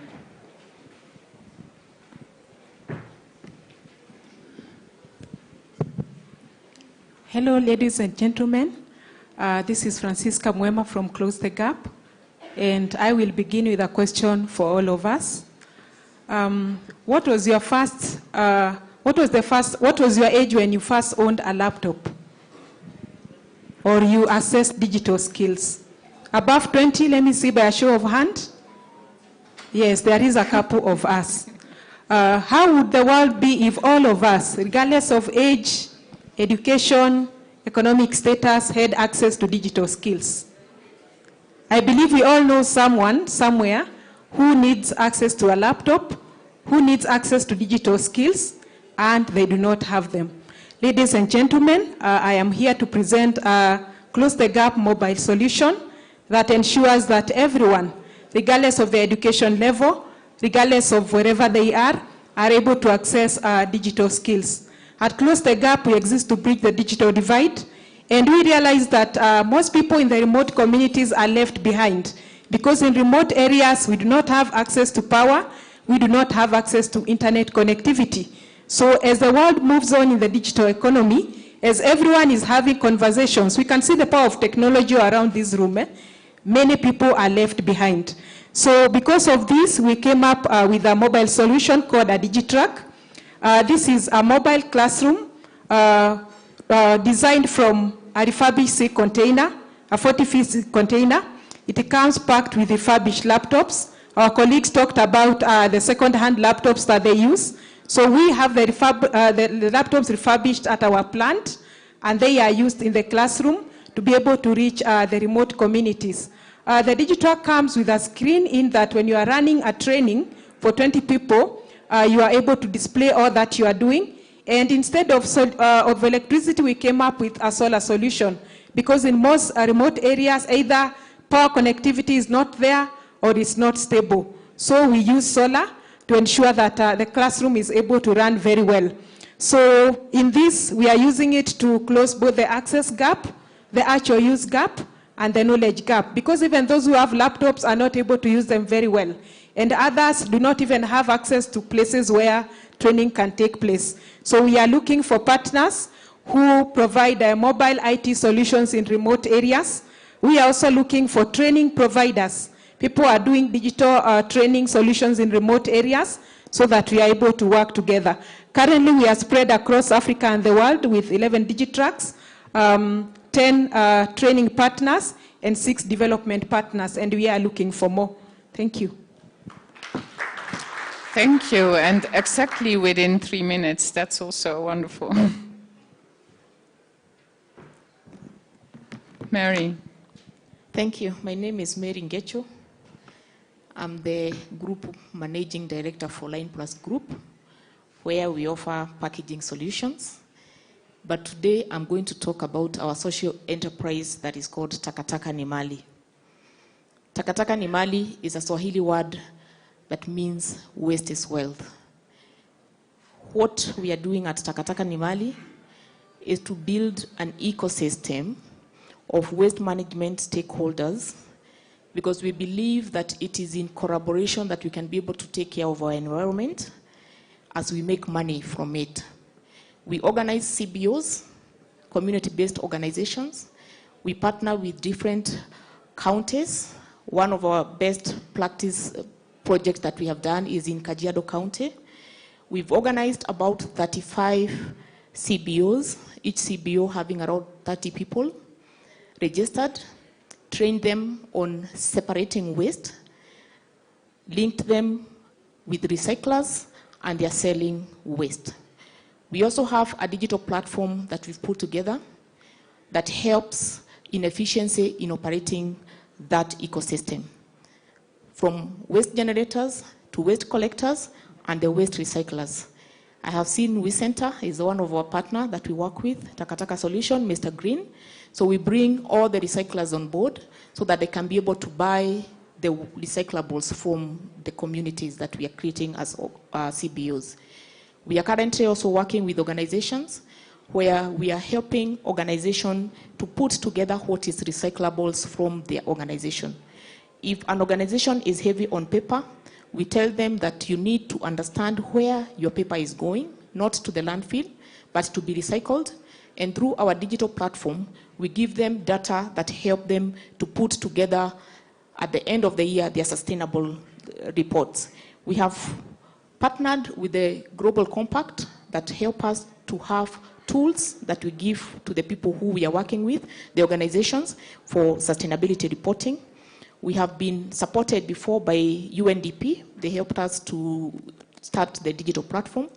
We are currently having a project funded by FCDO that we have put together around 600 waste collectors in Kajiado County, and we are looking to go to other different counties. We are NITA approved waste management trainers.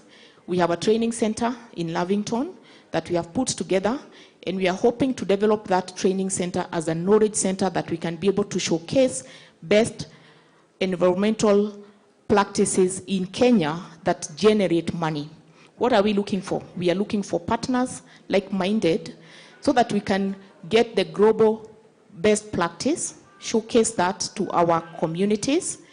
We can be able to organize them so that they can be able to make money. We also have partnered with NEMA. I see NEMA in-house, so that what we are training in compliance and taking care of the environment, we are guided by NEMA, who are the regulator.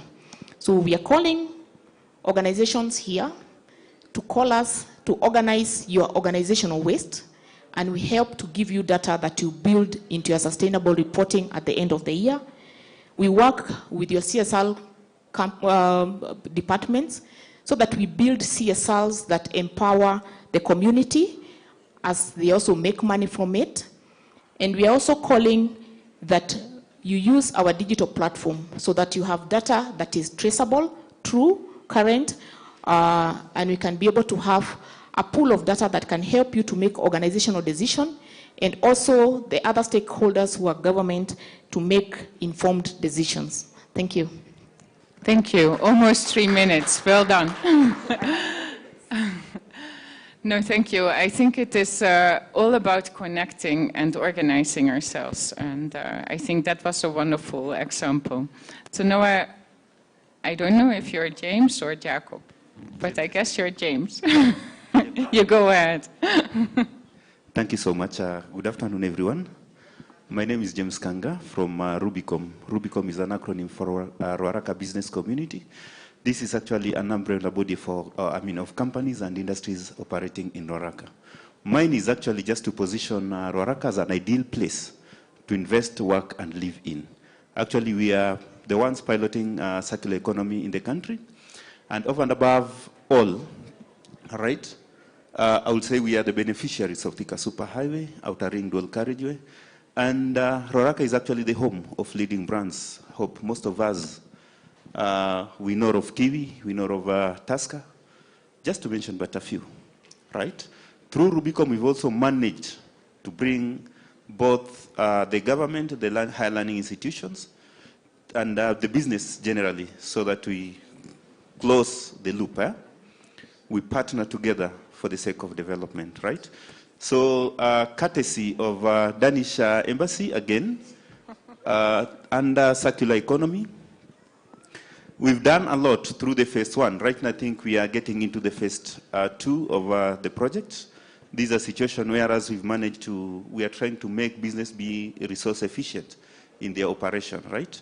By really going through the operation spectrum, identify some of the hotspots so that they be resource efficient, right? So in a nutshell, that is all about Rubicom and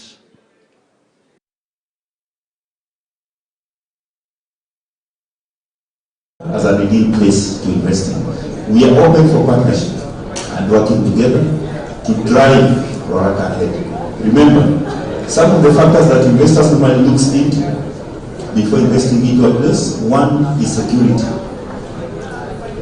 When we talk of security, Police Logistics Center is actually housed in Ruaraka.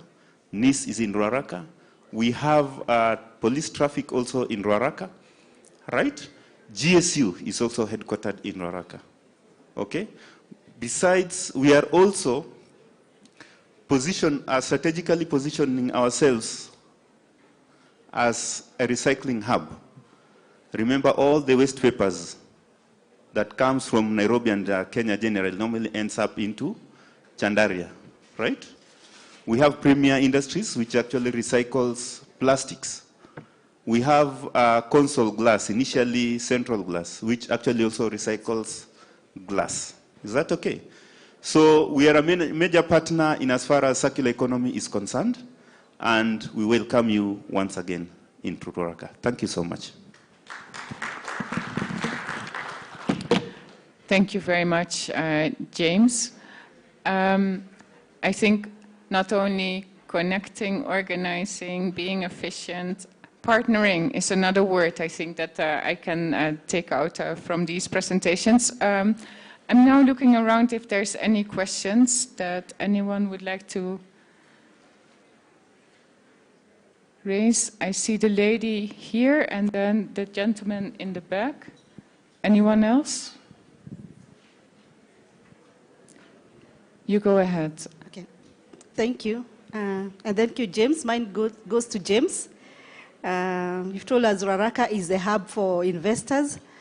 What systems have you put in place that all the industries that in Ruaraka, and there are many, that the waste they are producing is a resource or a raw material for the next door neighbor, or investors just come, but you around your house, are you talking to each other, and so that the waste from whatever industry is a raw material for another industry?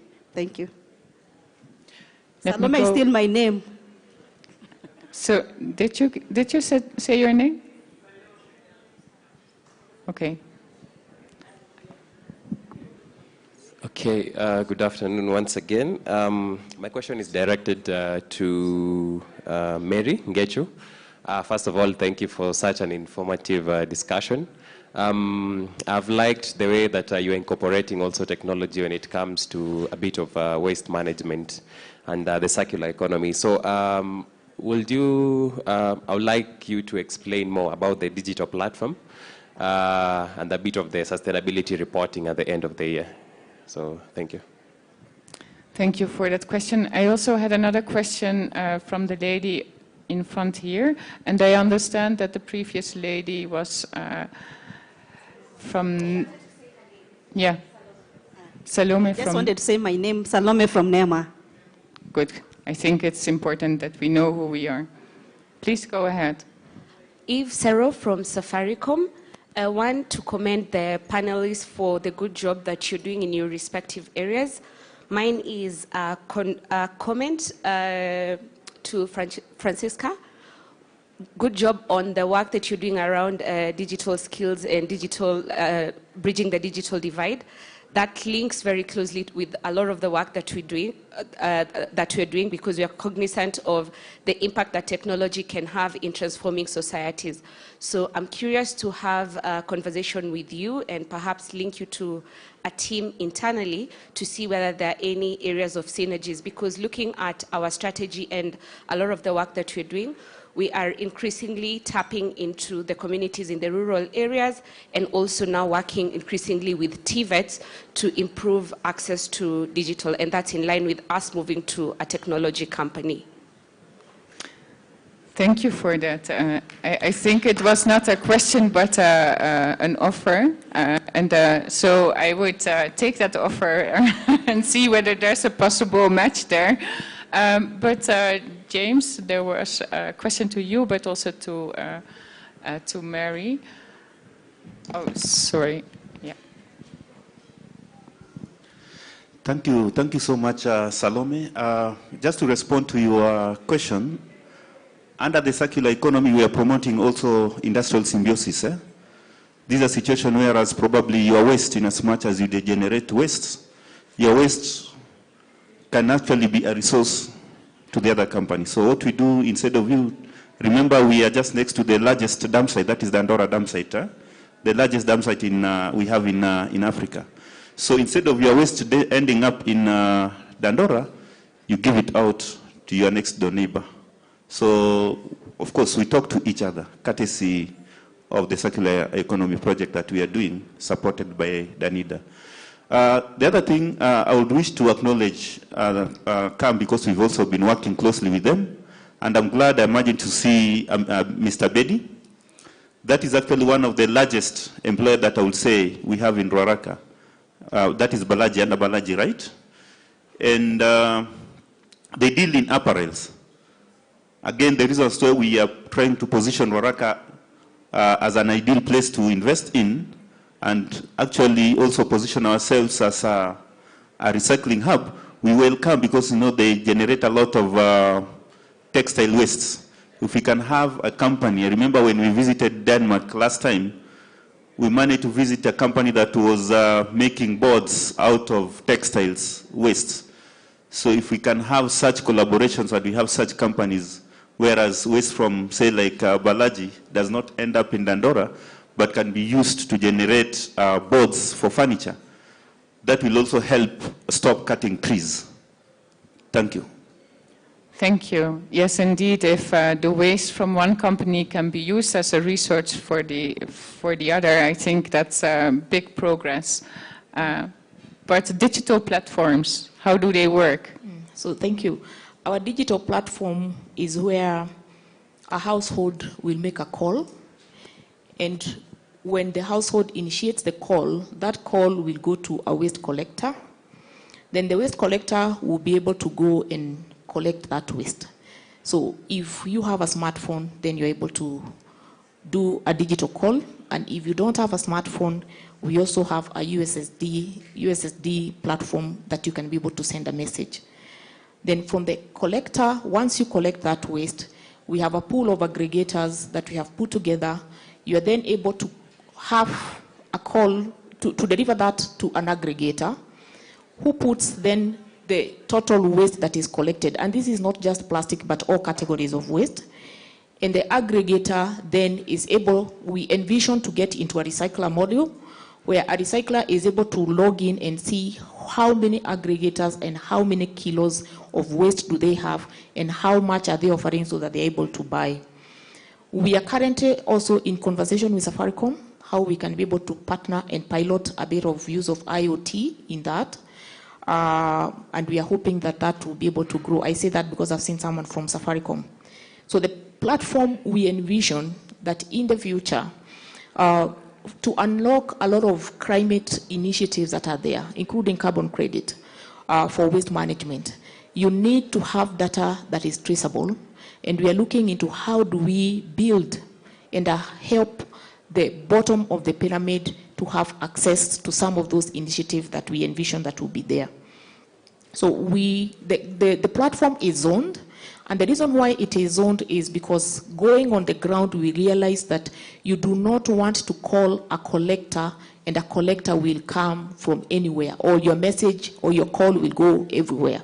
So this is zoned. We are currently operating in Kajiado. We have piloted and perfected the model in Kajiado, and we are looking now for partnerships so that we're able to go across the country. And we are piloting now a module where we are working with organizations. We have 3 organizations where we have managed to separate the waste for them.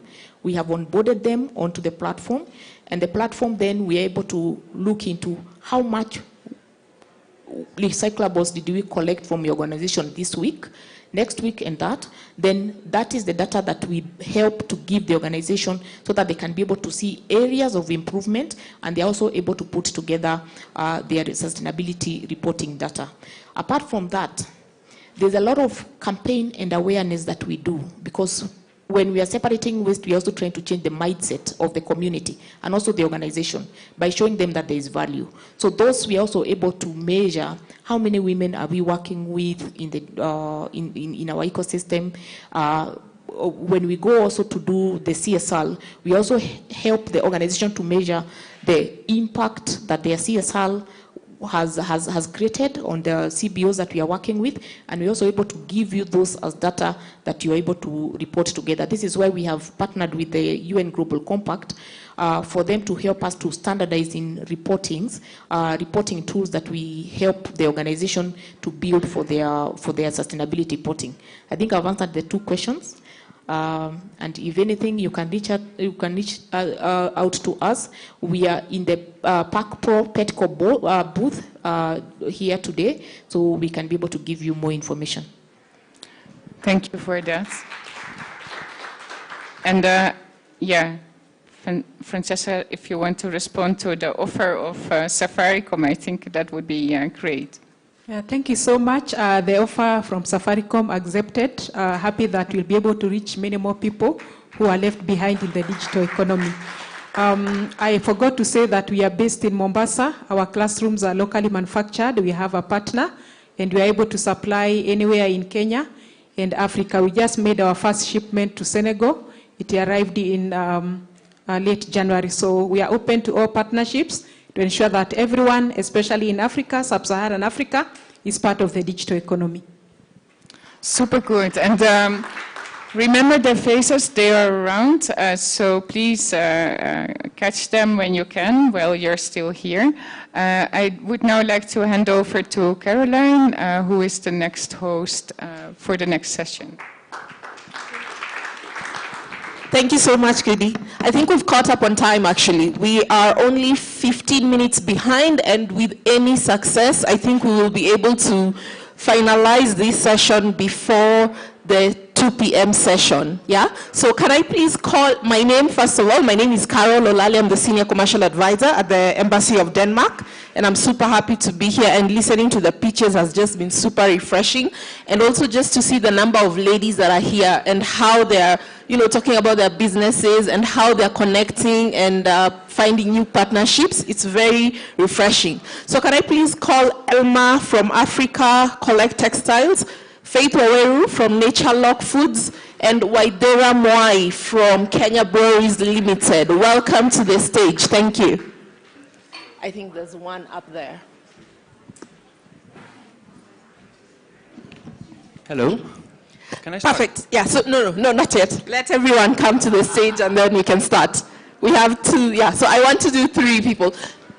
then you'll be able to eat some lunch. The good thing is there's a lot of lunch, so don't worry about it. It's like on a rotating basis. So we start. Elma, your 3 minutes starts now. All right. Hello, everybody. My name is Elmer Stromer. I'm one of the founders of ACT, Africa Collect Textiles. Did you know that mitumba does not have to come from abroad? Did you know that used fashion, used uniforms from the army, the police, security uniforms, footwear, do not have to be burned, landfilled, or tossed in the river? Africa Collect Textiles build circular infrastructure for used textiles and footwear. We have, through a network of 30 collection points in the village market, junction, and a pickup service, we managed to collect used textiles, used fashion and footwear and uniforms clean and dry. After sorting, we redistribute the wearables to 36 women in Meru, Kahawa West. Other materials are upcycled into backpacks, rugs, toys, and much more. Our next step will be installing fiber-to-fiber technology. We would like to cut up and shredder difficult to upcycle materials into filling, and later on we would like to use the fibers to spin again and produce actual recycled fabric. We give life to old textiles, and I would like to invite everybody to join me in this amazing, new, exciting sector. Yeah, thank you very much. Oh wow, that was really good. Barely 3 minutes. Thank you so much. Next we go to Nature Lock Foods. Yeah, go ahead.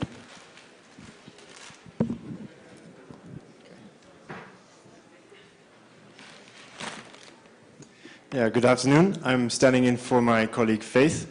My name is Michael Vermeer. I work for Nature Lock Foods, which is a Kenyan food tech startup. We were founded in 2020, and we have a food manufacturing plant on Mombasa Road. What we do is we have a preservation method which uniquely preserves a lot of the nutritional value and original taste of fruits and vegetables. So that's why we've called our company Nature Lock Foods. We lock in nature. And what we do right now with this technology is we produce affordable, nutritious foods, also while reducing post-harvest losses. And for that purpose, we have created this brand. It's a consumer brand. It's brand new, called Tuesday. Actually, since beginning of this month, we are available with Tuesday. This is an instant dengu, which is ready in 3 minutes. We have it in 4 different flavors. And it's available in Quick Marts now, around Nairobi. So we have a stand over there where you can try our delicious product. And I guess what's relevant for this conference here is to just talk about the ingredients. It's all natural, there's no preservatives, and we try to source as much as possible vegetables that would otherwise go to waste. So we work together with Farm to Feed, which is a aggregator for food loss vegetables, which farmers cannot sell on the market. They're perfectly fine, but like for instance, you have a broken carrot. People don't want to buy a broken carrot, but we will take it into our factory, and we use it together with all the other fresh vegetables in our stews. So on the consumer side, there's also some savings, which amounts to cutting fuel and firewood costs. And you know, if you're cooking for 1.5 hours or 1 hour for your dengu, your green grams, to cutting it to 3 minutes really makes a difference. So yeah, that's about it. Our Nature Lock technology, we can use it to preserve a lot more types of fruits and vegetables. So if anybody has more leads on where there is a lot of food loss that could be reduced, then I'm happy to talk with you after this. Thank you. Thank you so much. You took exactly the amount of time you take to cook your packet of dengu if you had to buy one. So that's really good. Exactly 3 minutes. Very interesting. Thank you. Faith, you have the floor. Good afternoon, everybody. My name is Waithera Mwai from Kenya Breweries Limited. We are an alcoholic and non-alcoholic beverage manufacturer. Yes, we do produce some non-alcoholic beverages. We make Alvaro. Now, KBL is keen on promoting sustainable business practices, and we have a sustainability agenda called Society 2030. Society 2030 is founded on 3 key pillars: promoting positive drinking. Under promoting positive drinking, we are always pushing towards responsible consumption. Responsible consumption sits within circularity because we are promoting, we don't want excessive drinking, binge drinking, underage drinking. A lot of conversations are around that space, and I believe a lot of the people in this room are aware about that. If not, we have a booth where we can tell you more about that. Another key pillar under our sustainability strategy, Society 2030, is championing inclusion and diversity. We are very keen on bringing in disadvantaged groups within our value chain. We focus on women, we focus on the youth, and we focus on people with disabilities. Those are the 3 key pillars we're currently promoting. And thirdly, and most relevant to this session, is pioneering grain to glass sustainability. This is almost like your farm to fork agenda, where you're saying from the minute our crop is grown in the farms, up until the drink is consumed, how sustainable is that process? And the reason I'm up here today is because we need your support and we're seeking partnerships, especially in the space of regenerative agriculture. We are looking for partners who can help us, especially with our farmers around the space of organic fertilizer and organic waste. We have over 40,000 farmers within Kenya, and a big majority of that are smallholder farmers. There are opportunities for us to see how we can scale the operations of these smallholder farmers to be more climate smart and to onboard more organic farming systems. So we're available for that. Another area that we are keen to promote around circularity is, of course, what we've been discussing today, our post-consumer waste.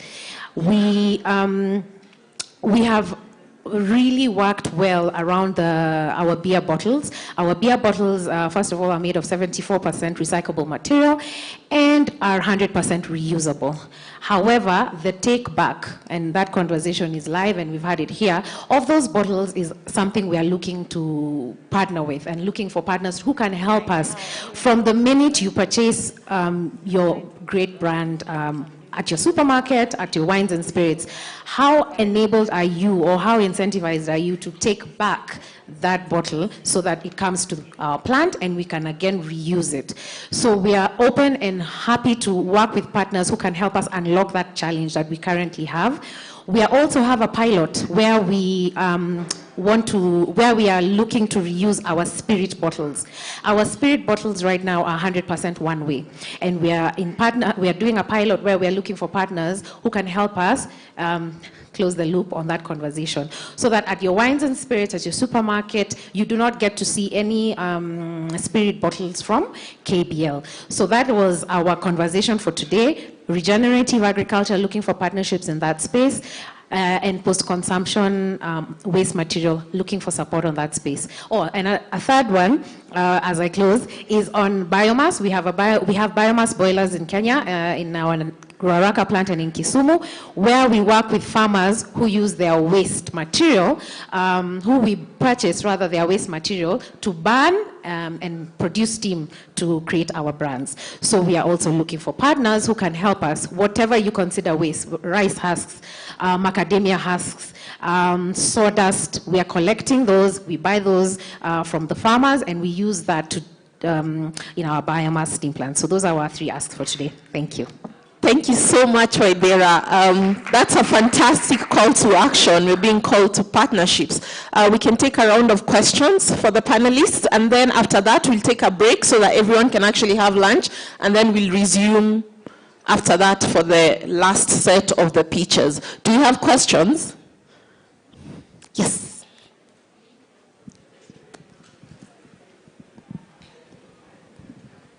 Thank you so much. Mine goes to Waidera. I know we are working with you on the first phase of circular economy, yeah? And you also had this rare earth and all that. We are working with Macharia and Suleiman. So we will wish again to touch base with you because we are together in as far as promoting industrial symbiosis, because you've talked of organic waste, and I know we have Nema Slaughterhouse, which is actually the largest slaughterhouse that we have, and they generate a lot of waste. And we are looking into ways and through which this waste can actually be utilized. We can have value addition into the same for the sake of such projects that you're talking about. I strongly believe they can help our farmers, and through the partnership that we have, together with the Danish Embassy, I strongly believe this is possible. So I'll be looking forward to meeting you probably after this. Thank you so much. Do you have any comment? Yes, we have one. Florence.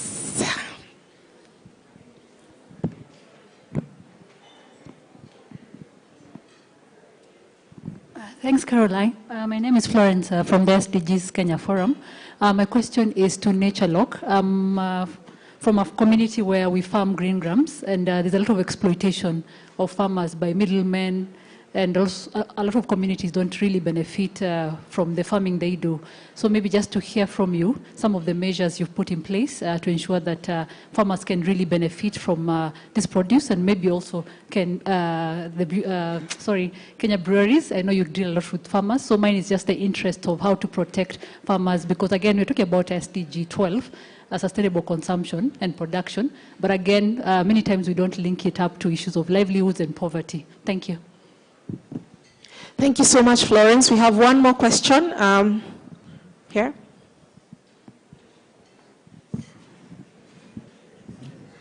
Thank you. Mine is with the textile. Apart from the village market, where else do you have collection center, and what are the timings? Or do you just go and drop the textile, or how is the process of doing it? Thank you. Perfect. I think we can have a round of answers to that, or comments, because I think yours was more of a comment, but you can respond to that. So we can start with the Ndengu value chain. How are the farmers actually benefiting from this? Yeah, thanks for this question. So what I know of our engagement with the value chain is we're working together with Calro to give access to seeds for farmers, both smallholder and larger farmers, who then benefit from these improved dengue seeds, which are more drought resistant. So in that sense, we are working together with government, a semi-government institution on improving what is grown. About these conditions, labor conditions, I am not aware of any systems so far.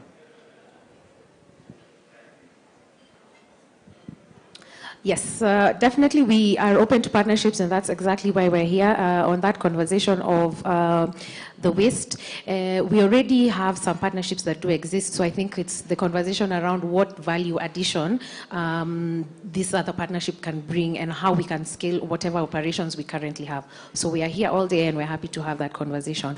On the question you had on protection of our farmers, for us we use contract farming, and we are very keen on ensuring labor rights and human rights are honored. So we work with aggregators, we work with field extension officers who are KBL employees, and we use those employees to go to the fields. They do capacity training for especially the smallholder farmers on a variety of things, not only agricultural, but we also, like I mentioned, because of our agenda around inclusion and diversity, we are very keen to see how we can empower women, and this is across the entire value chain, and how we empower the farmers with disabilities. We have a project, for example, in Homa Bay, where we've partnered with a variety of institutions to promote or to support farmers with disabilities around the sorghum growing value chain. Because sorghum, as you know, it thrives in arid and semi-arid areas. So apart from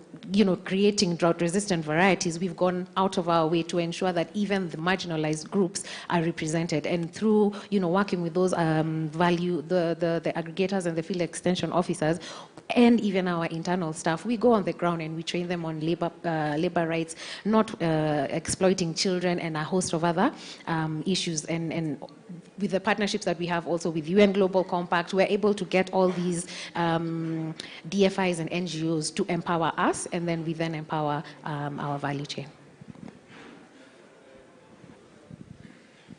Yes, to answer the question, where are our collection points? So we, first of all, we collect post-consumer waste, so that is what we wear. Uniforms from security companies and conservation organizations like Sheldrick, Wildlife Trust. And sometimes we buy unsellable mitumba, mostly when we need certain materials or need certain colors. But we ask from people to forward their clothing that they don't use anymore, to drop it in one of our collection points, and they are in the Village Market, Junction, Ridgeway Mall. We have all major universities, a number of shops, some religious institutions. So in total now 30. So we have a map on our website where you live. You can then find the closest drop-off point. And then from there on, so we collect all these materials. We decide what is the best next destination. So if it can be worn, we redistribute it to people that resell it. We also donate clothes to an orphanage, but only when they fit. An orphanage does not want high heels and dresses. An orphanage wants money for school fees and medical fees. So we turn this waste into money, and a portion of that, 10 shilling per kilo, is going to charity. So we have one orphanage, but we also support our collection partners' charity causes, because we basically incentivize the collection partner. And this way we hope that they will mobilize their community to drop more clothing. Yeah, so when it cannot be worn, it is upcycled into new products. And you can see them close to the entrance. We have rugs, backpacks, and toys. Fantastic. That's a great way to end the pitching session. And as all three of them have said, they're all here. They're all in the exhibition hall, so you can see what they're talking about there. Right now, I'll release all of us who haven't had lunch yet. The ones who have had lunch, they'll start trickling back in, so we can have a bite to eat. Then we meet back here at 2 p.m. for the next session in the afternoon. And the remaining 3 companies, we shall pitch later. I shall inform you when we're going to pitch for that. Thank you so much, everyone. Enjoy your lunch. Bye.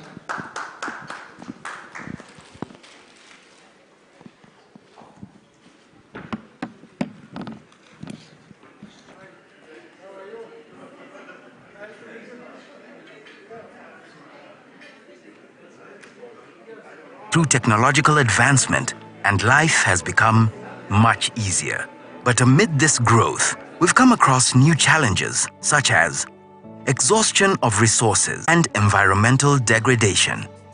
Meanwhile, we've had disproportionate economic growth across people of different backgrounds, cultures, and regions. If this situation is left unattended, we might reach a critical breaking point. We need to work towards sustainable growth that protects our world while giving rise to new economic opportunities. This February, the Kenya Loop Forum brings together stakeholders of the circular economy to find practical solutions that will help reduce waste, enhance recycling, and pursue cleaner production.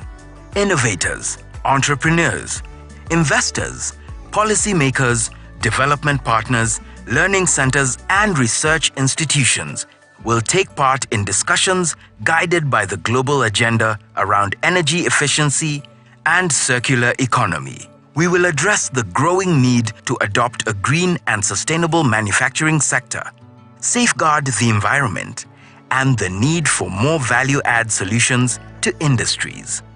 We will also discuss the SDG 2030 global goals related to responsible and sustainable consumption and production, climate action, sustainable cities and communities, and partnerships.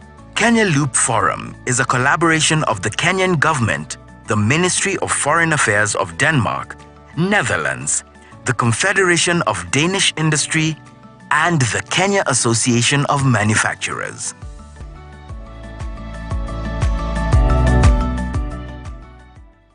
We live at a time of rapid growth. We have made unbelievable progress through technological advancement, and life has become much easier. But amid this growth, we've come across new challenges such as exhaustion of resources, uncontrollable waste production, and environmental degradation. Meanwhile, we've had disproportionate economic growth across people of different backgrounds, cultures, and regions. If this situation is left unattended, we might reach a critical breaking point. We need to work towards sustainable growth that protects our world while giving rise to new economic opportunities. This February, the Kenya Loop Forum brings together stakeholders of the circular economy to find practical solutions that will help reduce waste, enhance recycling, and pursue cleaner production. Innovators, entrepreneurs, investors, policymakers, development partners, learning centers, and research institutions will take part in discussions guided by the global agenda around energy efficiency and circular economy. We will address the growing need to adopt a green and sustainable manufacturing sector, safeguard the environment, and the need for more value-add solutions to industries. We will also discuss the SDG 2030 global goals related to responsible and sustainable consumption and production, climate action, sustainable cities and communities, and partnerships. Kenya Loop Forum is a collaboration of the Kenyan government, the Ministry of Foreign Affairs of Denmark, Netherlands, the Confederation of Danish Industry, and the Kenya Association of Manufacturers.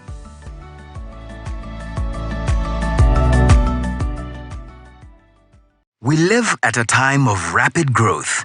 We have made unbelievable progress through technological advancement, and life has become much easier. But amid this growth, we've come across new challenges such as exhaustion of resources, uncontrollable waste production, and environmental degradation. Meanwhile, we've had disproportionate economic growth across people of different backgrounds, cultures, and regions. If this situation is left unattended, we might reach a critical breaking point. We need to work towards sustainable growth that protects our world while giving rise to new economic opportunities. This February, the Kenya Loop Forum brings together stakeholders of the circular economy to find practical solutions that will help reduce waste, enhance recycling, and pursue cleaner production. Innovators, entrepreneurs, investors, policymakers, development partners, learning centers, and research institutions will take part in discussions guided by the global agenda around energy efficiency and circular economy. We will address the growing need to adopt a green and sustainable manufacturing sector, safeguard the environment, and the need for more value-add solutions to industries. We will also discuss the SDG 2030 global goals related to responsible and sustainable consumption and production, climate action, sustainable cities and communities, and partnerships.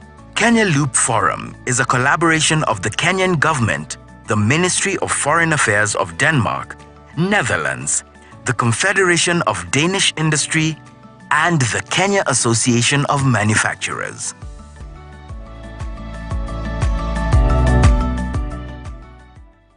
We live at a time of rapid growth.